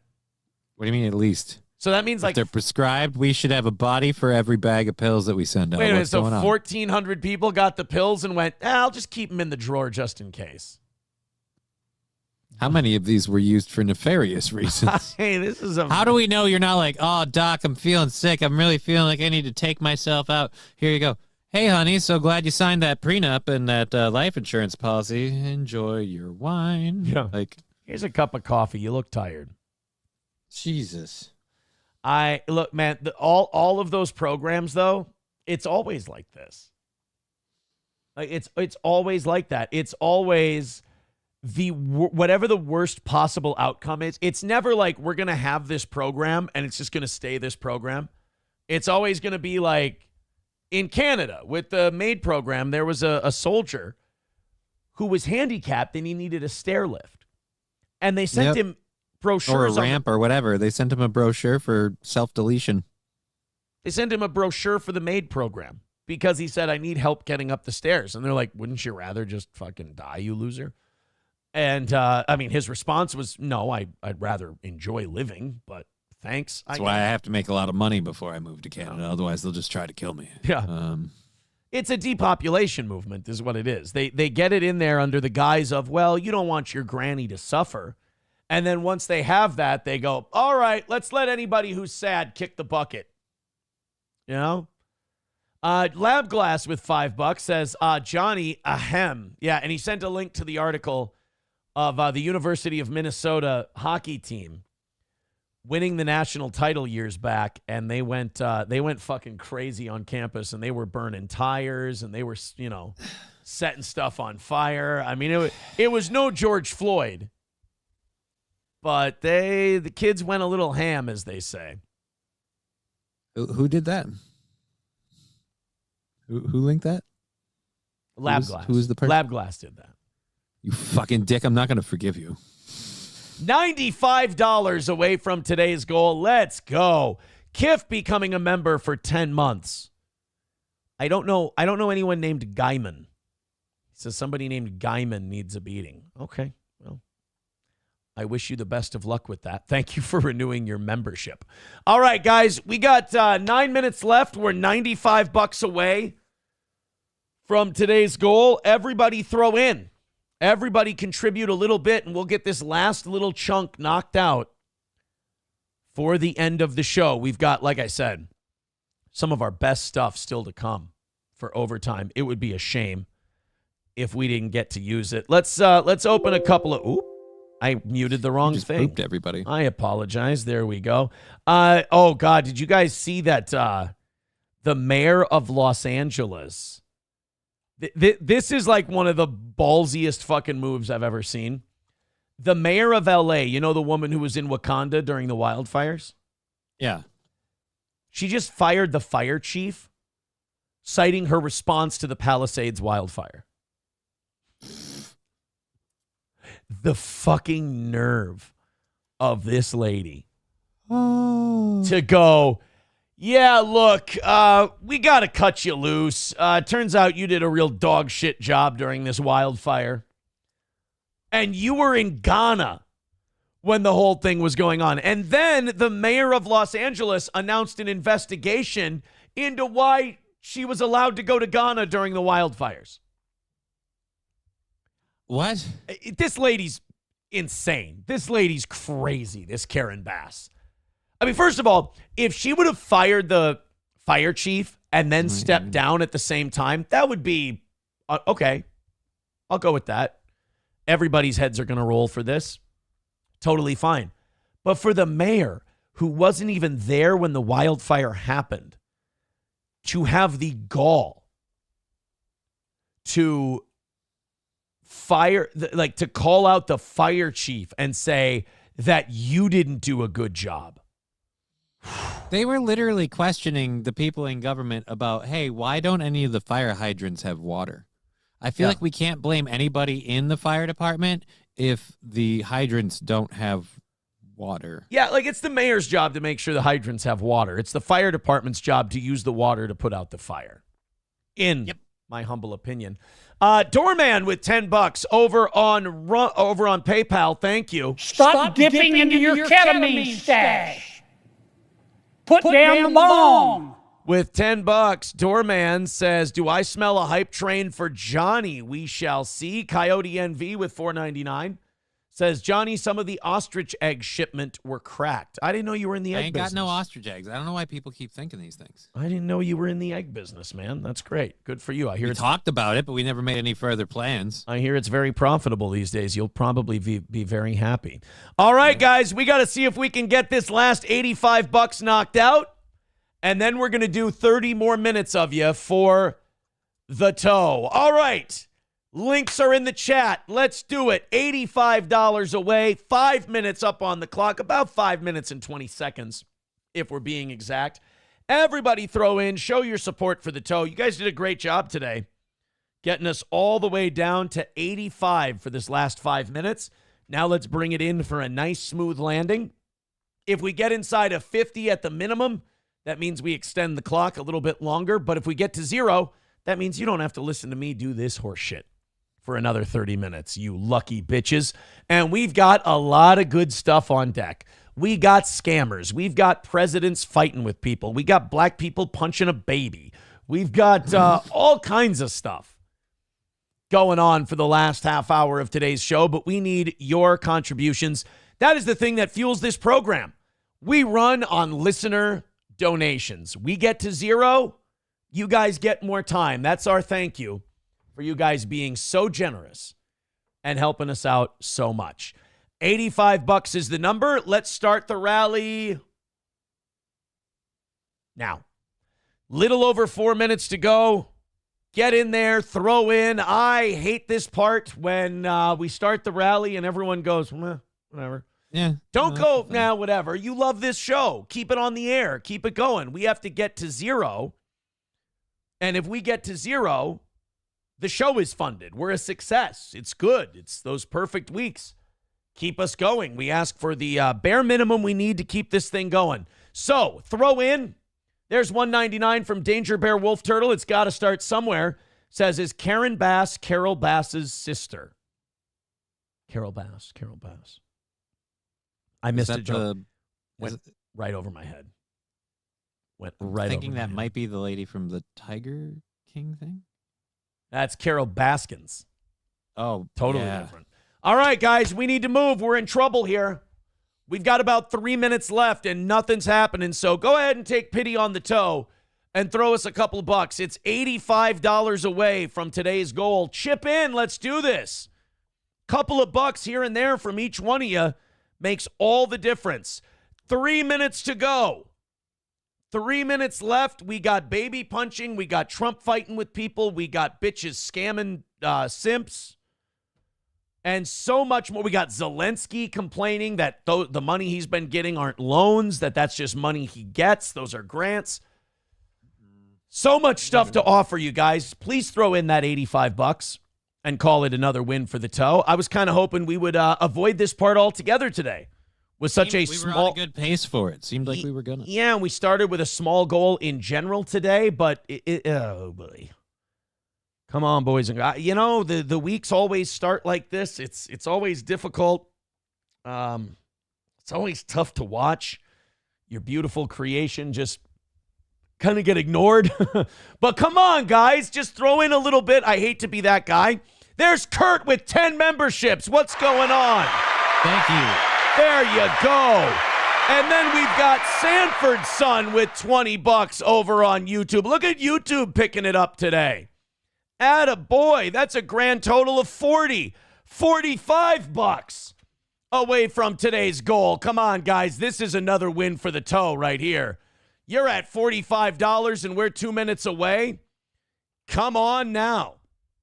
$45 left. That's nothing. You guys have got this. 45 bucks in a minute and a half. That looks like a PayPal drop to me. That's what that looks like.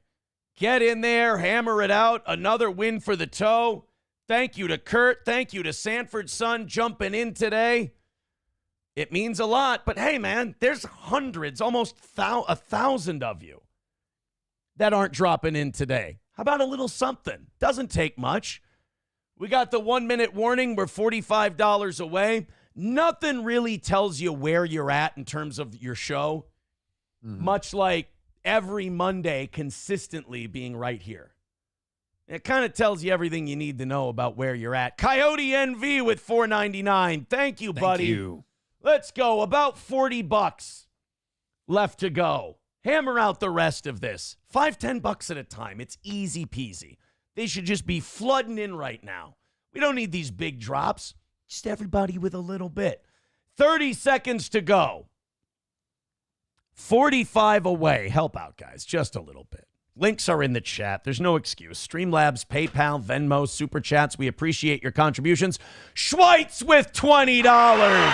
Thank you. There you go, buddy. 25 bucks away from today's goal. We got 10 seconds left and just $25 to clean up. You guys have got it in 5, 4, 3, 2, 1. There you go. 25 bucks, that's cleanup. That's all that is. You guys will do it. And hey, thank you to Sanford's son. Thank you to Kurt. Thank you to Schweitz. But we don't need the big $20 drops, guys. If all the shitloads of people watching this show feel responsible for it and just throw in a quick 5, we'd hammer this thing out with a 1/10 of the audience. Are you kidding? 25 bucks away. Hammer out the rest of it, and we'll call it another win for the toe. Let's get these written down. We got Kurt, who's now at 40. We got Sanford with 20. And we got Schweitz with 25. All right, we got a pretty cluttered leaderboard, to be honest with you. It's really close because you've got, let's take a look here. You got Adam Simon at 68. You got Ace at 50. You've got Kurt at 40. Thermodyne at 40. You've got Gray Duckling at 32. You got some 25s, some 21s, and some 20s. So there's not much traveling to do to get up on that board. I'll tell you that much.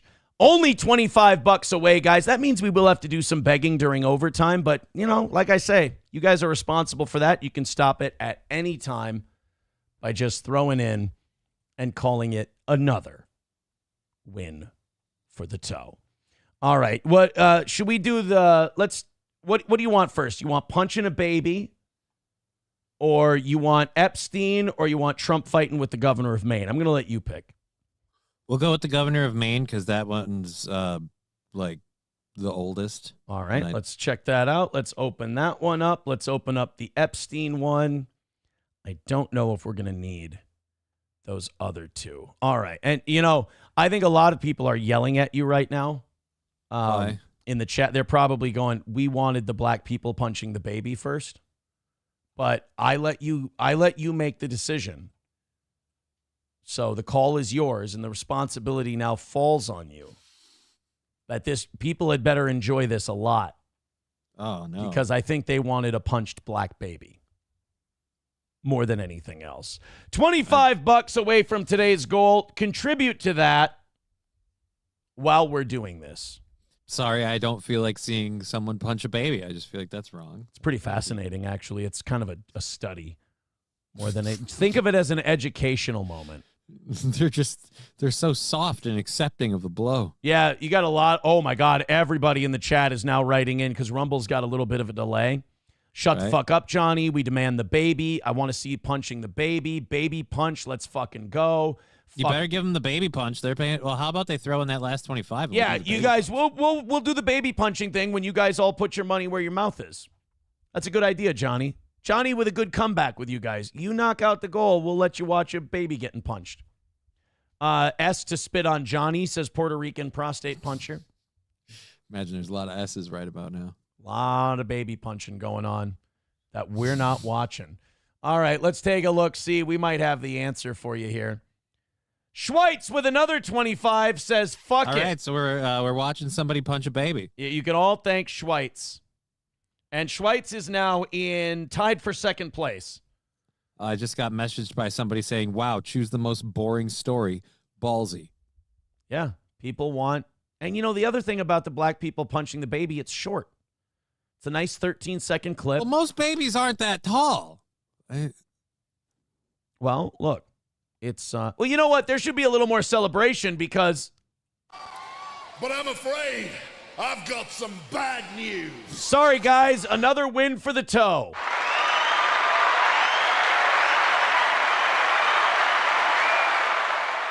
That was nice. Very minimal begging until that last 5 minutes. I like that. Right.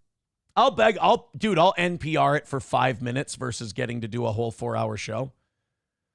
I'm happy with that. Now, my dream is that we don't have to do that part. NPR it. But, dude, NPRing for 5 minutes, you understand how many commercials there would be on a show like this? Oh, my God. It'd be ridiculous.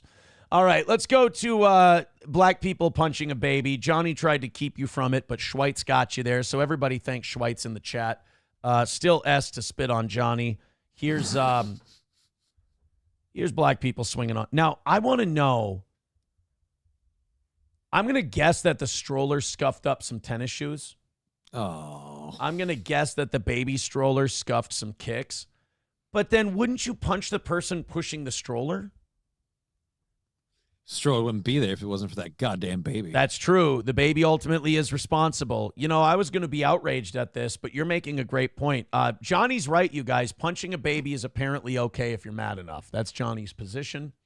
That's not my position. Johnny says that the stroller wouldn't be there if it wasn't for the baby. Therefore, the baby is the one responsible. The baby's presence makes the stroller a necessity. So I can understand if you're mad and you want to punch someone responsible, punch the baby is what you're saying. That's like a step too far there. I never said it was okay to hit the baby. I just said the stroller is. What you said was if someone feels like punching the person responsible, they should punch the baby.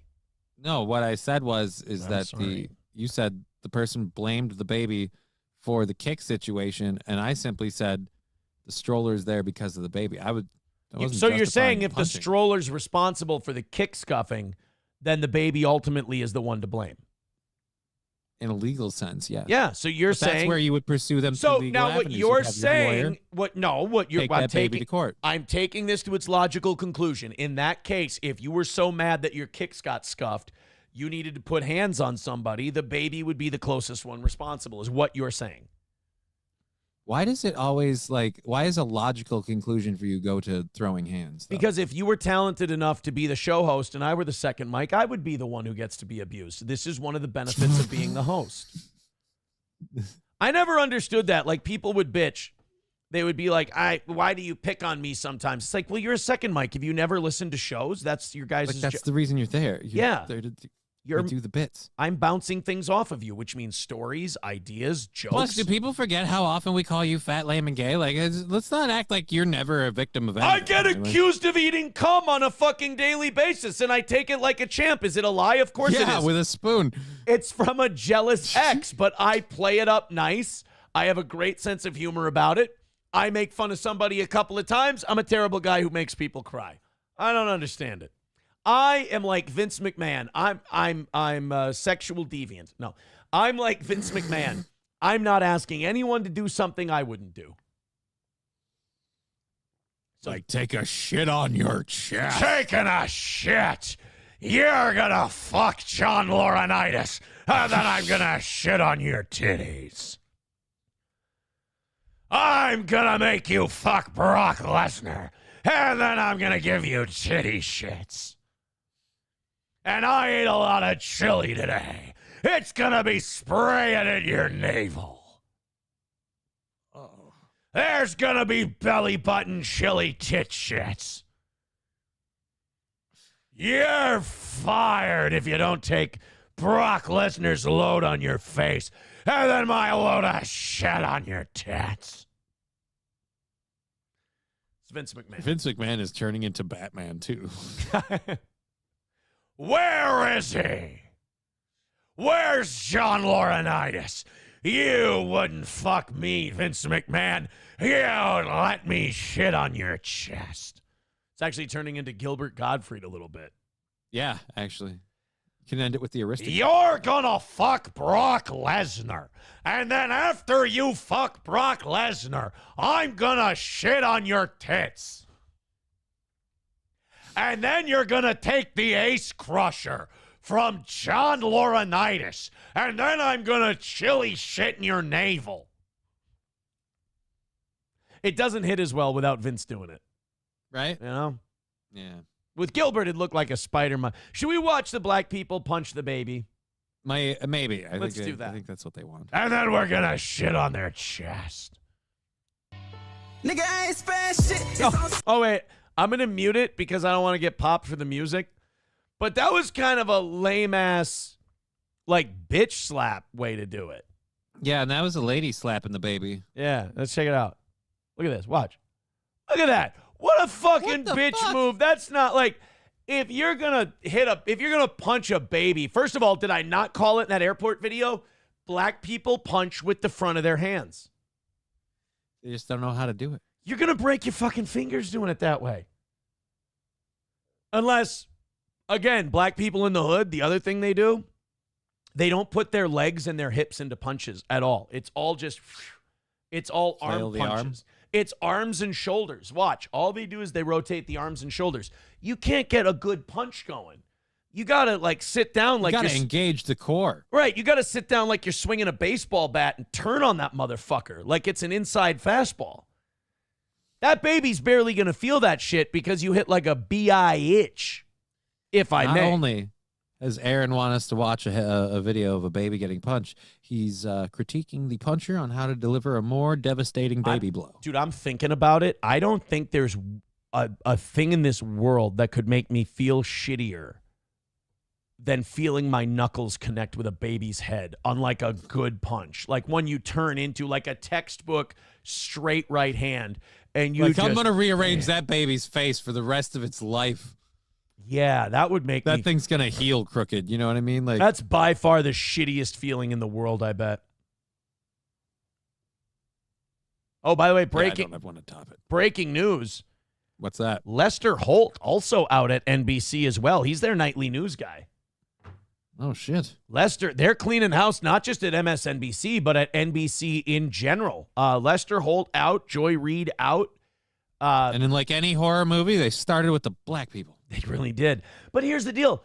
MSNBC is so convinced that Rachel Maddow is a get or a thing, I bet they don't fire her. She's fucking worthless. She doesn't draw a dime. You pay her a shitload of money. Rachel Maddow is not a thing, nor has she ever been a thing. Like you can, but if they fire her, they hate lesbians. But you can laugh all you want. The biggest draw MSNBC ever had was Olbermann. Olbermann was the only one who threatened the other companies ratings-wise. And they let him go because he's a fucking insane jackass. Like, I understand why you let Keith Olbermann go, but he was the only one who drew a dime for you guys. All right, back to the black people hitting babies. Look at that. Oh, yeah, dude, that's just... And she wound up like she was hesitating, like, oh, shit, do I really want to start it with this baby? Or, like, what's going to come back at me if I do? Look at her. Look at this little bitch. First of all, do you see the ass stain right there? Bro, look at the stain. Like, what are you wiping? Chicken grease on your fucking back? That's exactly what it is, dude. She was wiping burger grease or chicken grease or some kind of shit on this back part of her pants right here. And that's just... Does no one understand manners anymore? Forget dressing decently. Can we at least just treat our clothes decently? Yeah, that's another question I have, and this is going to sound really racist. But do fat black women not own mirrors? Like, do they not know that they're really fat and unattractive and that you should cover that shit up? Like, what is that? Where does that unearned confidence come from that your fat, jiggly ass needs to be exposed? I don't know. Where somebody answer me. So here's the punch again. Look at that. Punching a baby. Now, why are we hitting her? Why are we not running down the person who just hit a baby lady and beating the fuck out of her? Why does this woman have to suffer the indignance? Yes, leave the child with its father and chase down that horrible woman. Oh, that's a fair point. Look at God, we're wearing our pajamas outside. Oh, there. Oh, did she come back at the end? Is she wearing It looked like she did right at the end, but they clipped it out. It's only 13 seconds. Yeah. So she swung on a baby for whatever reason.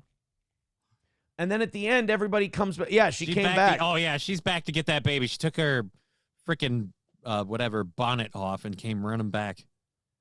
That's just, I mean, we're going out and we're wearing shower curtains on our head and we're wearing our pajamas outside. It's like there's a certain dignity you have to have, like, in order to take pride in your community for it to get better at all.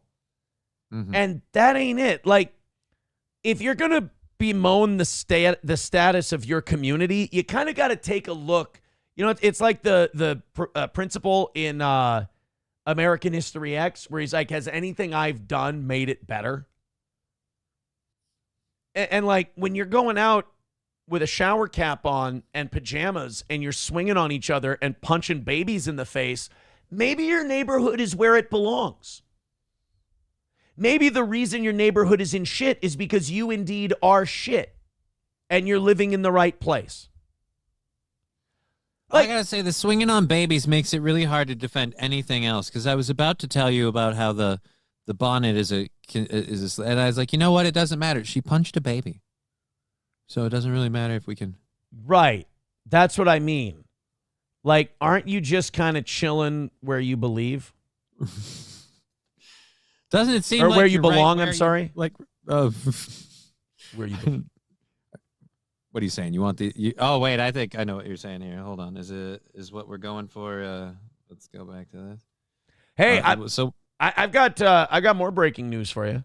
What's that? A lot of breaking news today. Mayor Eric Adams of New York is shutting down the Roosevelt Hotel Migrant Center. So he's hallelujah. Now that he's been pardoned by Trump, and not pardoned, but they've dropped the charges. He can go apeshit. He's got Trump's backing, and he's shutting down the Roosevelt Hotel Migrant Center, which has processed 173,000 arrivals since May of 2023. God damn.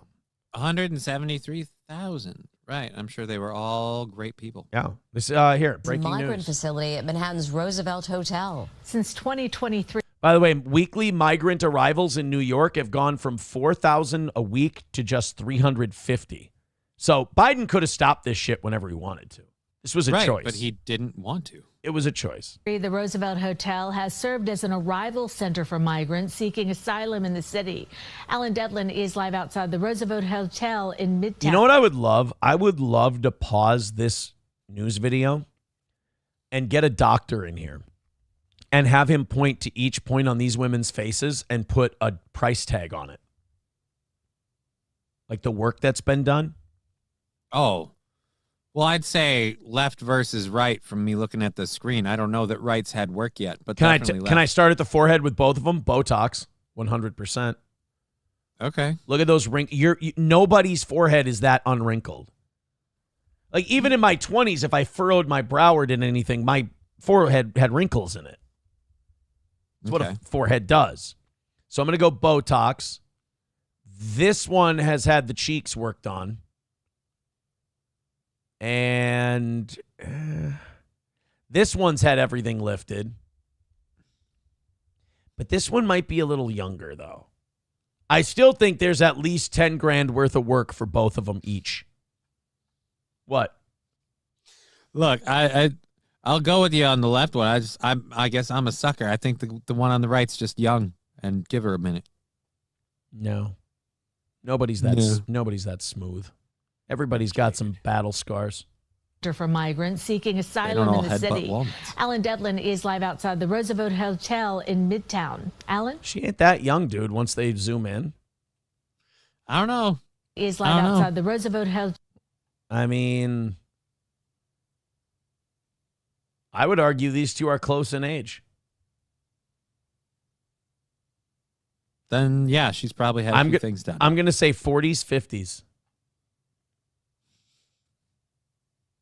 It's just like my opinion, man. Hotel in Midtown. Alan? Sydney and Mary. It's an iconic Midtown hotel. He's in his 20s and gay. Sorry. Hi, Don Lemon's replacement. Yeah. Sydney and Mary. It's an iconic Midtown hotel that's been around for about 100 years. And like you just said, it's been serving as a center for asylum seekers for the past 2 years. The mayor came out this morning and announced that will happen no more. This hotel shutting down for good. The hotel first opened to migrants back in 2023 during the height of the migrant crisis back in that year, with the city receiving up to 4,000 migrants a week. We all remember these images you're looking at right now out of that year. So this Roosevelt was a shutdown hotel. Mm-hmm.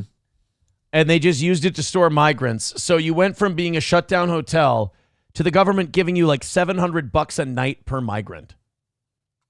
Awesome. That's going to be a nice turnaround. Right? What a gig. Here, showing the vast number of migrants awaiting their next step here at the Roosevelt Hotel. In total, about 200. You know, it's good to see all these people contributing to the American economy and the American experience and joining the melting pot. It's just great that we could give all these people our own tax dollars so that they could lay down in the street and scroll on their phones. Let me ask you something. Outside of Democrats wanting more votes, where's the argument for this? Please. Like, how does this benefit the United States of America? I don't know. You're asking the wrong guy. I've been saying for a while that I've been ironically enough, I've been like, hey, there's only so many seats at the table, Gunny. If we keep opening the doors for them to have one, where's everybody else's? Josh letting us know, FYI, Rumble is totally fucked right now. Doesn't seem to be letting tons of people comment, telling us to verify our accounts. I had verified mine a while ago. No clue what's happening. Oh, is Rumble having some issues? I had some internet spiky issues. Who knows what's going down? 132,000 migrants have entered the city seeking shelter, and the Roosevelt Hotel was the front door for about 75% of them, this according to city officials. Now, in a video message released here this morning, Mayor Adams looked to the future while touting the city's efforts to bring and keep the crisis under control in the last 2 years. Now, This is, I mean, this is fucking embarrassing. I mean, the fact that a city let this happen.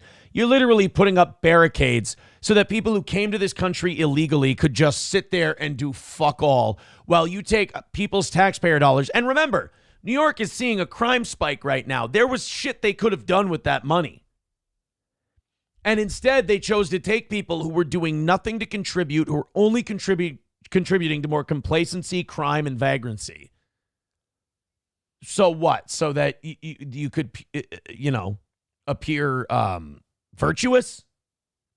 Well, nobody wants to be mean and say, no, you can't come here because it's nice here. And we don't no, we're just saying you got to do it the right way.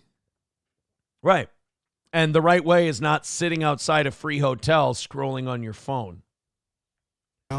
thanks to our policies, we're down to an average of just 350 new arrivals each week.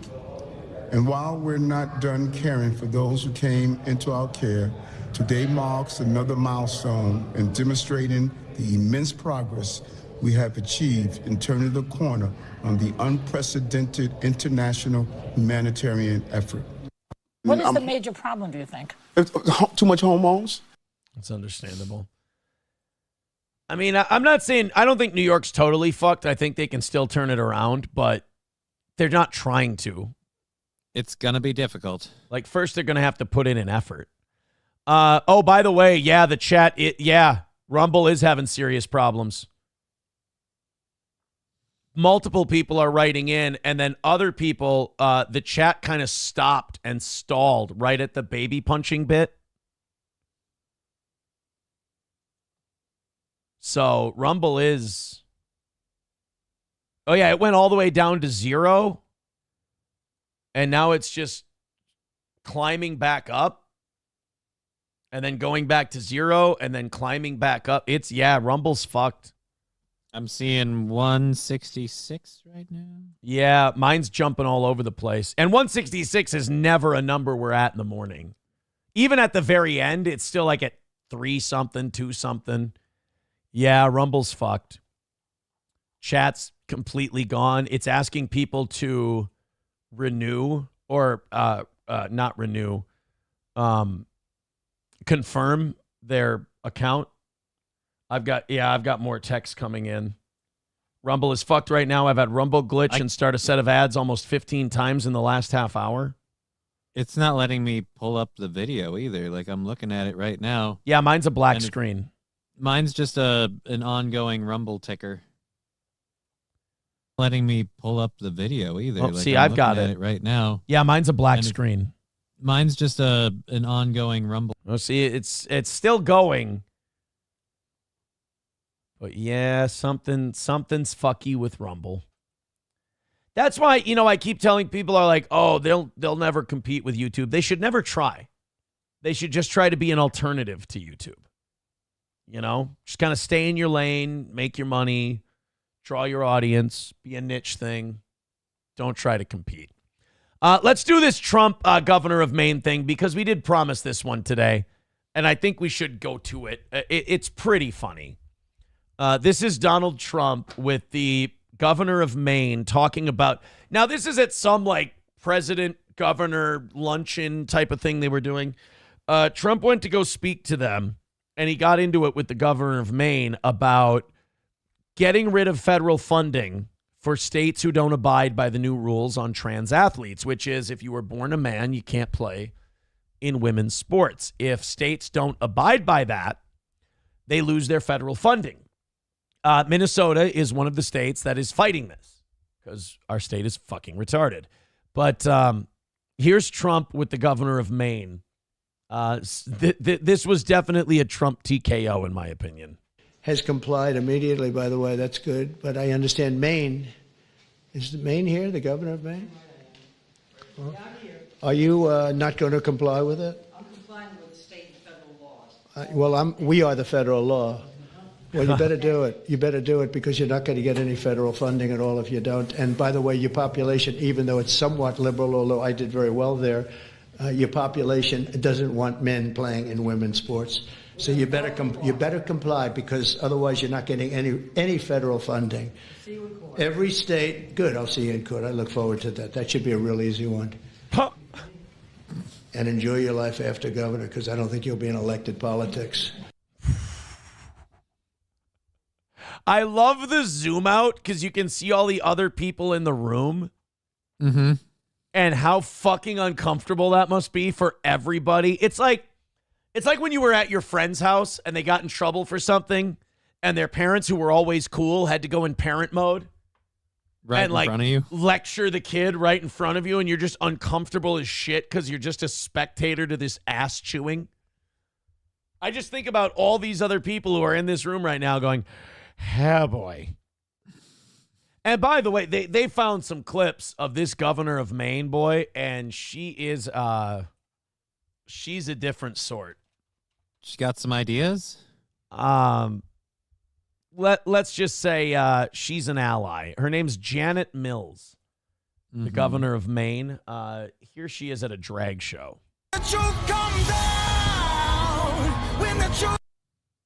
I'll do the music so YouTube doesn't pop us.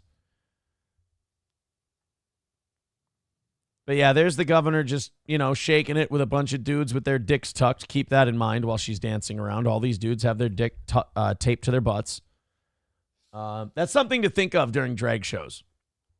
Just think, like, when people go like, drag shows are so nice and so fun. It's like everybody there's dick is taped to their butt. You're welcome. I hate it when guys do that. I hate it when guys are like, drag shows are kind of cool, actually. That's gay, dude.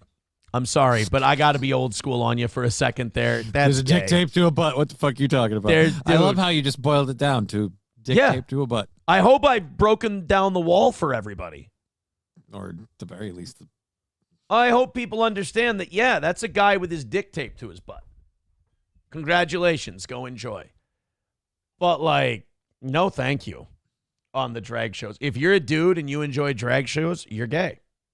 You can fight it all you want. You can combat it all you want. You're gay if you enjoy drag shows.